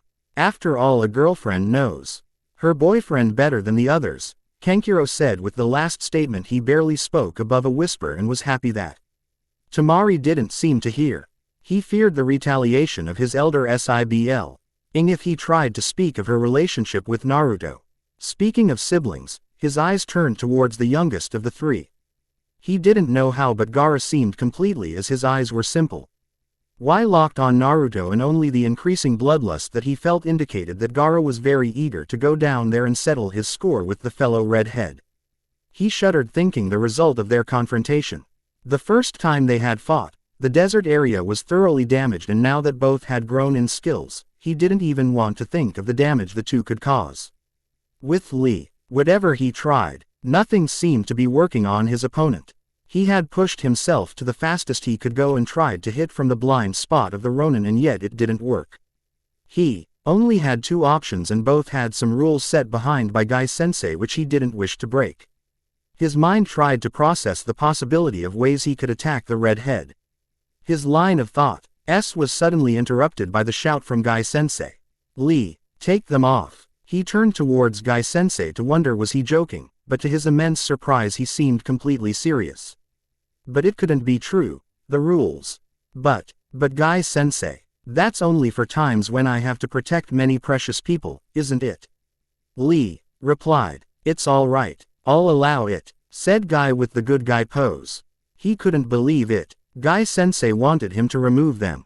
With them removed he knew that his speed would increase by a huge margin and it was clear that he needed that kind of speed to go against his current opponent. His current speed was already found out to be useless as his opponent trashed him in the contest of speed. The smile on his face could not be stretched any longer as it was. Now went from one ear to the another as he slid down the leg warmers to take them off. There they were strapped to his legs. Weights, the things he used to go extreme with his taijutsu training. On he weights was carved the word, Kanjo. It was truly a match that was going to test his guts and spirit. "All right, now I can move easier," he shouted as he removed the weights from his legs. With the spectators, "Weights," was the collective questioning words of most of the genins present. What an old-style training method. Guy, thought Kakashi as he looked onto the mini-guy removing the weights from his legs. PFT, something like a little weight isn't going to help you against Naruto. A speed contest with him should never be taken as an option, thought Temari. But what happened next took everyone by surprise and shock as the place where the weight collided with the ground it formed two large craters. This was crazy. Isn't that a bit too much? Kakashi wondered seeing the impact of the weights. That's some weight, but will it be enough? Wondered Temari. With the proctors and the Hokages. Leave it to Guy to take things to the extreme, commented the Sandaime seeing the impact of the weights. Mini Guy certainly will need that extra boost if he wants to go toe-on-toe with Naruto. The boy has been playing with Mini Guy, said Jiraiya. Well, we'll get to see if now the speed of Mini Guy surpasses that of Naruto or not, commented Tsunade. Yes, it will be interesting to watch, replied Minato. Meanwhile Kushina just silently watched as her eyes stayed focused on Naruto. With Naruto's eyebrow twitched a bit at seeing the impact of those weights, speak of going to extreme. But he had no room for complaint as he too had gone to training which would be called going crazy extremes, by mundane standards. The old man had worked him through the ground. Lee, go, he heard the older version of Bushy Brow say to Bushy Brow and with that Bushy Brow moved into action. The result was what he had anticipated. Bushy Brows was holding himself down on speed. With the weights gone the speed of Bushy Brow had drastically increased where he was only a blur to most of the genins present. But he could easily track his movement. He watched with a grin on his face as Bushy Brows moved behind him, in his blind spot with his fist cocked back. His grin widened as the East moved to connect with his face from his blind spot. He waited till the last movement to catch on to the fist of Bushy Brows, though he was surprised by the force behind the punch. The shock was evident on Bushy Brows' face. He took that moment to hit Bushy Brows with a roundhouse kick sending him flying across the arena. The moment Bushy Brows skidded to a halt after receiving the roundhouse kick, Naruto for the first time in the match took on the offensive as he charged at Bushy Brows. He moved at the speed almost equivalent to that of Bushy Brows as he engaged the Konoha genin in a claw shish of fist in which neither of them was willing to give anyone any inch in the clash. With the spectators, "This is crazy," Ran shouted watching the high-speed taijutsu fight between the two genins in a bit of awe. "Both of them are so fast," Sakura commented sounding completely odd. "Wow, their attacks are so fast my eyes can barely keep up," commented Ino with the genins agreeing with her. "They are equal in speeds," added Hinata. "It indeed seems so, but the way Lee-san's opponent is enjoying himself," added Shino. "What Shino is thinking is indeed true. It is clear that even now Naruto is still on the front foot," thought Kakashi. He wasn't the only one with the similar train of thoughts as it was on the minds of all Junins. "It is as I thought. It is still not enough," thought Temari with a smile on her face. "What about now Kuretsuchi?" asked Akatsuchi. "I can," answered Kuretsuchi with a bit of uncertainty in her voice as she too could see that the red-head masked nin was enjoying himself. With Naruto, he was enjoying this. This was real fun. Exchanging punches and kicks with a boy around his age who moved almost as fast as his normal speed. The adrenaline rush was it was as if he was back fighting with Gaara. If he wanted he could end the match with a snap of his finger. It was a matter of using one of those jutsus and he would be out of Bushy Brow's grasp in terms of speed. Heck. Only the Junins and the Hokages could match him at that speed. But he decided to not use that jutsu. The reason was the look in the eyes of Bushy Brow. It was clear to him that the weights were not the only trump card in Bushy Brow's arsenal. And it certainly wasn't just the trick he used on the Oto Nin according to his information of his ink creations. There certainly was something more. Blocking Bushy Brow's spiraling kick and planting his elbow followed by roundhouse kick, he forced some distance between the two of them. He returned to his relaxed stance which he had taken before the start of the match while Lee stood back up from the kick and stood in his Goken stance. The look in Bushy Brow's eyes brought a predatory grin on his face. It seemed like he was going to use his trump cards. With Lee, even with his weights removed he was unable to match his opponent. Though to all it may look like they were equal in speed and he was also able to plant some hits on him, but he understood better. His opponent was still superior than him both in speed and power. At this moment only one option was left to him, that was to break the rules set forth by Gai-sensei on those kinjutsus. He understood that directly using that jutsu wasn't an option at this moment. His only option for the time being was the Renge Lotus. His head turned towards the Gai-sensei's direction where he silently asked for the permission to use that jutsu, and by the look on the face of Gai-sensei, it seemed he too was thinking the same thing. He couldn't help the large smile that erupted on his face as he received the permission. He failed to notice the predatory grin on his opponent's face as he started unrolling his bandages. Once the preparations were ready for him to execute jutsu, he charged at his opponent with renewed vigor. But unlike the times he used the jutsu on Sasuke and Dosu, he didn't charge directly at his opponent as he had greater speed and better reaction time than the other two, and there was a possibility he might dodge his attack. It was something he didn't want to happen since the Renge is a double-edged sword. With that thought in mind he ran circles around his opponent who silently observed his movements. At a sudden movement in between him running circles around his opponent, he charged at the red head Ronin and was able to successfully plant a vicious kick on his jaws, kicking the red head upwards. Using the Kage Buyo, shadow of the dancing leaf, he appeared directly behind his opponent who was ascending further upwards. But what happened next completely took him by surprise. He was about to wrap the Ronin with the bandages to execute the Jutsu Omid Renge, front lotus. It was then it happened as he watched the red head move in air with such agility as if standing on ground, and was now facing him, and before he could react a chakra-enhanced palm thrust met his stomach which sent him stumbling towards the ground and go on to crash with the statue of the hands. That hurt much more than Neji's Juken strikes. He didn't have much time to recollect himself as he watched the red head that had landed on the ground speed through a coup of hand seals, and finally ending the hand seal sequence by clapping his hands together while he bent a bit backwards with his cheek inflating as if gathering a huge amount of air. He watched with horror-struck eyes as his opponent fired a concentrated, destructive blast of lightning from his mouth which proceeded towards him at a very fast pace. It was only because he had opened the first gate of opening, to execute the Omid Renge, front lotus, was he able to dodge that a concentrated, destructive blast of lightning jutsu. And even then he wasn't fast enough as he was sent hurling towards the side walls of the arena and crashed into it as he was still close to the jutsu to experience its power, which sent a small amount of shock through his body. Oops. He heard the words leave the mouth of his opponent in a sheepish and guilty tone, and also the gasps of few people from his position. Wondering what caused the reactions, he turned to look towards the direction where that a concentrated, destructive blast of lightning jutsu had struck, which caused his eyes to widen in awe and horror. The statue was on the verge of collapsing, and above all there was a big hole the size of the hurricane through the wall behind it, giving a view of the forest of death with about 24 of trees uprooted in its path. Sorry, didn't mean to try and hit you with the Raiden, Narukami N. O Hoko, lightning release.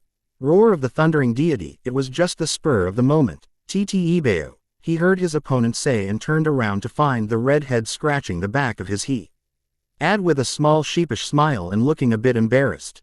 His opponent was completely out of his league. And he couldn't help but smile as he got to face such a strong opponent. With the proctors and the Hokages. Oops, sorry. He just now almost destroyed the building and damaged the forest, and the only word that left his mouth was oops and sorry. Said Anko, completely befuddled by what had just taken place and the redhead's reaction.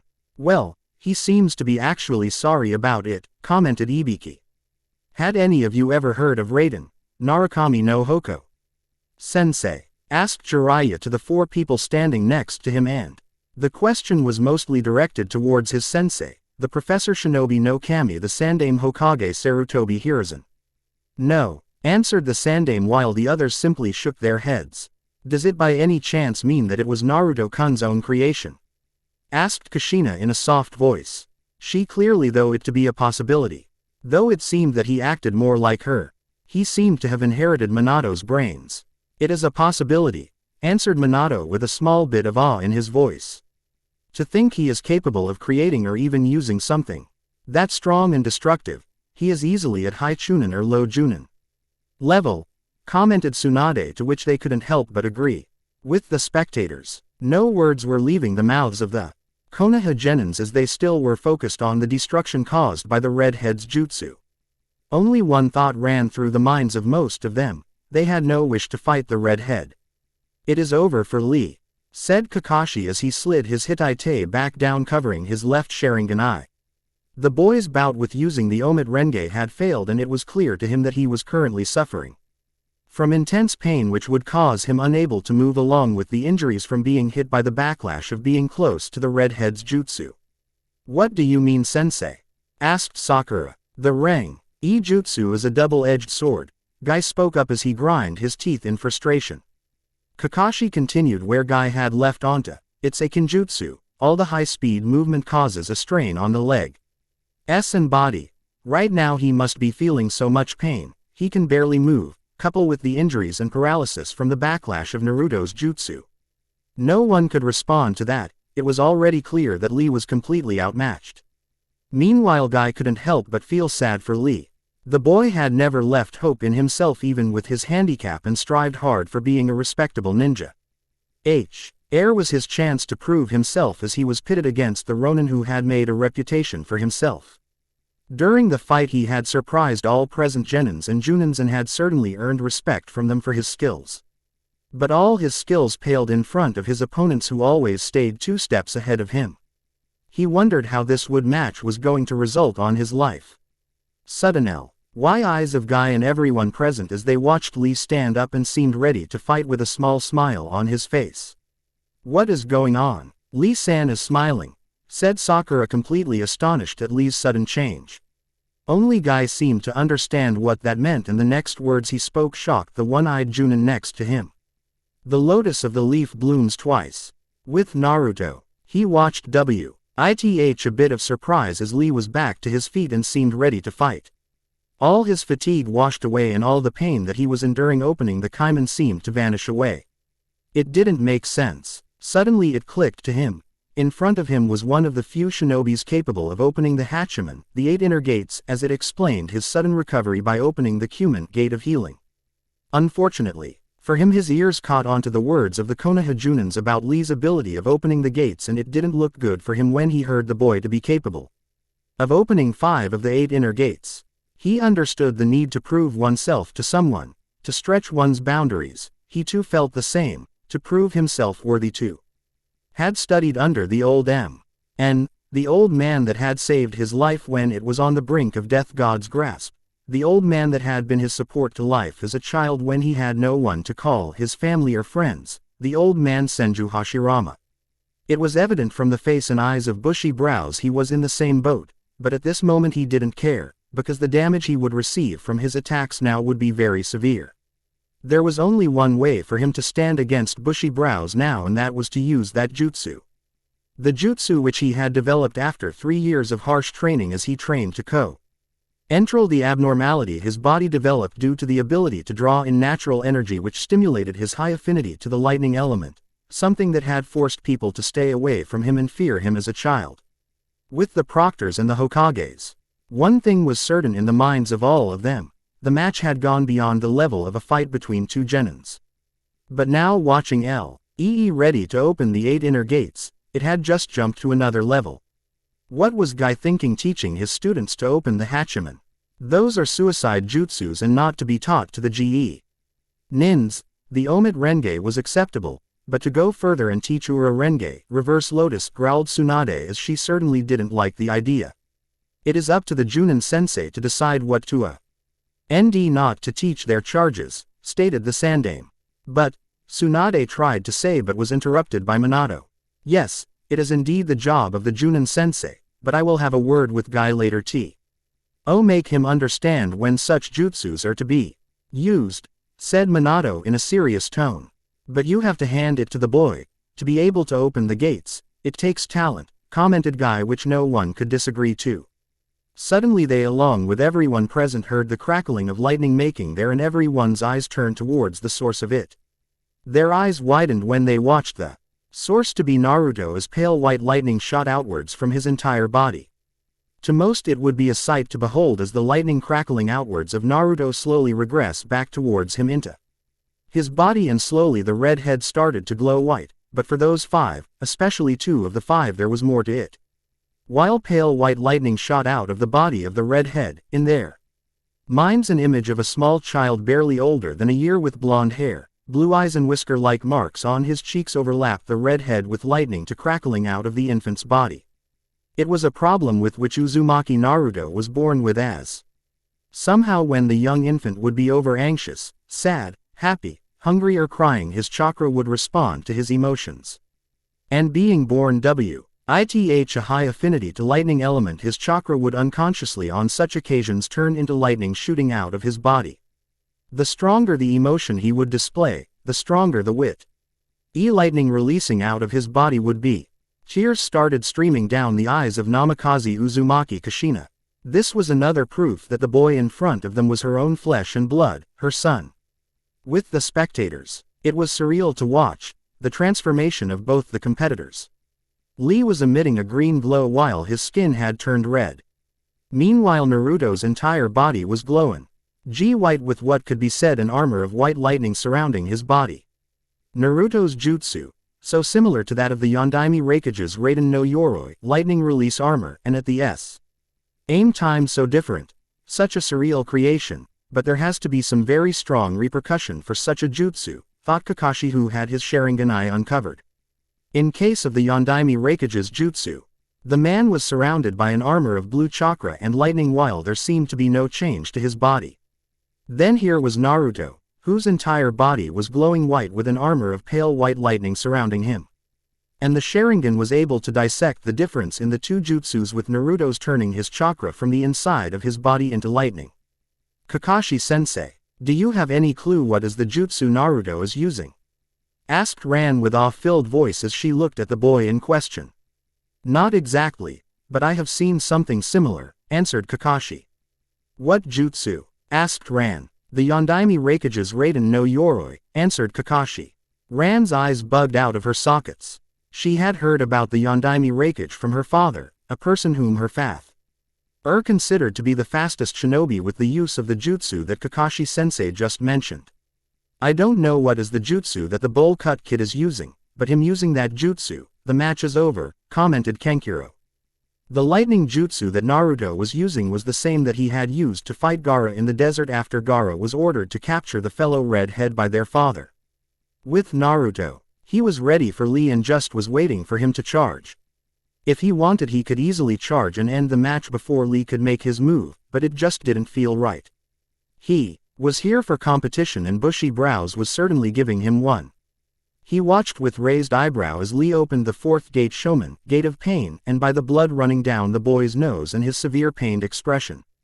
His body was unable to bear the force of releasing the gates, forget the after effects.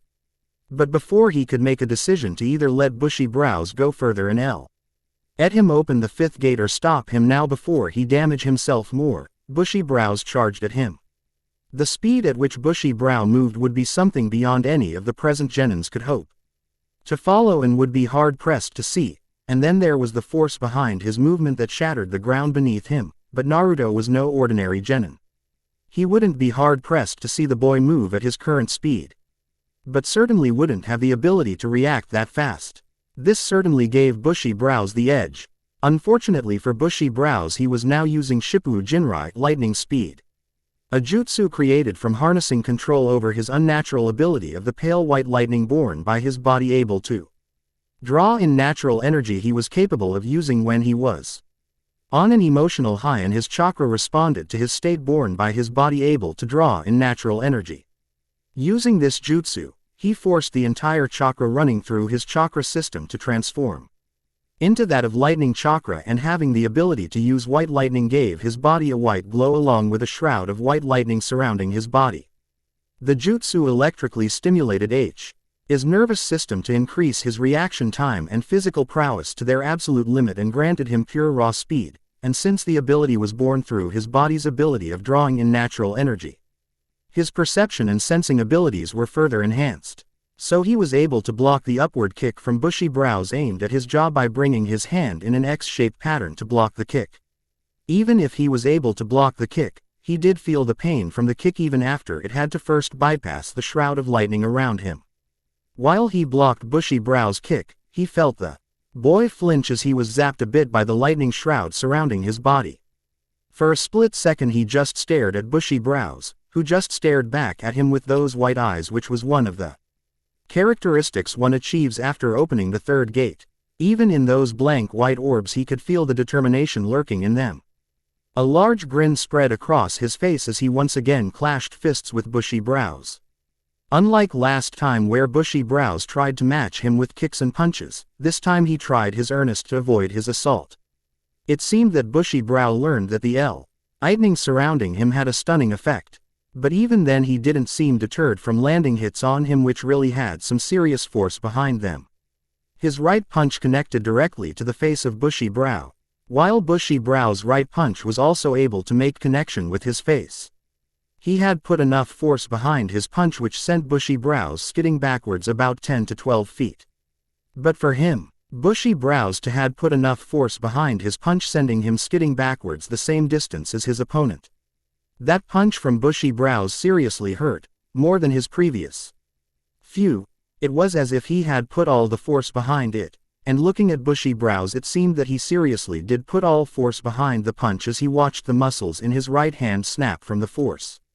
His eyes suddenly widened as he felt bushy brows' chakra once again building to take a new rise. That idiot was forcing another gate open even after all his injuries. It was completely suicide. Dull act. And he decided to put a stop to it, stop bushy brows' foolishness. The boy had already proven he was a skilled ninja and didn't need to go any further by hurting himself to the extent that he might lose his ability to as a shinobi, or worse lose his life. He heard Lee shout, but interrupted the boy from saying anything further as he transcended the distance between him and Bush. Why brows in a flash of lightning, leaving a trail of lightning behind his wake, causing the eyes of Lee to widen and certainly that of the everyone present here too. Yes, this is the end, said Naruto as he placed his right hand on Lee's stomach. Byakureisha, white lightning palm. He said. Ah, Lee shouted as the jutsu took its effect, encompassing bushy brows in white lightning. The jutsu worked, not only damaging his opponent from the outside but also from the inside where it attacked his nervous system and having the reverse effect of Shippu Jinrai had on him. It was a devastating jutsu. And it was a good thing for Lee that he could alter the power behind the jutsu and had kept it at level where it would not do any serious damage and only land bushy brows to the land of unconsciousness. With the entire arena, there was a stunned silence ringing through the entire arena at just what had happened, and only the Sunanins didn't seem to be surprised by what they had seen.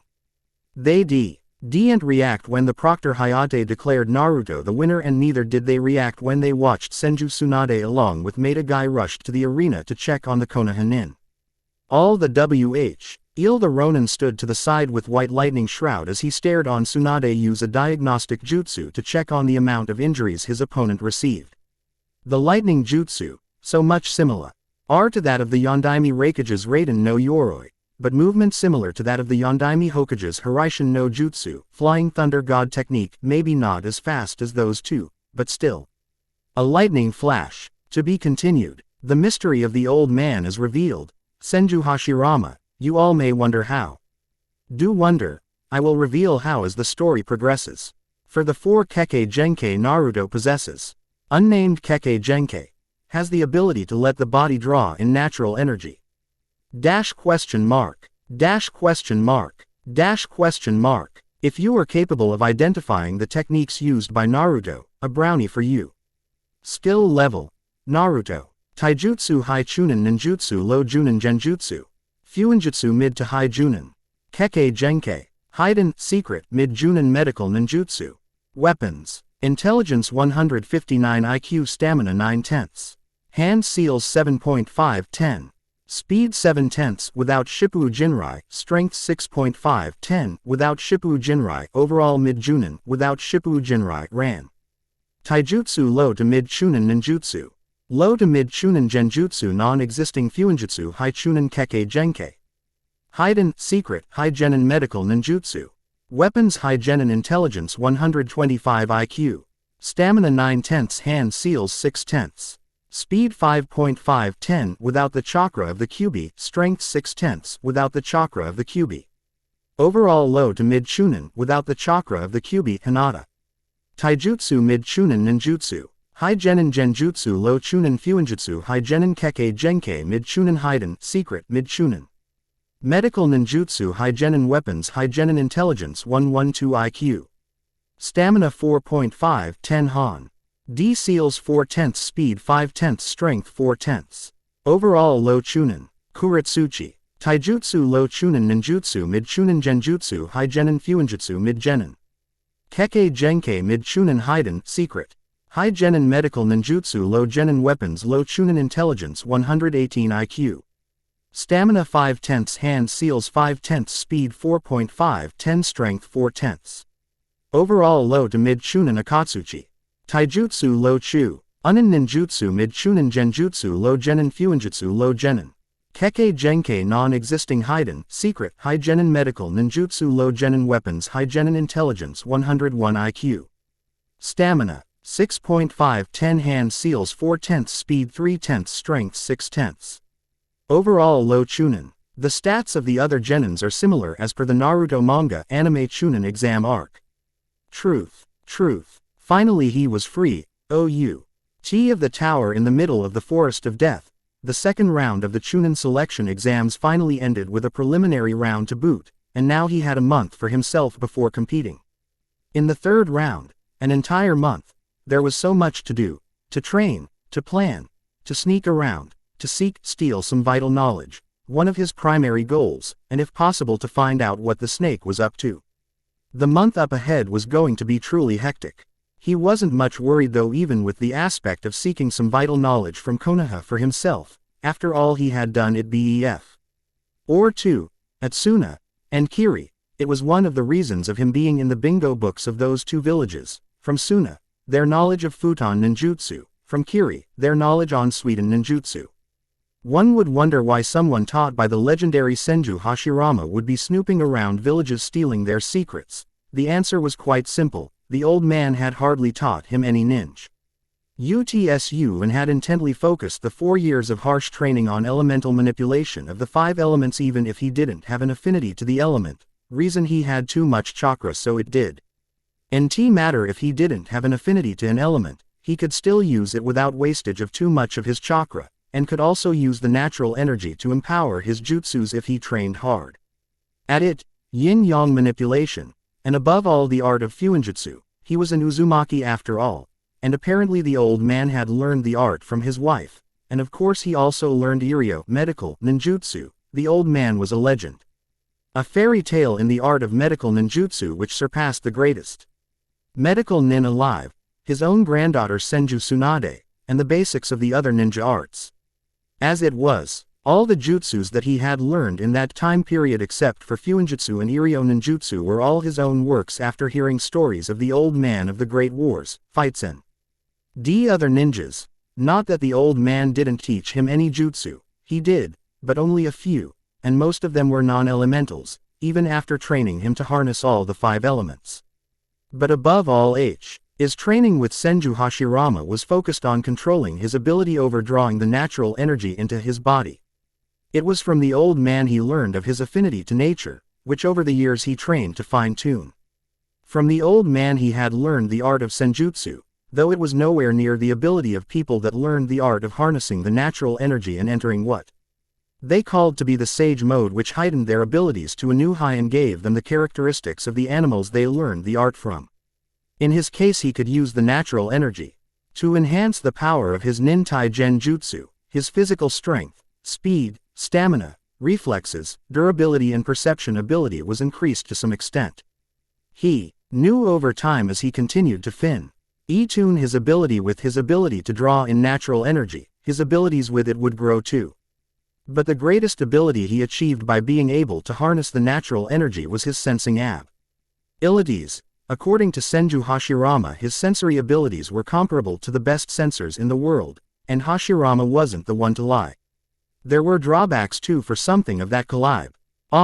If he were to draw in too much natural energy, then he would go berserk. Pale white lightning would start shooting out of his body like a storm, destroying everything in his path. Also more the natural energy he would draw in, the more tired he would be after he stopped the flow of the natural energy. For that reason he was working on a jutsu that would help contain the problem of lightning, of Wh. Ikshippu Jinrai was an incomplete form.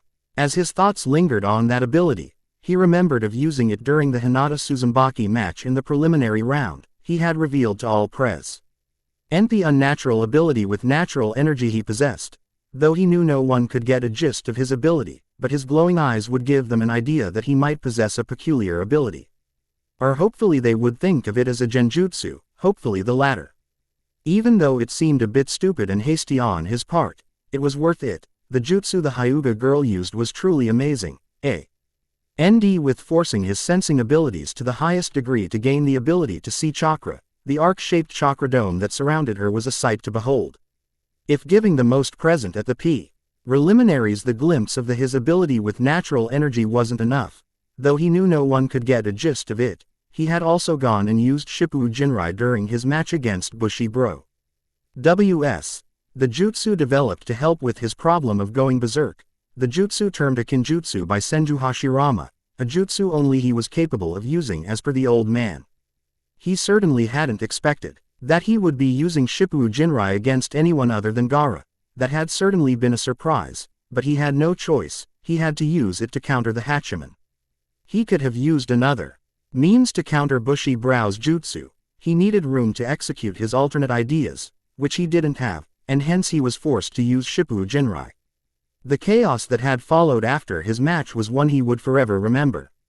Flashback. Naruto watched silently as Senju Tsunade used a diagnostic jutsu on Bushi Brows to estimate the amount of damage that his body had suffered, and if looks could kill Bushi Brows, Junin Sensei would be dead by now. It was only the concern on Junin held for Bushi Brow which had him stand his ground, as he was certain that the man had every idea of running away from the fury of Senju Tsunade. He didn't need Tsunade to confirm his doubts as she spoke with Guy about Bushi Brow's injuries. The boy would need a miracle to recover out of this situation without having one of his body part crippled for life, and that miracle could only be done by someone of Tsunade's caliber.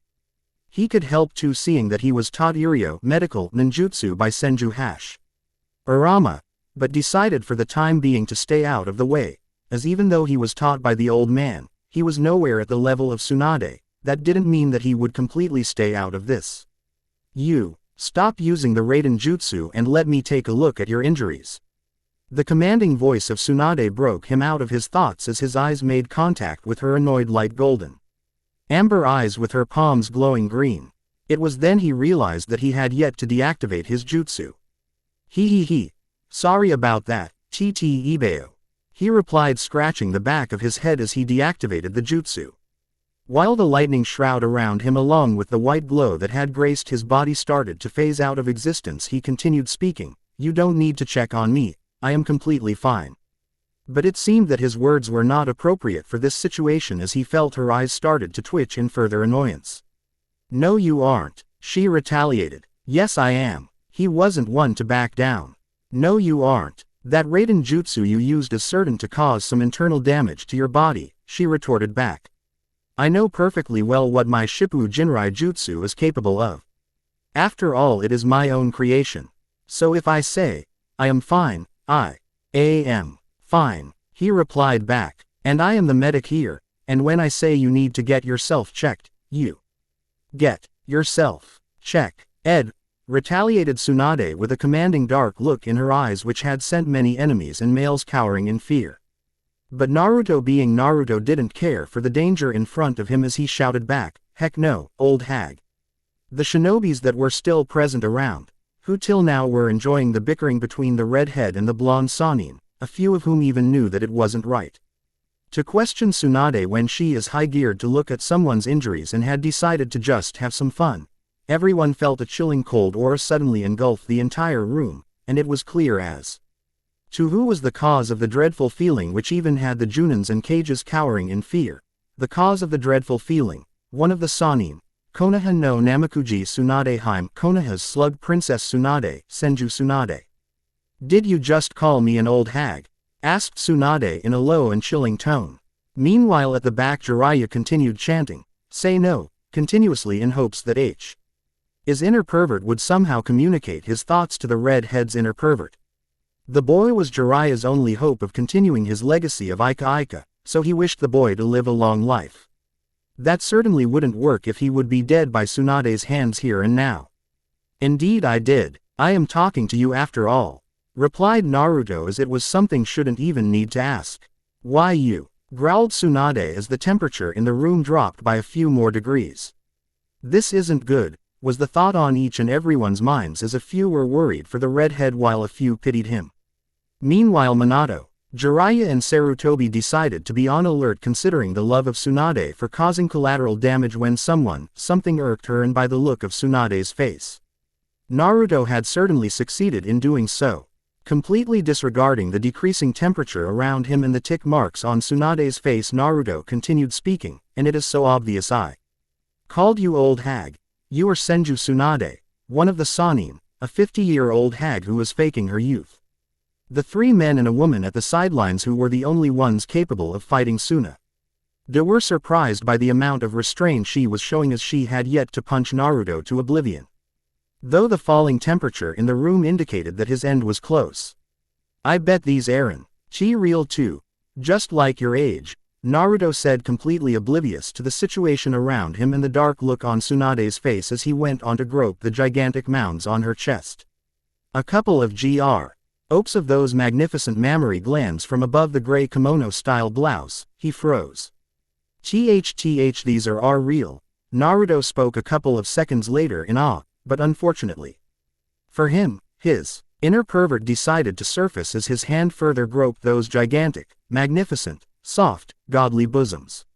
Each and every person present had their jaws hanging very, very, very, very low at the scene in front of them. No one had the time to react, not even the Yondaime, the one considered the fastest shinobi alive, when Tsunade flicked the forehead of Naruto with her index finger, sending the head flying through the walls of the tower. Tsunade, we aren't here to injure the competitors. The Sandaime roared at his student, being the first to regain from the shock. That perverted brat deserved it. Tsunade retaliated with the same vigor as the Sandaime. The words of the Sandaime brought everyone out of their stupor as they finally realized what had just transpired. The female in the population except one agreed with the blonde Sannin. Meanwhile the entire male population along with one female currently held the redhead at the level of a deity. To grope the breasts of Tsunade, had required balls of steel. It was a dead sentence. And you wholeheartedly disagreed with me a week ago at the onsen, and even after the many times I told you guys, but you wouldn't believe poor old me, the boy is a pervert. Jiraiya spoke in a smug tone with a hint of challenge as he looked at Kushina and Tsunade. But before either of the two could retaliate, the voice of Naruto spoke up as redhead walked back into the arena room through the hole in the wall. I beg to differ with you, Ero Sennin. I am no pervert, I am just an admirer of the beautiful creations of Mother Nature, the female sex. Ero Sennin. Jiraiya muttered as a tick mark developed on his forehead at his nickname. All eyes turned to the red head that walked in the room through the hole in the wall created by HYPNOSIS being smashed through it with a big smile plastered on his face as if he wasn't even flicked a minute ago through the walls by Tsunade. The only thing which could tell that he was hit by Tsunade's super flick was the small amount of blood running down his nose, but maybe it was because of something entirely different reason. He just admitted to being a pervert, was the thought that raced through the minds of everyone present, with most of the females glaring at him, while for some males he now was the epitome of manliness, though they decided to keep their opinion to themselves. But before anybody could say a thing, Temari used the Shunshin no Jutsu to appear a few feet in front of Naruto with her giant folding fan unfolded, showing all the 3 stars. A pervert like you appreciate a woman's beauty. My backside, Temari said in a chilling tone as he unleashed the most powerful Kamedachi no Jutsu, sickle weasel technique, she could at the very moment on Naruto at point-blank range. She watched with satisfaction as the point-blank Kamedachi caught him in a powerful tornado and was assaulted by the wind's cutting ability. The pervert deserved it, but Temari's satisfaction didn't last long, as the moment the tornado disappeared, instead of a bruised and battered body of Uzumaki Naruto falling on the ground, pieces of wood fell down, indicating that the redhead had used Kawarimi. Even before she could react to find the redhead nuisance, her right ear was assaulted by hot breath and the sensuous voice of Uzumaki Naruto. Indeed, your backside is one of the most appreciated, Naruto said in a sensuous tone as he leaned on her right shoulder from behind while his left hand gave a gentle squeeze to her left buttocks over her purple garment. Your bosoms too, as HYPNOSIS' right hand gently groped her right bosom. Actually, I appreciate you to the entity, placing a gentle peck on her right cheek.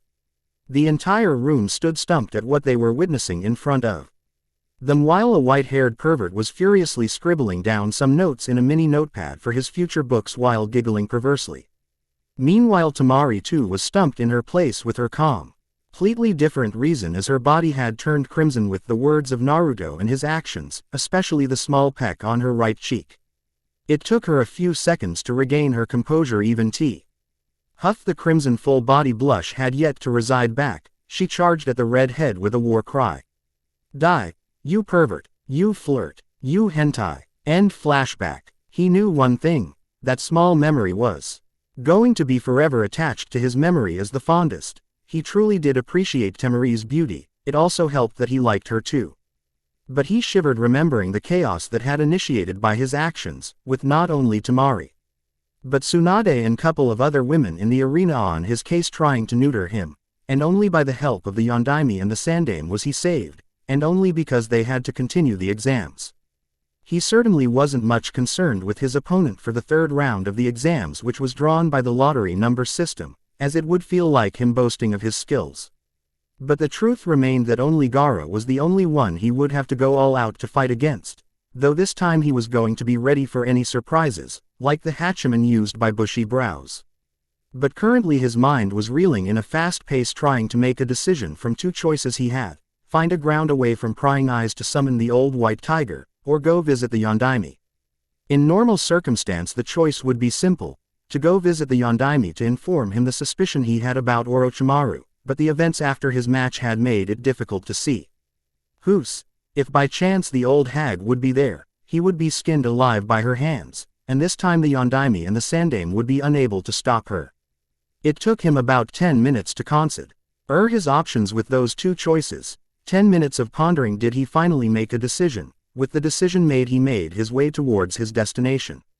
Meanwhile, at the Hokage's office, the proctors of round 1, 2 and the preliminaries had just left after giving their thoughts and assessments on the genins that had made it to round 3, along with a few that had caught their attention during the preliminaries. This only left the Yondaime, the Sandaime, Jiraiya, Tsunade and Kushina in the room, along with the couple of hidden Anbu. The Yondaime dismissed the 2 Anbu, seeing that our discussion was going to be more personal and family related. So, what do you all think of the performance of Ran? Asked Minato. I would say Ran-chan is ready for a promotion to the rank of Chunin. She showed the mentality of a Chunin, though the match didn't force her to show her abilities to the best. We know she is Chunin level in skills, answered the Sandame, which brought smiles on all the faces present. There was never a doubt in my mind she could do it. Dat Bane, cheered Kushina for her daughter, but suddenly her mind caught on to the fact that she ended her sentence with that blasted verbal tick again. Seriously, what did the gods had with her? She couldn't help but wonder. But for the first time in many years she didn't feel embarrassed using the verbal tick, as it signified her bond with Naruto. Yeah, none of us had any doubts, added Tsunade. What about the brat? Asked Jiraiya after a couple of seconds, letting the enthusiasm reside a bit. Much to the shock of the four, Tsunade stayed calm when Jiraiya asked the question. All knew who Jiraiya was asking about, so her reaction, especially after the incident at the end of the preliminaries, it was a surprise she was so calm at this moment instead of cursing a storm up or going on his hunt. Deciding to take Tsunade's silence and calm as an indication to continue with their talks, the Yondaime spoke up, destroying the awkward silence. There is not much to say about his match. He was ahead of Lee throughout the match in terms of both skills and mentality, and if I were to say his skills and mentality are CER toinly that of a Junin, said Minato, to which Kushina had a smile which showed how proud she was of Naruto. True, especially with that jutsu he called Shippu Jinrai. Also there was Raiden, Narukam. I know Hoko, two creation of his own, and also the other futon jutsus he used. Jiraiya spoke with a hint of awe in his voice. No one could discount the words of the Gamma Sennin, and he also seemed to be holding back a lot of his skills. Commented the Sandame. That brings a question to answer. Why would someone of his skills want to participate in the Chunin selection exams? Minato pointed out, he didn't feel right to suspect Naruto of anything, but being the Kage, it was his duty to see that there was no threat to his village. Minato. Kushina spoke up in a tone of disbelief. She wanted to chastise him for even thinking what she knew he was thinking of her baby boy, but couldn't, knowing full well of his responsibilities. So she decided to stay silent for the time being. True, but that can only be answered by Naruto. Added the Sandame. Leave that to me. I had already intended to go have a word with him before the start of the exams, said Jiraiya. No, anyone, but you. I don't want Naruto-kun to be influenced by your perverted antics, shouted Kushina, as the very thought of Jiraiya influencing her children in his perverse ways didn't bode well with you. I influence him. Have you already forgotten what he did to Tsunade and that Temari girl after his match? Jiraiya spoke up. Gee, that was. Kushina tried to be the devil's advocate here, but couldn't form words to form an argument. What he did to Tsunade would have been considered his curiosity, but after his small show with Temari, was there any doubt about him being a pervert? Heck, he even admitted it. Jiraiya added more to his previous statement, completely shutting off Kushina. Whether Naruto is a pervert or not isn't the matter of discussion here, it is the whether he is really Namikaze Uzumaki Naruto. Spoke the Sandame, quickly diffusing any argument that could have possibly been started over the boy's perverse nature. The ability he showed during his match and the feel of his presence during the match of Hinata Suzumaki, just like baby Naruto, added Jiraiya. No one could deny that. The boy with each day was confirming their doubts that Namikaze Uzumaki Naruto didn't die that day, especially after the ability he had shown today. It is him, said Tsunade, causing everyone's eyes to widen. What did you say, Tsunade? The question was stuttered out of the lips of Kushina. Even in her heart and mind she believed him to be her Naruto, for she, like the others, knew that Tsunade wouldn't agree so easily without a proof. It was in her medic nature, so for her to confirm that I saw it, that the Ronin Naruto is without a doubt Namikaze Uzumaki Naruto, your son, Tsunade said with a big smile on his face as she looked at the two parents. Tears of joy started to pile up in the eyes of Kushina. Tsunade seemed to be confident about her claim. Tsunade, are you certain? Asked Minato. He was truly happy, but he had to confirm it. Yes, you all remember that I flicked the forehead Naruto when he groped my breast. I did more than flick his head. While I flicked his head I used my other hand to collect a sample of his blood from his wrists from an angle no one could notice. Saw it, Tsunade, as she brought out of the vial of blood from her pocket. The implication was clear on all faces. They knew why Tsunade so confidently claimed the Ronin Naruto to be Uzumaki Namikaze Naruto, the dead son of Uzumaki Namikaze Kushina and Namikaze Minato, the godson of Jiraiya and Senju Tsunade, the honorary grandson of Sarutobi Hiruzen. The tears were no longer restrained in the eyes of Kushina as she was held onto by Minato, who was sporting a smile of true happiness on his face with a few drops freely falling down his face. Jiraiya was no further behind as his eyes too had tears of joy filled in them with a big smile on his face, just like Tsunade. After all, their godson was alive and it was finally confirmed. Sarutobi couldn't be much happier for the four of them. So that is why you had rushed to the hospital at the earnest, to do a blood test, said the Sandaime. You got that right, sensei, replied Tsunade. With Naruto, he finally made to his first destination, the Hokage Tower. Even if he feared the idea of Tsunade being present there, she could kill him with a single punch. The forehead flick made her strength obvious to him, but Orochimaru was a far greater threat for him to fear a punch from Tsunade. He quickly made his way towards the Hokage's office. Arriving at the office, he found the door closed and telltale signs of seals used to lock down the room and its occupants inside, probably privacy seals. It seemed there was a very important meeting taking place inside. What might a young man like you be doing here? He heard a feminine voice call to him. He turned around to find a woman with midnight black, straight hair reaching down to her waist and coffee brown eyes on a beautiful angular face. She was wearing a half-sleeved, black kimono with blue trimmings that reached down to her legs, held closely by a light blue obi. She looked about 20 years old. The way she carried herself indicated that she was a trained kunoichi and had a beautiful figure to boot the beautiful face, especially her C-cup. But he had a reason to be here, so he held back his perverted self.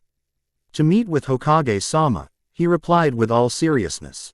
The woman was taken by surprise by the seriousness displayed by him, but being a kunoichi, composed herself and spoke. Hokage-sama is having a private meeting at this moment, also being his secretary for the time being.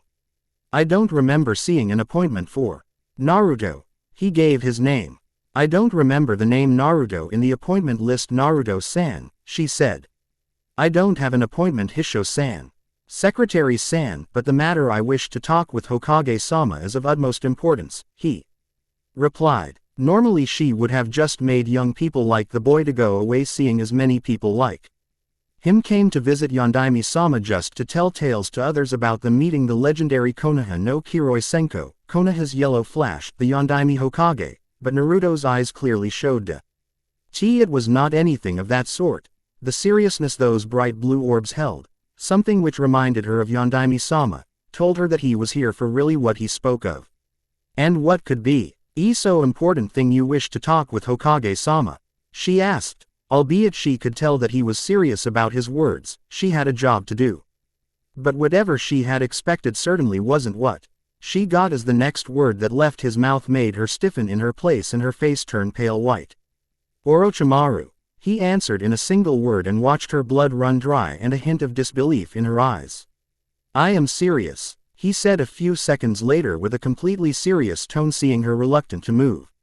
The amount of seriousness that was stretched in the eyes of Naruto forced her to move as she rushed to her counter and quickly clicked a special seal used to communicate with the Hokage when he was in the office, with privacy seals shutting the room off to the world outside.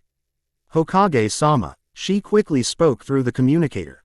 Meanwhile, inside the Hokage's office, after receiving the news that the Ronin Naruto participating in the exams was indeed their son Namikaze Uzumaki Naruto, proven by blood test done by Tsunade, they had discussed long of a way to approach him, to find about what truly occurred that night. How was he still alive when they had seen his dead body and even buried it? Where had he been all these years? There were too many questions to be answered, and taking the matter with haste wasn't going to solve the questions. Finally it was decided to let Jiraiya approach him first, seeing that both had something in common, their perverse nature. Above all, the self-proclaimed super pervert had ways to make people reveal their secrets. This was the reason why he was successful as a spy and information-gathering shinobi.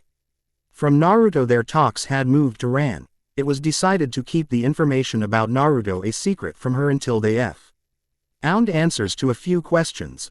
Also it was decided that Kushina would look after her training with time-to-time help from Minato for the rest of the month. The training was also to be intensified. The opponent she was going to face in the third round. Also it was decided that she was ready to finally sign the Toad contract. Hokage-sama. The voice of the secretary disrupted their meeting. This caught the attention of all the occupants of the room, knowing full well she knew that they were having a private meeting. For her to use the special seal, she certainly had a good reason. Yes, Yuri-san, what have you called for? Asked Minato. Hokage-sama, sorry for disturbing you, but there is a visitor here who wishes to speak with you of something of utmost importance, the secretary's voice replied. This caught the attention of all present. The tone of her voice clearly spoke that whoever the visitor was had some really important matter to talk about with Minato. Also there was a small hint of fear in her voice. What does the visitor wishes to speak with me about? Asked Minato. Oh, or Orochimaru, came the reply, stunning all. Who is the visitor? Minato asked with complete seriousness. One of the participants of the Chunin selection exams, the Ronin Naruto, was the reply. This completely stunned all in the room. What Naruto could want to talk about Orochimaru? What was their connection? Again a myriad of questions pooped in everyone's minds, all questions which only could be answered by Naruto.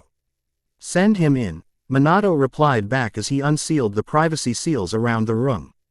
Outside the Hokage's office, send him in, the secretary and Naruto heard the reply of the Yondaime. Yes, Hokage-sama, Yuri replied back, cutting of the connection. You can go in, Yuri said to Naruto. Thank you, he replied. Suddenly losing all the seriousness on his face before he entered the Hokage's office, Naruto turned around to look at the secretary with a smile on his lips, hidden behind his mask, and his eyes twinkling in mischief. Before I enter, would a beautiful lady has you grace me with your full name, Hisho-san? Asked Naruto. Yuri couldn't help it as a SM. All pink tinge graced her cheeks. Even though the boy in front of her seemed to be around 12 to 14 in age, his tone of speech, the smile beneath his mask, his serene handsome face, his glittering blue eyes, made him look so dreamy. Ku Kuroyuri, Hakuro Kuroyuri, she answered with a bit of a stutter which caused the small blush on her face to be more prominent. A beautiful name, a name which compliments your beautiful midnight black hair, Kuroyuri-san, answered serene smile on his face, causing the blush on the secretary's face to increase. Inside the Hokage's face, with the privacy seals down, the occupants of the room could clearly hear the words being exchanged on the outside between Naruto and Kuroyuri, and none could believe what they were hearing. Tsunade's left eye had started twitch, as her palms had turned into a fist ready to punch something. Kushina was in disbelief. Her baby boy, even if he was a 12-year-old, was not only a pervert, but a flirt too, and currently was flirting with Minato's temporary secretary, and by her tone he was succeeding. Meanwhile Jiraiya was taking notes of the small conversation outside. It was too much to miss out, a use of the classic why working its magic, and by the tone of Kuroyuri the boy was working wonders. He had tried to charm her once and had failed with a beating to add to his failure, and here a young teenage boy succeeding where he had failed. The boy was gold. Meanwhile both Minato and Sarutobi had the same thought ringing through their mind. Naruto was a mini Jiraiya, also he had better charming skills than Jiraiya. Though on a very small level Minato was proud of his boy, Jiraiya did have a small influence on him. The door of the room opened and in walked Naruto with a serene look which was quickly replaced by a look of fear as his eyes settled on Tsunade.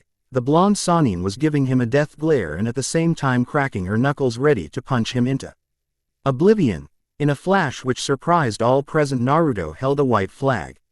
I come in peace. The words quickly left Naruto's lip as he viciously waved the white flag around. He had no desire to be on the receiving end of another of those flicks, and God forbid if it turned into a punch.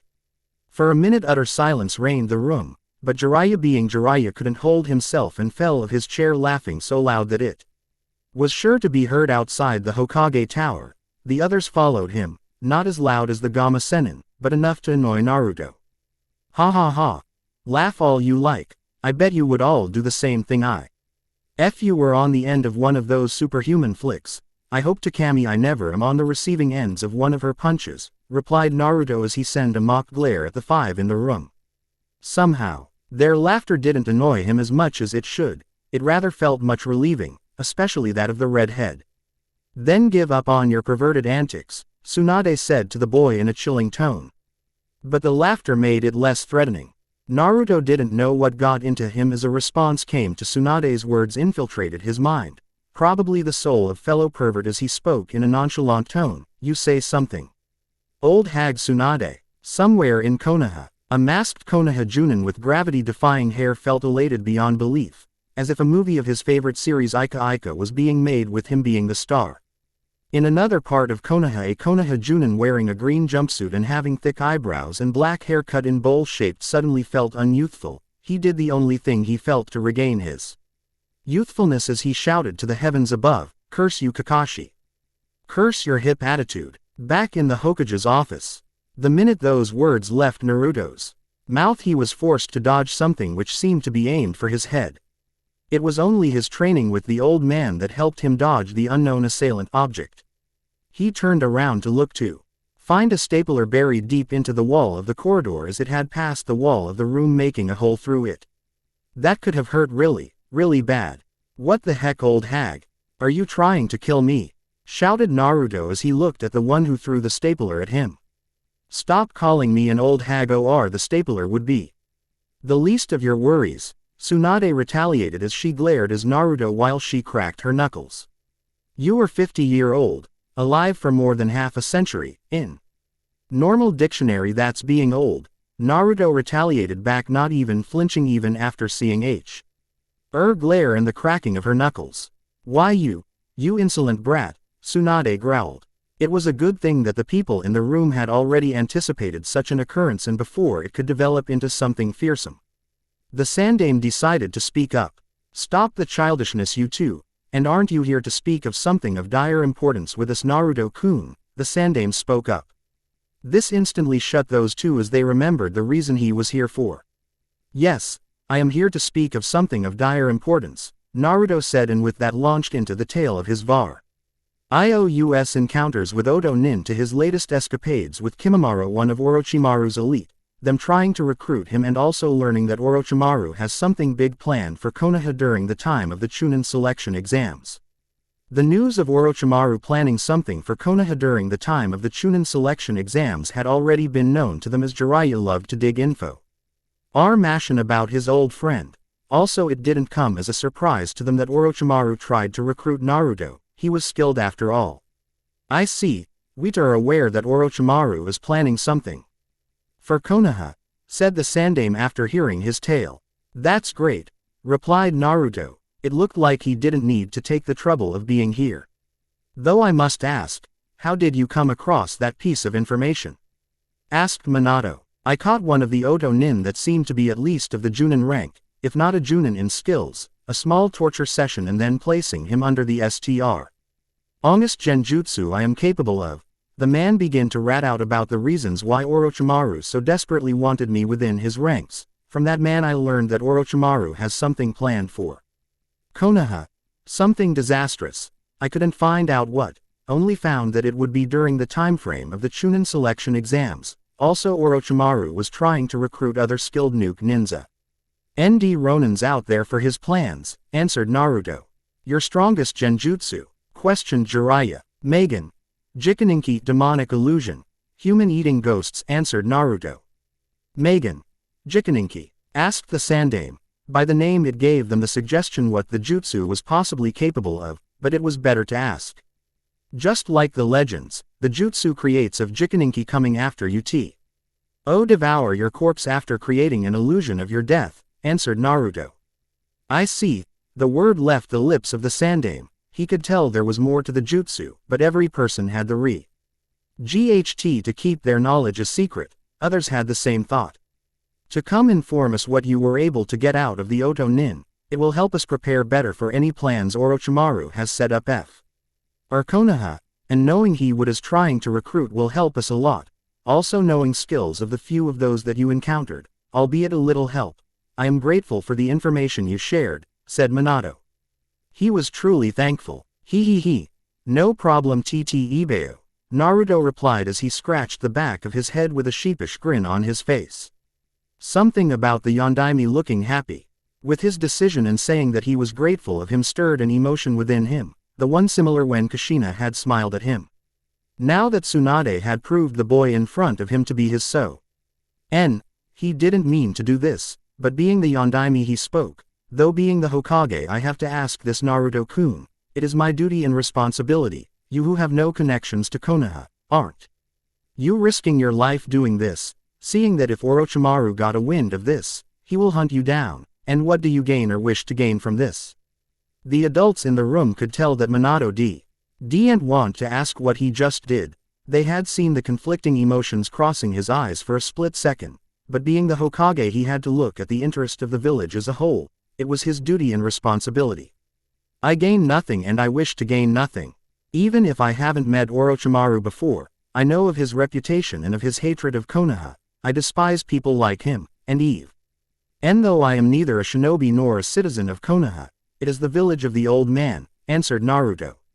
Village of the old man, what do you mean by that? Asked a puzzled Sarutobi. He along with the others were happy with the reply of Naruto, and being experienced shinobis were able to tell the boy was speaking the truth. It also helped that Minato had activated a special seal of his creation, which helped him learn whether the person in question was lying or not. The smile on Minato's face indicated that the boy was certainly not lying, so his last words were like a puzzle to all. Even Ow, on the outside he looked completely calm. On the inside Naruto's mind was in a complete disarray. He had promised the old man to never reveal his secret to anyone, especially seeing that he was long since dead, and here he had to go open his big mouth and almost reveal the old man's secret. I mean that the old man was once a shinobi of Konoha and loved the village with all his heart. Naruto clarified his words even if it was only the half-truth. Mind if I ask who this old man is? Asked Minato. To them it was clear by his tone when he spoke of the man, he was a great influence on Naruto. He never told me his name, was the simple answer that left Naruto's mouth. It was the truth, the old man never told his identity to him, but it became quite obvious when he had used Mokuden to eat giant forest as their training ground, and when confronted, he admitted of being Senju Hashirama, though the explanation of how he was alive was completely surreal to the young Naruto, to which his eyes at the present took a glance at the necklace hanging between those godly mammary glands of Tsunade. It seems he was very special to you, Naruto-kun? Asked Kushina with a serene smile on her face. Yep, that he was, Ibeo. He was my mentor, my guide. He was the one who thought of me of the ways of the shinobis. To me he was my family, like a grandfather. I owe my life to him, replied Naruto with the biggest smile behind his mask. It was clear to all five this old man meant a lot to Naruto. It was clear by his tone, his facial expressions, the happiness with which he spoke about the old man, but they also felt a hint of sadness in his voice, which to them seemed clear as none of them had missed the use of the past tense when he spoke of the man. The man was dead.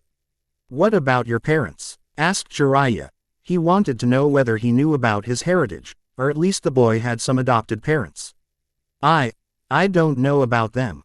I was found by the old man in one of the snow Way Mountains, Yuki no Kuni, land of snow, on the death door. I was about 2 years old then. He saved me. From then he had been with me until the day he passed away, and I was never adopted because of the problem with my chakra, emotions and lightning, answered Naruto in a solemn tone. Do you know nothing about your real parents? Asked Kushina, afraid to know his reaction, to hear that he was found in one of the snowy peaks of Yuki no Kuni and was almost going to die struck her the most out of the five, so it was possible to her that he thought that his parents had abandoned him, as his problem with lightning had stayed, which seemed to have made his life hard. He didn't understand why.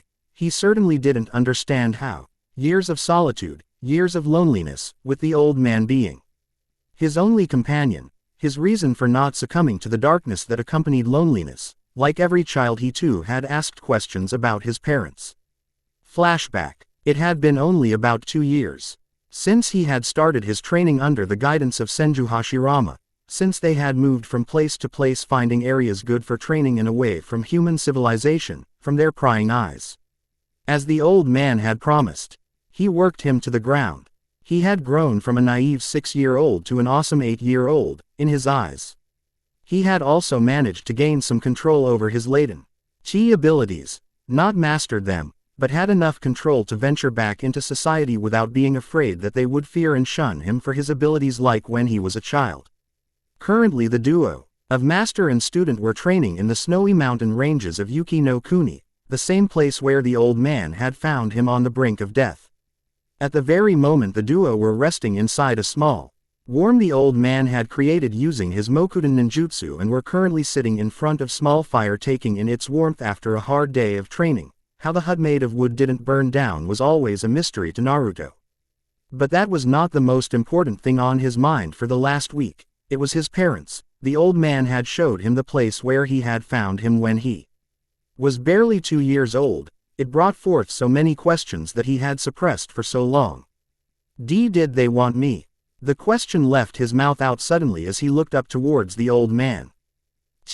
He old man didn't stop his work as he continued cooking a bowl full of mushroom mixed soup and about 5 bowls of miso ramen for their dinner. Even if his young charge hadn't been specific on who he spoke of, he didn't need to. It was obvious to him. It was for that reason he had chosen this place, the place he had found him. He knew that his young charge had kept all his emotions hidden behind his mask over the years, and he knew that his young charge had to get it out of his shoulder. Every parent wants their child. If they didn't, the child would never be born, replied Hashirama. Don, go cryptic on me again. Answer me honestly, said a frustrated Naruto, but his spirit was so down, his frustration couldn't be registered. There was a silence for a minute in which Hashirama just chewed his ground. Seeing Hashirama so quiet and still made a dreadful feeling welled up in his heart. They love you more than you could ever imagine. You were the light of their life, so is your sister, said Hashirama with a faraway look as if contemplating something. The look was completely unnoticed by Naruto as his mind and heart replayed the words of Hashirama. The dreadful feeling welled up in him completely disappeared, replaced by something serene and beautiful. His heart nor mind doubted it, as if they already knew the answer on the subconscious level, and he could tell that the old man was being truthful. He always had the ability of sensing others' emotions if he concentrated very hard, and at this moment he had the highest form of concentration. But suddenly the words of he old man struck him in a different way. He said it in present tense and not past tense. The dreadful feeling returned. They are alive, said Naruto. It wasn't a question. Yes, they are alive, Hashirama replied. Then why was I abandoned? Asked Naruto as tears started to fill up his eyes. I just told you that they loved you more than anything in the world. Do you think it to be possible for them to abandon you? Or do you believe I lied to you? Asked Hashirama. No, I know you didn't lie to me, but, said Naruto but couldn't finish his sentence as he didn't know what to say.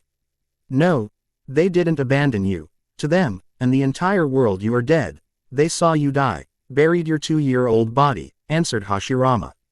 Naruto just sat stumped in his place not knowing what to say. His parents loved him. Wanted him. Also they were alive, and had not abandoned him, but they believed him to be dead. They had buried his dead body. How the heck was that possible? How? He asked. It was a clone of you. Made by someone that could impersonate anyone whom that thing touches. The clone can't even be differentiated from the original. The only ones I think Kappa BLE would be Mito-chan and you. Both of you have the ability to sense emotions. Though your skills with it are still way below the skills of Mito-chan. You will have to train harder, answered Hashirama. The situation was not making head and toe for the 8-year-old Naruto as he asked, but if they are alive, shouldn't I be? Hashirama interrupted his young charge as he spoke, with them. Why? You should be with them, but I decided against it. Why? Asked Naruto. He just couldn't fathom the old man to do something like this. I am not a prophet Naruto, but I see a violent storm Ragi. In our world in the future, a war unlike the clan wars before the founding of the hidden villages, or the 3 wars that raged between the hidden villages, and I know it will be started by someone who follows the path and ideology of Madara. The curse that raged the fight between the 2 sons of the Rakuto will continue. I want you to stand in the war in the side of the right. The side of true peace. Konoha is my legacy, but you Naruto are not only my legacy, but my student too. End flashback. He had promised the old man that day that he worked to see his dream become real. See that peace was achieved in the shinobi world. Also from that day he had stopped asking about his parents. It was enough for him to know that they loved him and never abandoned him. Also the old man had promised that he would meet them in the future. That didn't mean that he hadn't given up on them completely. After the old man had passed away, and he started his journey around the Elementa countries, he tried to get some information of his possible parents. He only found 5 couples of all the places he had visited of being his parents, but it narrowed down to 2 because he knew he was of the Uzumaki clan. But being here in Konoha and meeting the blonde genin, it was narrowed to a single couple. The genin and him shared a distinguishing feature, the whisker marks on their faces. That couple was now sitting in front of him, he the dead son of Namikaze Minato and Uzumaki Kushina. But now that he thought about it, he could feel the emotions longing, love and pride from those TW. Oh, it was like an ocean for his emotion-sensing skills, and he didn't even need to concentrate that hard. It just was surreal to believe, it was phantasmagoric. Then he realized that it had been more than a minute since the question was asked. Quickly steadying himself he spoke, "No, I don't, or rather I am unsure." I see," Kushina said. Well, I will take my leave, training to do for the 3rd round, said Naruto. Indeed, you have a tough match ahead, said Minato. Good luck Naruto-kun, said Kushina. Thanks, Naruto replied as he left the room. Well, that went well, to think Orochimaru wants to recruit him. He does have the skills, and his entry in the bingo book makes him a good catch for the snake tem, said Jiraiya. Also it seems that he certainly doesn't know of his parents, of you too, but I believe he has his suspicion, said the Sandame. What do you mean? Asked Minato. When Kushina-kun asked Naruto-kun about his real parents, his eyes for a second glanced at you and Kushina, though they seemed unsure, answered Sarutobi. You mean, he believes us to be his parents? Asked Kushina. He is unsure of it. He never mentioned his parents to be dead, so I believe he is searching for them, answered the Sandame. With Naruto, the first thing he had done after leaving the Hokage tower was to rush at the ramen Ichiraku for a healthy dose of ramen, about a dozen of bowls. It was a bonus to get to meet Ayame, something that made the stand his most favorite throughout the elemental nations. Currently he was at a large, empty clearing in the forest Suro. Nding Konoha, far away from prying eyes, and by the looks around it was hardly a shinobi had come across this place. He was fully rejuvenated after eating 16 bowls of the god's food. The only regret being at the stand today was the Ayame wasn't present around. It did make him feel a bit low, but that didn't make the ramen of old man Tsuki any less delicious. It was a large enough clearing which LD easily hold the summons the size of the legendary toad boss Gamabunta and still have enough place to summon another about half the size of the toad boss. It also had a small stream surrounded by a couple of cherry blossom trees. It was perfect for his training. But before he could begin his training he needed his body to be healed completely from the use of Shippu Jinrai, an incomplete jutsu. A double-edged sword, similar to the likes of opening 3 gates of the Hachiman, putting a huge stress on his body and slowly rupturing his body from the inside. It was only because of his other Eke Genkai at work. Iyahitai, healing body, shouldn't heal release, as it continuously healed his body from the damage the Shippu Jinrai caused. Was he not in the similar state as bushy brows? By now his internal wounds were almost completely healed, but the fatigue and stress from using Shippu Jinrai was still present. It was only the many number of times he had used the jutsu was he able to mask his fatigue. Normally he would just let a night's rest and his Iyahitai Keke Genkai to do its work, but today was special. He had to get on to work on the summons as early as possible. He had already made the old white tiger wait for 5 days since they had met, forming an O-shaped hand seal with his fingers interlaced with each other. Chiden. Hosen Seisei, heal release, Phoenix Sage rebirth. He said. A second later the words left his mouth. His body was surrounded by reddish-green chakra as if a second skin. The chakra surrounding his body stayed for 30 seconds completely healing him of all wounds, fatigue and stress. It was the ultimate Iryo ninjutsu which was born by his Iyahitai Kekkei Genkei and learning the secret behind the instantaneous healing ability of Senju Hashirama from any sort of wounds.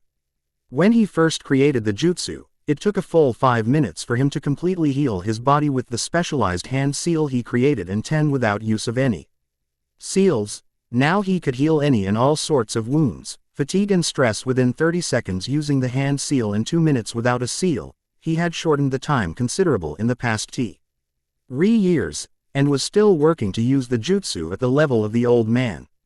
Bringing back the right sleeves of his tracksuit, his eyes laid on the white tiger claw print on his right hand, just below his palm. It was one time use only, to summon the old white tiger before he summoned his first tiger of the tiger clan. Smearing a small amount of blood on the tattoo, gathering a small amount of chakra. The amount the old white tiger had mentioned would be enough to summon him. Normally it required a huge amount to summon the old tiger, but for now he had made an exception. With that he slammed his right hand on the ground, releasing the gathered chakra. A large array summoning seal appeared beneath his right hand. A second later, with a blast of smoke, there appeared in place of the seal the old white tiger. "You made me wait for 5 days to be summoned, young one," said the old white tiger as he brandished his staff at Naruto in a mock-threatening manner. "Sorry about that, Tora Ojii. The exams just ended a few hours ago," replied Naruto, and with that told the old tiger of his time in the Forest of Death and meeting the Hokage. "That was quite a tale you had for me, young cub, and seems an adventure is coming your way, one which will have a blood won no matter which side wins," spoke the old tiger in a sagely tone which caused a frown to appear on Naruto's face. The old tiger had expected that reaction from Naruto and decided to change the topic of their talk. To take the talk to the reason he had asked the young cub to summon him here, he spoke, "Let those capable of dealing with the situation come up with the plans. You concentrate on the reason I asked you to summon me here." "Right. Well, here goes nothing," said Naruto. He flipped his hands through the required ND seals for the jutsu. After smearing some blood on the palm of his right hand, gathering a huge amount of his chakra, he released it as he slammed his right hand on the ground. Just like before, a awning seal appeared on the ground, followed by a large cloud. "Who in the world summoned me while I was busy taking a bath?" growled a feminine voice from within the giant cloud caused by the Kuchio Sei no Jutsu summoning technique, which made the hair on Naruto's body to get goosebumps. After all, heck hath no fury like a woman scorned. To be continued. About Tsunade collecting a blood sample of Naruto while she flicked Naruto's head. Sakura is shown skills of extracting poison out of one's body without doing any tear and wear of the body in Naruto Shippuden. Tsunade taught her the skills. Something is collecting a sample of blood without letting the person in question notice should be easy for her. For the 4 Kekkei Genkei Naruto possesses, unnamed Kekkei Genkei has the ability to let the body draw in natural energy. Iyahitai healing body, Shiden heal release. Unnamed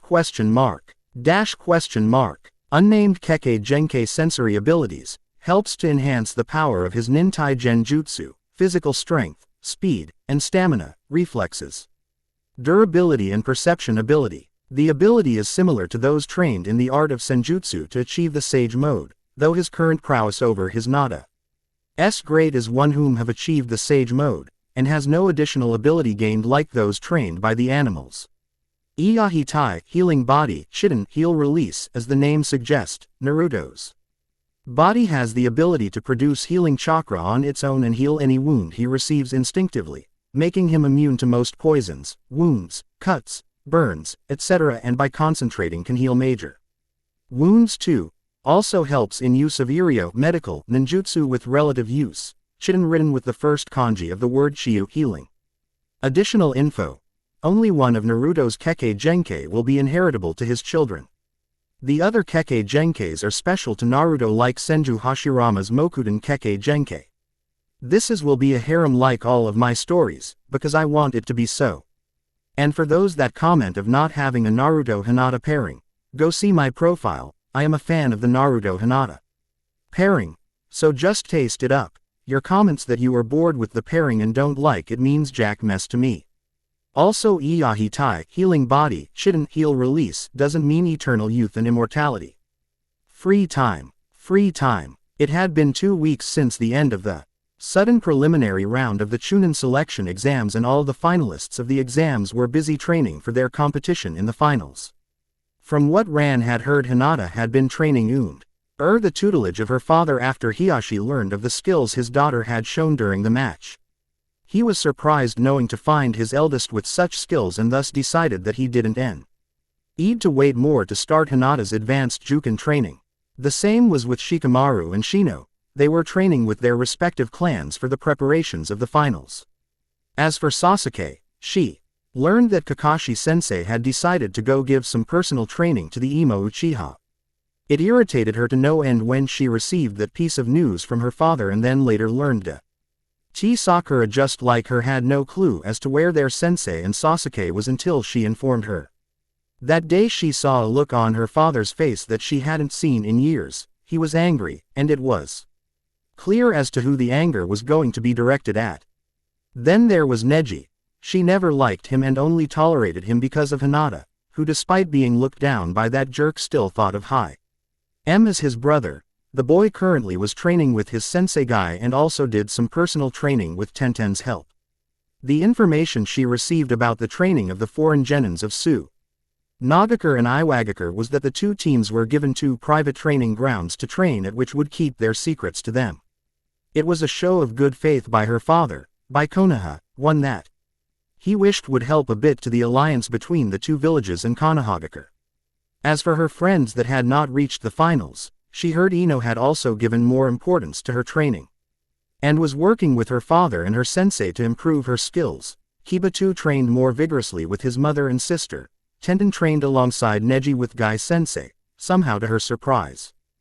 Sakura had found herself under the training of Kurenai sensei. How that had happened she would never know, and as for Lee, the boy was asked to remain bedridden for the next 2 months.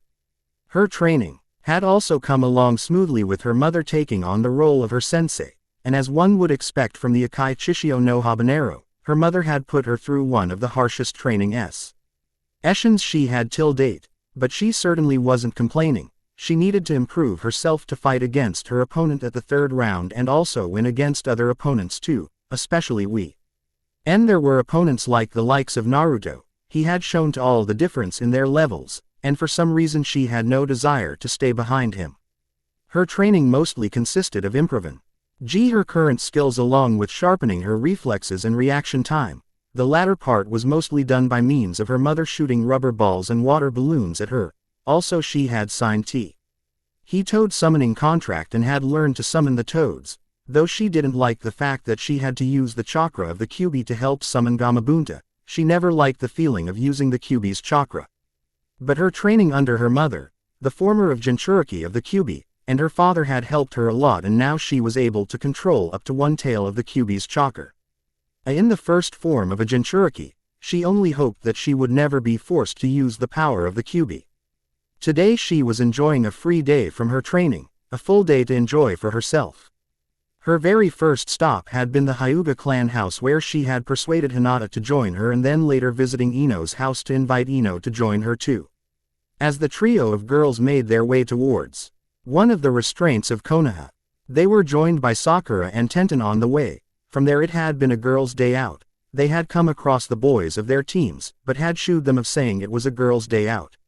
Though neither of them shared information of their respective training from each other, they decided it to be their day of, so there would be no talking about their training and ninja duties. It was midway through the day that the 5 genins were joined by other kunoichis they were friends with: Kurenai, Enko, Shizune, Yugao, Yakumo and Hana. It was no wonder they were drawing in so much attention from the population of Konoha, especially the male counterpart. "How is your training going on, Hinata?" Ran asked Hana. Those 2 of the 5 genins that had entered Chunin selection exams had made it to the 3rd round, and both had a really tough opponent to go against. "Great. I just wish Ka-chan was not such a slave driver," commented Ran. "Well, it is to be expected from Kushina-sama. After all, your opponent has some great skills." Tenten nodded at that, "and the second possible opponent you will be facing will be one of the strongest genin I have seen so far," replied Kurenai. I know, that is why I am giving it my best, but that still doesn't remove the fact that Ka-chan is a slave driver, added Ran. The group couldn't help but laugh at her misfortune. My training is coming along great too. Otu-sama is working me through the ground to learn the advanced Juken moves. They are really tough, stated Hinata. Well, that's to be expected. There is a reason why the Juken is so feared throughout the elemental nations, Tenten pointed out, which everyone agreed to. True, but I wish I could get more time to work on the moves I was working on. Ith Tsunade-sama and Kushina-sama, replied Hinata in a bit of disappointed tone. It was something that had shocked almost all present during the preliminaries. The jutsu Hinata used had made quite a stir, and put the meek shy girl as one of the strongest contenders for the finals. As of all the finalists, only Hinata and Naruto had shown some real skills, while the others had made it easy to the finals, with the exception of Uchiha Sasuke, as the boy was unable to perform his best because of the curse mark. But before anyone could say any further, their eyes caught the sight of two girls animate talking with each other, and being a shinobi that they were, it only took a glance for them to know that the two girls were trained as a shinobi, well, at least to the more experienced of the group. The two girls seemed to be around 12 to 14, one had long black hair, pale skin and dark brown eyes, and she wore a pink sleeveless, low-cut kimono, with pale red edges and decorated with small plum-colored swirls that went to her ankles. Around his waist was a simple white obi tied in a bow, and she wore a pair of light brown sandals with dark straps, and to add to her feminine appearance, she also wore a dark choker around his neck. The other girl had fair skin, amber eyes, ultramarine eyeshadow and light blue hair, and she was wearing a karate top and skirt bottom, with a pouch she wore at the front of her outfit, and the most highlighting of her features was the light blue paper flower in her hair. As it was the time of the Chunin selection exams, finding foreign shinobis walking the stray ETS of the village was a normal occurrence, so appearance of those two girls normally wouldn't garner much interest of the other shinobis, but getting a good look at them, neither of the two girls wore a Hittite. But before they could decide as to who were to follow the girls and who was to go inform Hokage-sama, those two approached them. Kunoichi-sans, would you mind telling us the location of the place where the best ramen is served in the village? Asked the girl with long black hair. No, tell us of the onsen where most of the women visit. Asked the one with blue hair.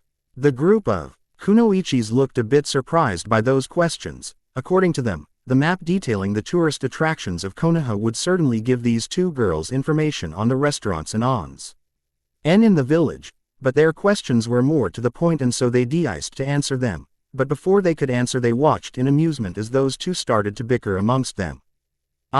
I'm telling you, we only need to know of the place where they serve the best ramen. That should be enough, said the black-haired girl. And I am telling you, the onsens are our best bet, replied the blue-haired girl.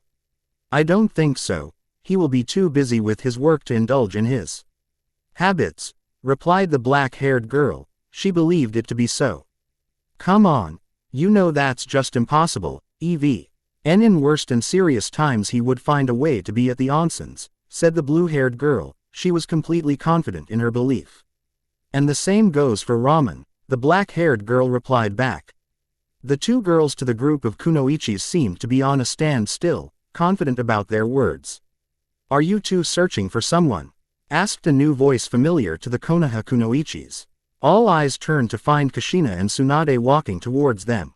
It also stopped the glaring contest between the two non-Konoha Kunoichis as they recognized two newcomers. Their eyes widened in reorganization as the red-head and the blonde are considered to be one of the strongest Kunoichis alive. The Akai Chishio no Habanero and Konoha no name Kuji Tsunade Haim, two legends in their own rights. So are you two looking around for someone? Kushina asked the two girls again. Something about the girls felt odd to her and Tsunade, but neither could pinpoint what. It was the black-haired girl who was the first one to regain composure as she spoke. Why yes, we are searching for our ma friend. The slip of tongue didn't go amiss by most. It was the blue-haired girl that continued after her friend as she spoke. Yes, we are searching for our friend. Spiky, red hair, blue eyes, mask-wearing pervert. At this the black-haired glared at her companion. He is participating in the Chunin selection exams. He isn't a pervert. He just has some very odd tendencies. the black-haired girl said to clarify her friend's stupid statement about their friend being a pervert. Right. Odd tendencies. Pay. Eking at bath houses. Groping girls he knows. Having a collection of adult literature. And that jutsu. Truly just odd tendencies, supplied the blue-haired girl, causing the face of the black-haired GI's face to turn scarlet with each word she spoke. It didn't take much long for the Konoha kunoichis to know the person boy in question, even for Yakumo who had yet to meet him. Also their belief of him being a pervert just solidified.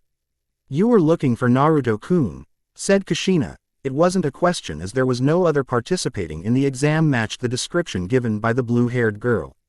Naruto-kun. That word and the emotion behind the word caught everyone off guard except for Tsunade. Why yes, replied the black-haired girl. Meanwhile with Naruto, it had been a tough week.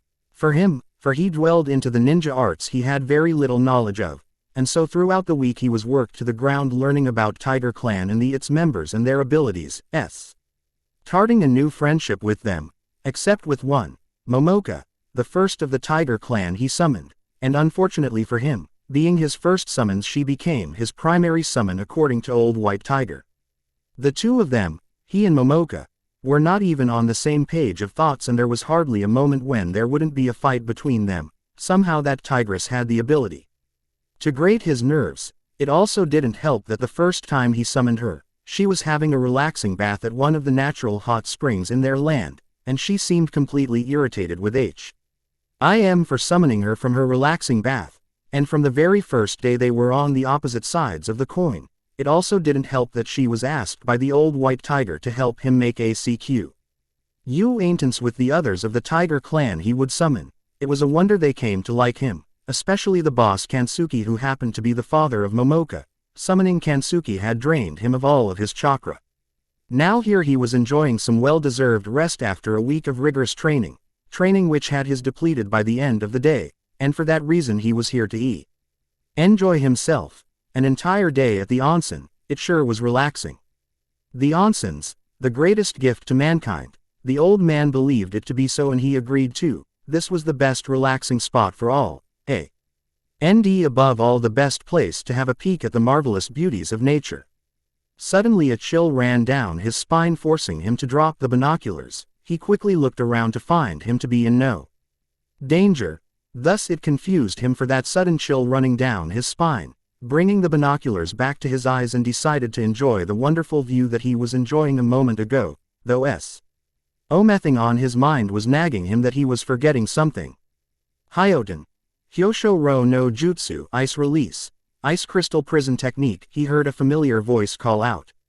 It took less than a second for him to recognize the bearer of the voice, but unfortunately for him he didn't have enough time to react as his body was completely encased by ice crystals. See, I told you, I am always right. He heard another familiar voice which like the previous one it took him less than a second to recognize, even after his whole body was frozen solid. Now the feeling that he was forgetting something made sense. He was supposed to meet him soon after the second round of the exams were over. He had completely forgotten about that. No wonder their voices seemed a bit pissed off. Kukuku. The Aki is truly bold. To spy on an onsen in a ninja village. I like it. Another voice chimed in. This voice seemed to have a mischievous ring to it. And the brat is going to learn why it is so dangero.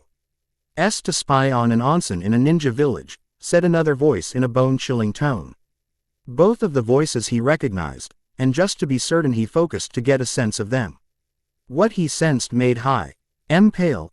It was not just his friends and those two, but about more than a dozen of kunoichis along with his two friends just behind him, and their emotions made his face go paler. More than half seemed to be furious at him, while a few had some very confusing emotions for him to decipher. With the black-haired kunoichi, she was angry. Scratch that, she was furious. It had been about 3 weeks NCE Naruto had left for Konoha with his main objective being warning the Hokage about Orochimaru, and for that they had decided to use the Chunin selection exam as the reason to enter the village.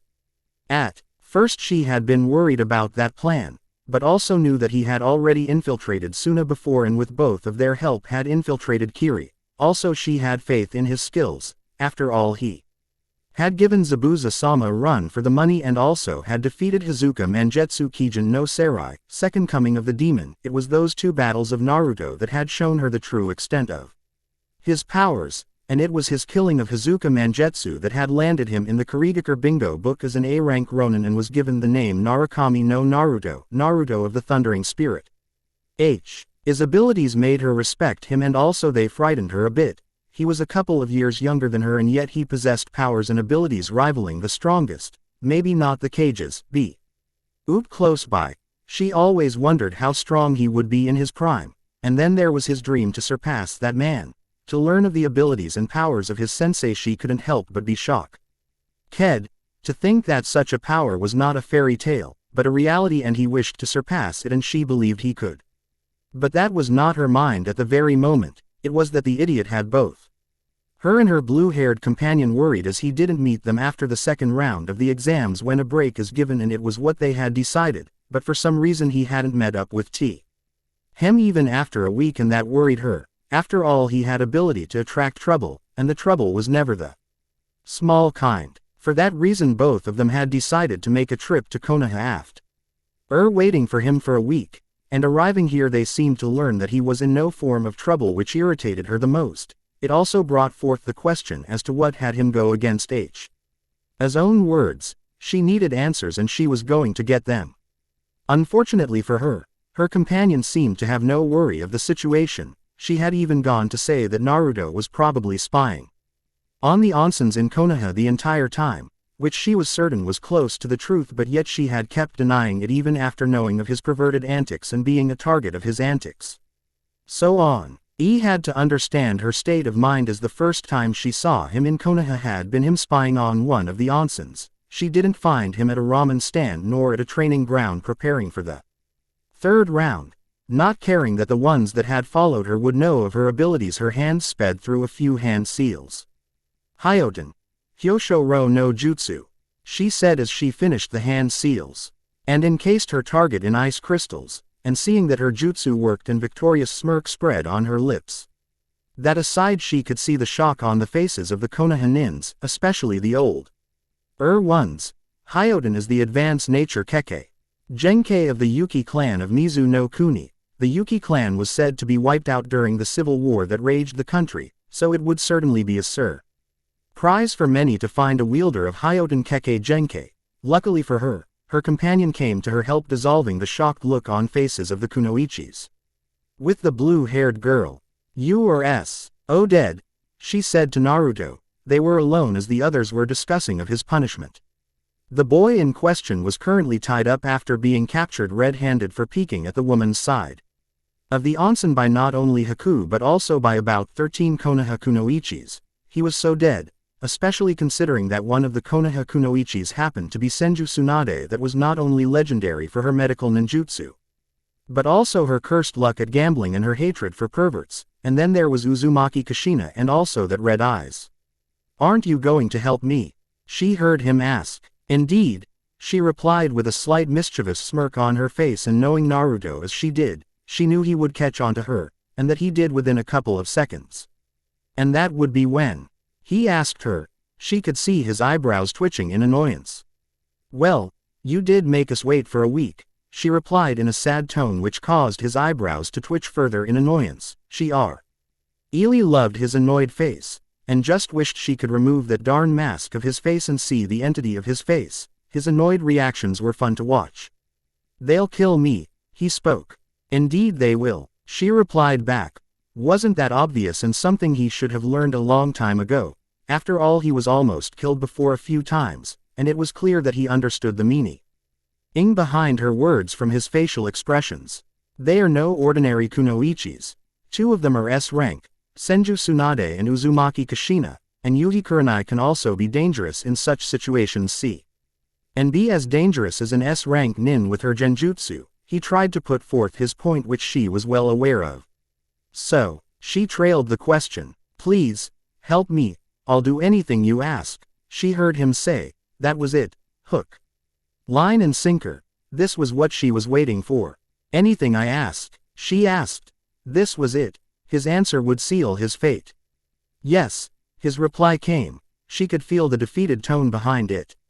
Oh, how long she had waited for this, to find him under her thumbs. She was going to relish it when she would make her request. Even thinking about that, she couldn't help as giggles left her lips, giggles of impending doom. With the remaining girls and women, they were having a very long discussion, a discussion to find a suitable punishment for the redhead Ronin, a punishment that would make him reconsider him of his habits. Normally in such a circumstance a pervert found peeping on the bathhouse would be beaten to the inch of his life, or in Kurenai's case would be tortured to insanity by her genjutsus, and with Anko would be running for his life from her snake summons. But Naruto was taken as a special case. Tsunade had described him to be the Jiraiya type, as in no amount of beating, torture were going to make to his thick skull, and to further promote that notion was his action at the end of the preliminary round, groping Tsunade and Temari in front of so many people. Also the accounts of those two girls that had accompanied him for a long time. They needed some strict actions against him, thus a meeting was needed. Leaving behind the blue-haired GIRL to keep an eye on Naruto, as the girls seemed to have no interest in foreseeing the punishment for Naruto and rather seemed to be accustomed with his antics. It took them a while, but finally they had come to a decision. To think that there was such an ingenious punishment for someone like the redhead, it was truly brilliant. That is quite a brilliant idea, Ran. What brought that forth? Kurenai inquired. Who thought that the girl had such a devious mind? She certainly didn't. Well, it was because of the way he acted before the start of the first round of exams, and Ran stated, but stop. In mid-sentence. This got everyone curious and their eyes were more focused on her, making her feel nervous, especially her mother's stare. The next words she was going to speak was going to put her in a lot of trouble. And most of the girls' women asked in unison. And, you see, I felt like, Ran tried to say it, but she just couldn't find the right words.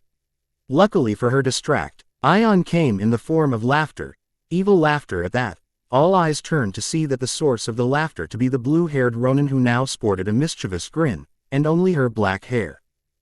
Companion caught the meaning behind it.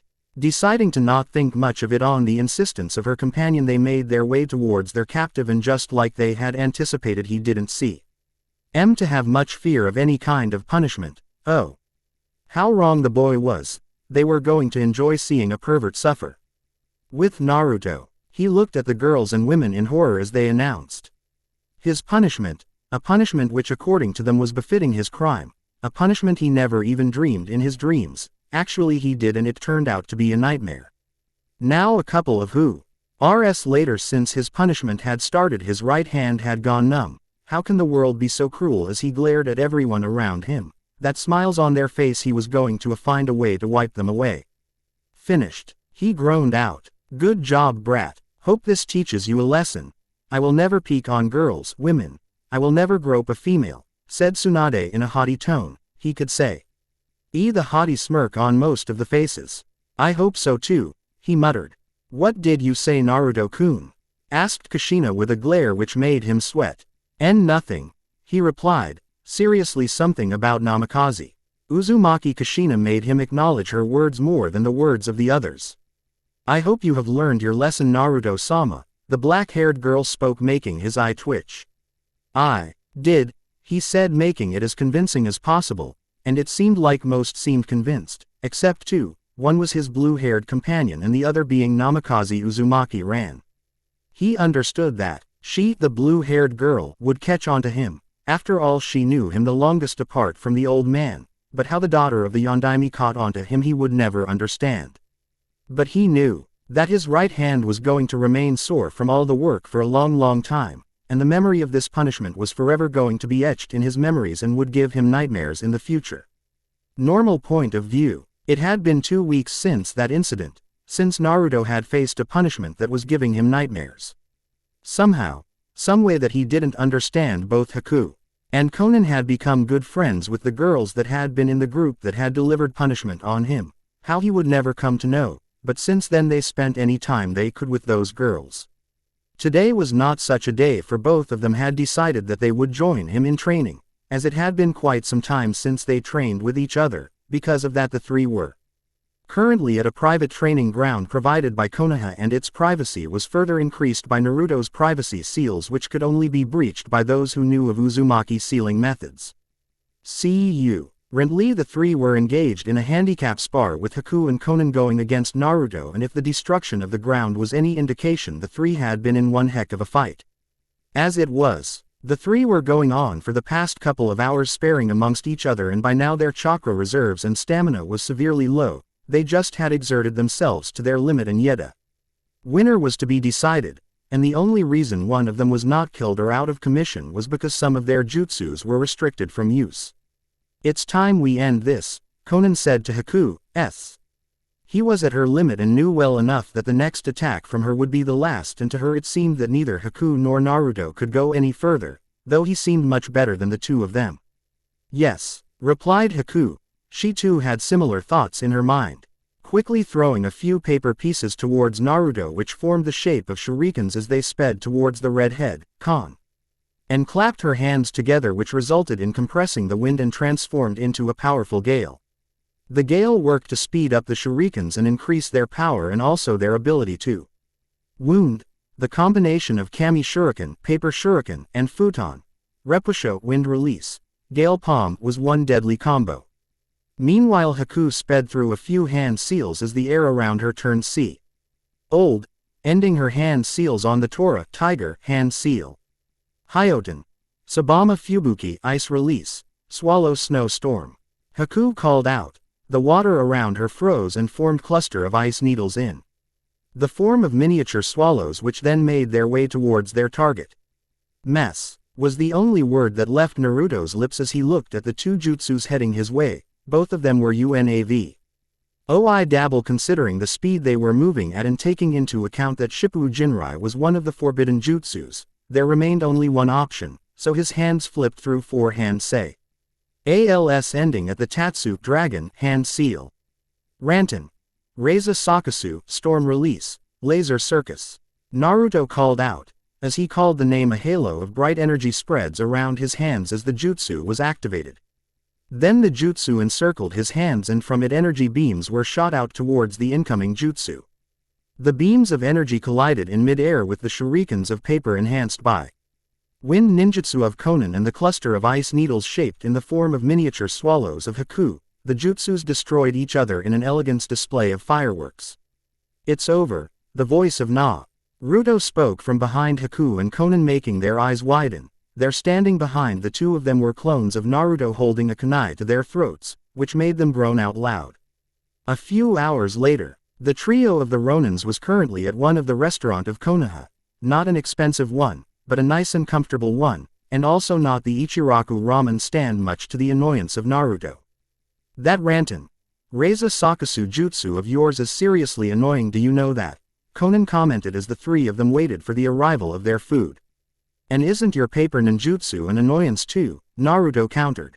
Unfortunately, that wasn't the right words to say at the moment, as he received a slap at the back of his head, making his head meet with the table. "What the heck was that for?" Naruto growled as he looked directly at Konan in annoyance. "That was for you being cheeky," Konan replied as she glared back at the redhead. He could really be annoying at times, and also, recently she learned that he had been flirting with a lot of girls, one of which was the girl at the ramen stand. That certainly wasn't boding well with her. The glaring contest continued for another few minutes, gathering a crowd of lookers. "Please stop it, you two. You are gathering a crowd," Haku spoke up, getting the attention of the two and stopping their glaring contest. "And Naruto-sama, hold, be more considerate about others' feelings," Haku said, confusing the heck out of Naruto, as she too had similar thoughts as Konan and very well knew how Konan felt. "What does that mean?" asked a confused Naruto. It means, why you should," Haku tried to say, but what was she going to say? She didn't know. The truth was certainly not her option, she believed. "That you are an idiot," Konan spoke up, which made Haku sigh in relief. Before Naruto could respond to that, the waitress arrived with their food, cutting their fight, but it gave a lot of time for Naruto to think. The behavior of the two seemed to be ticked of these days, and he seemed to be reason of it. How he didn't know, but wanted to correct it, as he never liked his friends being cross with him, especially these two. Both of them had and always will have a very special place in his life. with Conan being his friend and companion for the past 3 years since he and the old man had stumbled upon her, and Haku because the GI.RL had lived a life similar to his as she was hated because of something out of her control, something that was part of her blood and family. But his further thoughts were interrupted as his eyes laid upon someone he hadn't met for the past 3 weeks since the preliminary round, entering the restaurant were Tamari, Kenkuro and Gaara. That caused a grin to spread on his face. It always was fun tormenting the blonde. Also it seemed that he wasn't the only one that caught the sight of the three entering the restaurant. Conan and Haku did too. It was really easy as Gaara was leaking a huge amount of killing intent. "Aren't those the children of Kazekage you spoke of?" asked Haku. She had heard of them from Conan, even when the girl had not been to Suna with Naruto. "Yep. That's them all right," replied Naruto as a mischievous grin spread on his face. He currently was not wearing his mask and had placed a small genjutsu on his face which showed he was wearing a mask to anyone and only cool. Be broken when one knew what they wanted to look at. "So that blonde must be Tamari," muttered Conan, enough for the other two occupants of the table to hear. Only Haku understood the meaning behind her tone and words while Naruto just looked at her with raised eyebrows. "Yes, that's Tamari," Naruto replied. He just couldn't understand as to what was wrong with Conan. Never had he seen her in such a mood. Well, except when he had told her of his entire stay at Sunagaku, but even then her reactions were certainly not this extreme. Seriously, what's wrong with her?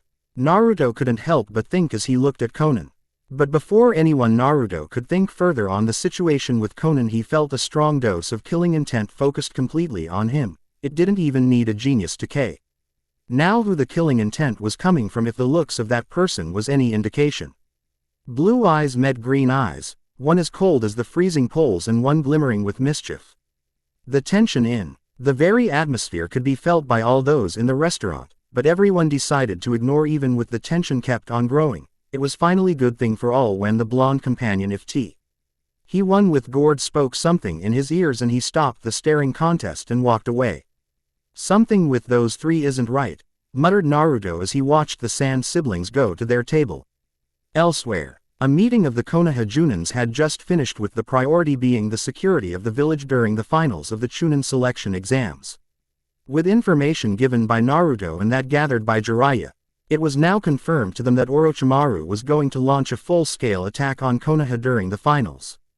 And by Jiraiya's information there was a chance Suna was a part of it too, as Orochimaru was heard to have approached the Kazekage. So, for Orochimaru to do something on such a large scale he should be fairly confident about his forces, commented Jiraiya in a grave tone. Or he has some ulterior motive behind this invasion, added Tsunade. Whatever it is, we can't let Orochimaru walk out of Konoha alive. We have to see that he is to be dealt with, said Minato in a serious tone. And what about the boy Gaara? He is the Jinchuriki of Ikibi no Shukaku, said Kushina, her voice wavering. It was clear why, as she too once was a Jinchuriki. ND now Ran had taken on the burden from her. If things escalate to that, we will have to see to it that he is stopped, as it seems that the boy is their trump card, said Minato. He understood his phase plight, but for the safety of the village he would stop the boy by any means if necessary. I think we should leave Gaara to Naruto, said Jiraiya. And why should we do that? Kushina asked in a very chilly tone. Even if Naruto was powerful as she had seen, the things she had heard about Gaara certainly didn't bode well with her, so for someone's suggestion Naruto or Ran to against the boy was not a good idea. But Jiraiya didn't seem threatened by her as he calmly spoke, because apparently both seemed to have been friends or at least good acquaintance when he was in Sunagaku, and he has already fought Gaara once in a life-threatening battle in the desert. And apparently Gaara is the reason for him to be participating in the Chunin selection exams from what I gathered. What do you mean by that? Asked Kushina as her voice chilled a few degrees more. This time it wasn't Jiraiya but Minato who answered. We all have already concluded that Naruto has no reason to enter the Chunin selection exams. He is already on the level of a Junin, as it was Naruto didn't need to enter the exams to inform us about the invasion, which made us wonder why. The answer was simple. It was because of Gaara. Somehow he learned that Gaara was entering the exams. I don't know whether he knew the reason why, but here he was to stop Gaara from causing chaos, and it is clear that him entering Ing as till date restrained Gaara from killing his opponent outright like he would usually do. Gaara has already marked his opponent as Naruto. Yep, that was a logic none could deny. That aside, tell me of these two girls that I heard are Naruto's companions. Jiraiya spoke up trying to diffuse the serious mood, also he was eager to know about those two, after all her had decided to make the redhead his protege. Elsewhere, she had finally done it. 2 months of rigorous training later she had finally been able to complete it. Ran could hardly hold the ecstasy she was currently feeling with the N herself. She was on cloud 9. She just wanted to rush to her parents and show it to them. Show that her genuine hard work had finally paid off, but her body at the moment wasn't supporting her as. She had been training continuously for the past 4 or 5 hours to complete the jutsu. She knew she was close and wanted it to be completed before the finals and as early as possible so that she could have a better grip on using it. Taking a rest for an hour or two to let the fatigue from the training could be washed away and also the numbness in her right hand. Now feeling a bit relaxed she was back on her feet in their personal training ground behind their house. She focused on sharpening her use with the jutsu, bringing her right hand forward and gathering her chakra on it. She felt the desire result seeping its fruits. A self-sustaining, blue orb of chakra fitting her palm was formed within a couple of seconds. She couldn't help as a victorious smile etched on her face at seeing the Rasengan in her palm. But she very well knew that she was far from using that in a fight as the Rasengan needed to be formed instantaneously for it to be greatly effective and the reason behind its Tian. So with that she was back to work, to shorten the time in forming the blue orb of chakra even by a millisecond. Elsewhere, she had finally done it. She had completed the first step behind the jutsu, and even though it was far from completing the jutsu she was happy with her progress. Not only that her father had complimented her on her achievement which had made this a great day for her as it had been years since he had complimented her for something, so with new vigor she was back at her training and do better in the finals. She knew her opponent was the most skilled and someone she knew couldn't defeat now. But she was going to give it her all. She had to not only prove it to her father, but to her opponent as well that she was strong. She was not a weakling because of kind heart. And she had promised her best friend, the one she considered a sister, that she was going to give 110 in this fight and show the world the strength and awesomeness of Hyuga Hinata. Elsewhere, she could hardly concentrate on her training. With everything that was going on her mind was in a disarray, and of all things she didn't wish to meet or see him, but it seemed luck was not on her side as she walked into him at the restaurant. She was certain she wouldn't find him there as a ramen freak like him would certainly not be in a place where ramen wasn't sold, but to her frustration he was there, and not only was he there, but he was with 2 girls she hadn't seen around, and he seemed quite friendly with those, especially the one with the blue paper flower in her hair. Something in her had stirred seeing that scene, a primal instinct she never knew she had, something that seemed to have scared Gaara too, though she didn't know of that. So they had hurried trough their lunch and she as here at the designated training ground to clear some of her frustration. Why is life so darn hard? Tamari loudly growled while unleashing a torrent of wind from her fan which destroyed everything in her path. She wanted life to be simple. She wanted it to be progressive. She wanted it to be peaceful. But being a kunoichi she full well knew of her duties towards her country and the Kaz. Ekage. That was what she had signed up when she had agreed to becoming a kunoichi, and thus she had to go through this even if her heart was against it. It was for her country, for her village, for the betterment of Sunagaku. But it didn't stop the emotions she was feeling when she thought of him, of his reactions and his thoughts of her when she would go through with the plan. She couldn't deny it, as she had come to acknowledge it, that he mattered a lot to her. Her feelings for her had gone beyond that of friendship. Elsewhere, Kaden. Karyudan fire release. Fire dragon bullet. Quote. Kuro. Suchi called out as she exhaled a hot flame breath from her mouth which burned down everything in the path of the flame breath. HNN. Looks like. HN. I got a good grip on this one too, she said in B. Edwin taking huge breaths as she was by now really exhausted by the amount of training she had done. It certainly seems so. So do yourself a favor and rest for some time. You will need energy to continue with your training, said Akatsuchi from his spot beneath a tree where he was taking a rest from the training. No, rest is not an option. I need to get those jutsus and combos down perfectly to stand a chance against him, or the least get to surprise him, Kuretsuchi replied. So you agree that he is out of our league, or even of all those that participated in the exams, said Akatsuchi, th. It had been a major topic of their discussion considering he was someone that the Tsuchikage had asked to keep an eye upon for reason he didn't divulge. Yes, she hated that answer coming out of her lips. But she couldn't deny the fact. For that very reason she had divulged into the use of Kaiden jutsus, something she had previously not given much importance to even after her Kekkei Genkai gave her advantage in learning Kaiden jutsus, considering her Doden jutsus were going to be useless against someone who used Raiden ninjutsu on that level. There is more to the training than just trying to win against him, more than showing that the granddaughter of the Tsuchikage is superior to the others, isn't it? Asked Akatsuchi. He had known her long enough to know that what the world considered arrogance was her pride in her abilities and strength, and with pride had come her recognition of her limits and faults, and so seeing her try this hard to fight an opponent which was clearly superior to her, he knew something was up. For the next few minutes Kuretsuchi didn't reply as she just stared at nothingness, and when she spoke there was determination filled in her voice. It is like something G in me doesn't want to lose to him, and even if I do lose I need him to understand that I am no pushover. I don't know why I am thinking this way. Flashback. She was silently enjoying her meal, not her favorite dish but still good enough on her taste buds. Who could have thought that she would ever enjoying something like ramen, something with so much fats, but she was in this place definitely the best ramen she could ever imagine to taste. Yo, Ayame-chan, old man Teuchi, ramen time. A loud shout from next to her stopped from blissfully enjoying her ramen and by the tone and words. The person next to her seemed a good acquaintance of the ramen chefs, someone from Konoha, but for some reason she seemed to recognize the voice. Whom it belonged to she couldn't pinpoint.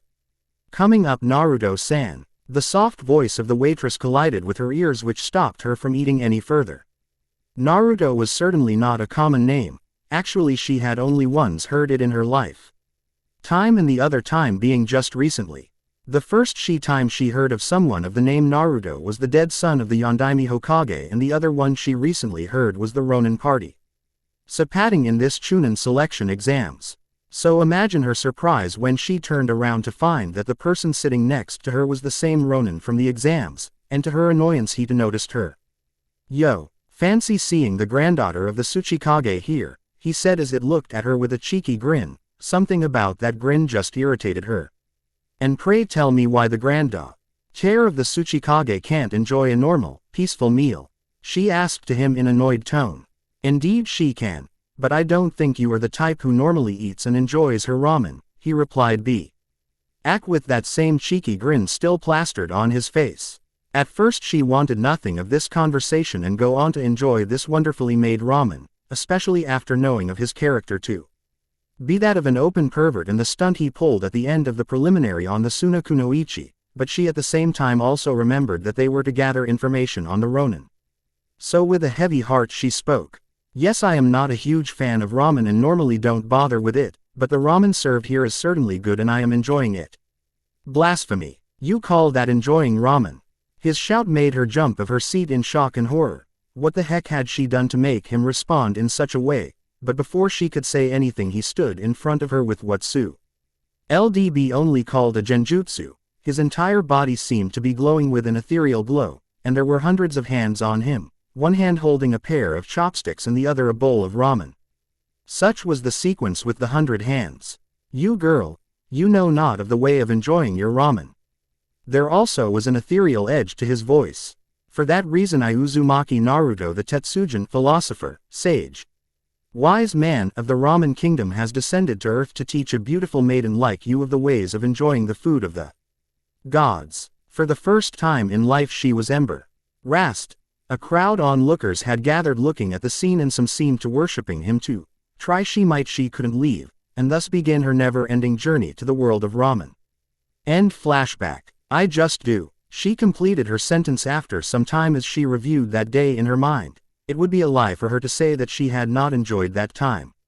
Elsewhere. He could feel it, the impending doom around him, but being the awesome Uzumaki Naruto that he stood his ground unafraid of the coming Pa Fun ride. Unsealing the Chikudo, he readied himself for the Pa Fun that was going to be unleashed on him by his clones and the traps they had set all around the training ground. This was a tour training for his reflex action and dodging abilities that the old man had come up with. A through and through torture session in his opinion, but the old man insisted it to be the best training method, and it really was the best one if one discounted the pain he went through during the training. A wheezing sound caught his ears, the sound of shurikens and kunais sailing through the air, which indicated that the Pa Fun ride was on. Simply stepping a few steps to his fort, he let a dozens of kunais and shurikens sail past through him and extended his senses to get a know of the other following weapons that were going to flung by the traps towards him. For the next 15 minutes he kept on dodging and parrying, dodging for the most part, the projectiles making his way from all directions. With each passing minute the difficulty of the course kept on increasing. He had to use more of the Chikudo to parry the incoming projectiles. But the next volley of shurikens and kunais that made his way towards him made his eyes grow in horror. There were telltale signs of a futon jutsu enhancing their speed and destructive power, possibly futon repusho. What the heck is my clone thinking? He couldn't help but think as he brought forth his Chikudo parrying and every one of the projectiles. These were the ones that had come closest to hurting him. But he didn't have much time to think any further as another volley of projectiles were set free and were also enhanced by a futon jutsu, and so it continued for the next 5 minutes, not even giving him even a moment to say a thing. But what happened next clicked off the patience switch within Naruto. Those idiotic clones of his had somehow come up with brilliant ideas of new torture and were firing jutsus after jutsus towards him. Luckily they were low-level ones which he could dodge or block with a jutsu of his own. They were all going to die, a slow and painful and tortuous death. He was going to see to it. He didn't care if they were just clones, his clones to precise, and he would be receiving their memories, heck with that. And that was when his eyes caught the sight of the first of his clones, the first that was going to be subjected to the slow, painful, tortuous death. But before he could move in for the kill, his eyes widened in fear at the jutsu the clone was about to use. Channeling a huge amount of lightning chakra into the Chikudo, he thrust it forward in the direction of the incoming concentrated destructive blast of lightning. Harem Reme, turbulent thunder. He roared. A powerful lightning barrier met the incoming concentrated destructive blast of lightning, the two powerful jutsus fighting to overpower each other, but being of the same element and both were formed from highly concentrated lightning, the two nullified each other. When the clash of the jutsus died down, the clone saw a sight that would haunt him forever if he were real. There, standing amidst the destruction caused by the two jutsus, was Uzumaki Naruto with Shippuden Jinrai active, glowing white and surrounded by the coat of ethereal white lightning. But that wasn't all, as he had a look of pure anger, and it was further characterized by his iris, which normally turned white were now blood red, and also there was a small amount of red lightning circulating through the lightning coat, indication his anger. If it wasn't for the barrier, the entire of Konoha would have heard the painful, tortured, pleading screams of the clones of Uzumaki Naruto as the real went on a rampage. The next day, he stood there by the edge of the small bridge that was built over one of the rivers flowing through Konoha, waiting for Haku and Konan to meet with him.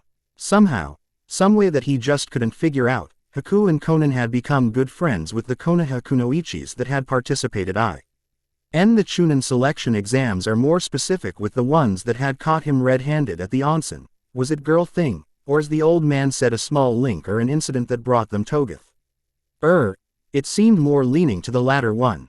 Currently waiting for the two, he felt a powerful chakra signature close by, and it seemed whoever that chakra signature belonged to, that person was trying to suppress his chakra, and normally he wouldn't bother with the suppressed chakra signature around him, considering this to be a ninja village. But this shinobi he couldn't ignore, as he heard faint verse giggling sounds, so he focused on the natural energy around him to get to know the perfect location of the hiding shinobi, and finding the location he decided to see who it was. He had an urge to smack his head on something when his eyes landed on the hidden shinobi. He should have come to the conclusion even before seeing the person or sensing his chakra that such a perverse giggling belonged to only one man.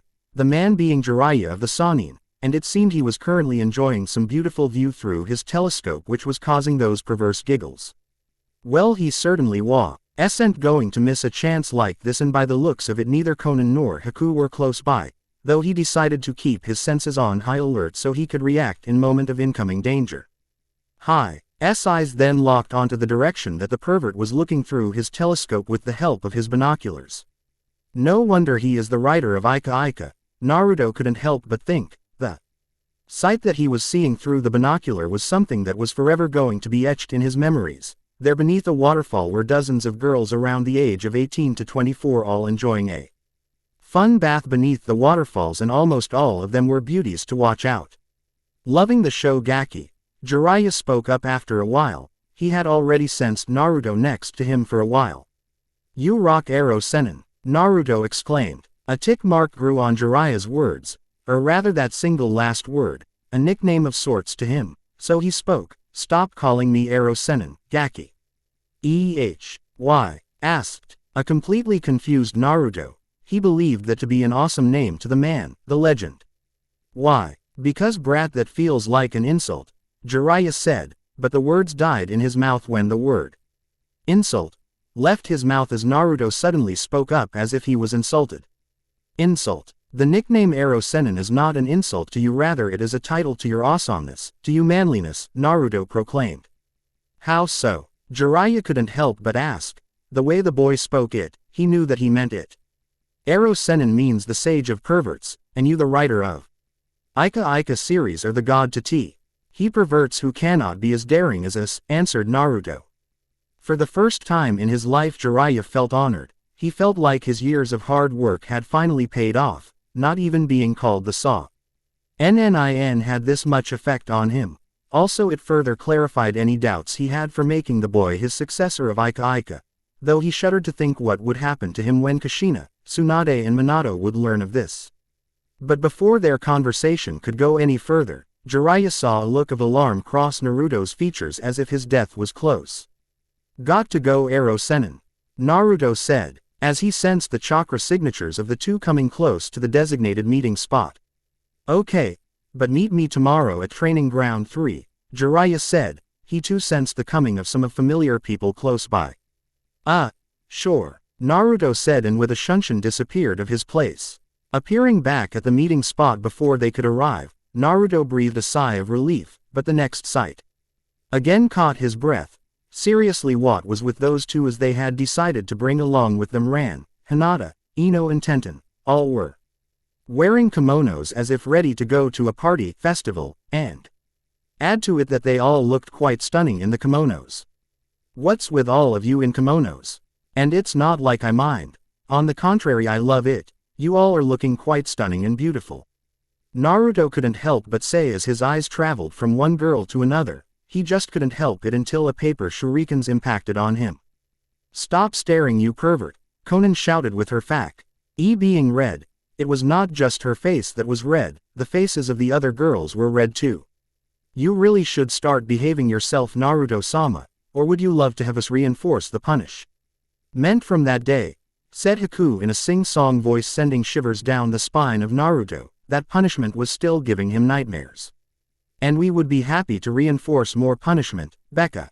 Use I hate perverts.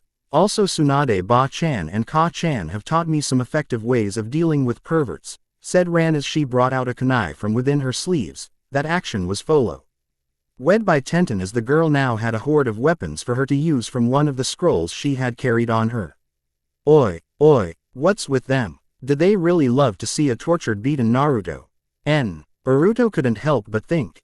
Even Haku had brought out her senbons and Conan had her papers ready, only Hinata and Ino didn't seem a part of this. "I assure you I am not looking at you in any pervert sense. I am just admiring the six of you dressed in kimonos, and I swear I have not a single perverse thought in my mind at this moment," answered Naruto. It was the truth to be told. The six looked really good, and it seemed like it was the right thing to say as the girls seemed visibly relaxed, though the red glow on their faces was not something he had expected. "So what's with all of you wearing kimonos?" Naruto asked, seeing that he better change the topic since they had relaxed a bit, and it was certainly a good idea. "Don't you know?" Ino asked. "Know what?" Naruto asked back with a confused look. Did he miss something?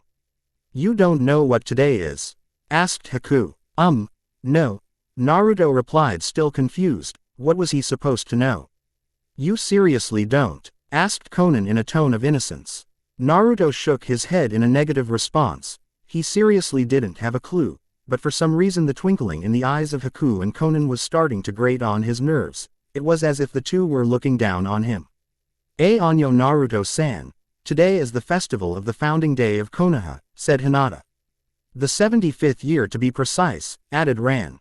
Now it clicked him. All. The commotion he had seen around for the past couple of days, the jovial mood of the citizens of Konoha. It was the festival for the founding day of Konoha, and from what the old man had told and Ran informed, it had been 75 years since the founding of Konoha. Oh, I see, answered Naruto. So, that answers you all dressed in kimonos, but it still doesn't answer why you all are here and not back in the village enjoying the festival, spoke Naruto after a couple of seconds. He was really confused about that one. That is, the festival has yet to start, and weren't we supposed to meet here? Konan replied. Right, Naruto replied. The way Konan spoke was clear to him that she certainly wasn't being honest while answering his question, but he was never the one to push her for answers. Especially when she seemed really not wanting to answer. And also both Konan-san and I, and the others too, we would all love if you come and join the festival with us, said Haku. She and Konan were aware of his dislike of crowds, or rather his fear of them, and even if he had come a long way from the young child who was feared for his abilities and also feared of hurting others, so mething-like festivals were still a no-go for him. Under normal circumstances Naruto would try to find a way to avoid festivities and such occasions where he would let his emotions be the control of HYPNOSIS. Even if he had long since learned to control the white lightning ability of his, the fear still was there, but this was a special occasion, a festival to celebrate the day of the founding of Konoha no Sato, and it would be more special considering it to be the 75th year, the village that was born through the dreams and works of Senju Hashirama, and so. Okay, I guess, replied Naruto, though he still sounded a bit unsure. The Konoha kunoichis couldn't help but wonder why both Konan and Haku suddenly looked so jovial, so happy. It was as if they had just succeeded in something that they had been working for years. The joy on their face showed no bounds. Let's go. Both Konan and Haku shouted together as they grabbed onto one of the arms of Naruto and dragged him towards the village, living in their wake the confused Konoha kunoichis who quickly followed them. To be continued. Many of you readers would want to question me of bringing Konan and Haku in the story. Why had taken such a drastic step? It's simple really. I had all this planned already, as I always felt the two characters from manga who had a great scope were those two, and a part of Haku giving Naruto a reason and belief to make his own path of a ninja, and Konan believing in his path. Those two had nothing in the story, especially Konan, who was wasted as a part of Akatsuki and partner of Nagato. Nagato certainly didn't need a partner. And so they were a part of my story. It also helps that they are good looking too. As for Konan, there will be a small backstory of her, though I am not going to give any spoilers now. As for personality, it is shown in both manga and anime that she had a bright, compassionate, and cheerful personality as a child and the times they trained with Jiraiya, and it was the battles and the death of Yahiko that changed her. For the 4 Kekkei Genkai Naruto possesses, unnamed Kekkei Genkai has the ability to let the body draw in natural energy. Iyahitai, healing body, Shiden, heal release. Rantan, storm release. Unnamed Kekkei Genkai sensory abilities, helps to enhance the power of his Nintai Genjutsu, physical strength, speed, and stamina, reflexes, durability and perception ability. The ability is similar to those trained in the art of Senjutsu to achieve the Sage Mode, though his current prowess over his not as great as one whom have achieved the Sage Mode, and has no additional ability gained like those trained by the animals.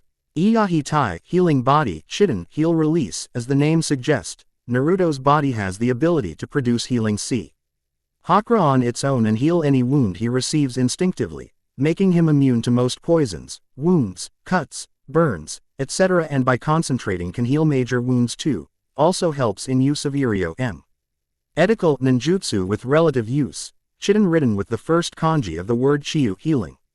Ranten, storm release, the advanced nature Kekkei Genkei which combines lightning and water-based chakra to create energy beams. Also as mentioned in Chapter 1, Ranten will have a special ability, but what it would be that you will have to wait and read. Things to take note of. The first summoning tale, the punishment of Naruto's tale and the Konoha founding festival tale will be written as O makes.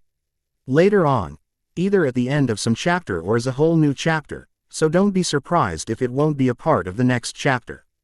Suggestions. The 3 of the 4 Kekkei Genkei have been decided and that leaves a spot for one, and even though I have a fairly good idea of what I would love it to be, I am still for suggestions, and for those that might suggest of an advanced nature Kekkei Genkei, remember that Naruto has an affinity to lightning, water and wind nature chakra, also Jinten, swift release. Sharingan and Byakugan are not in the options, and also give a good explanation if you come up with a new Kekkei Genkei or of the anime manga you came to that idea from, and if you suggestion trumps that of mine by logic and usage I will use it.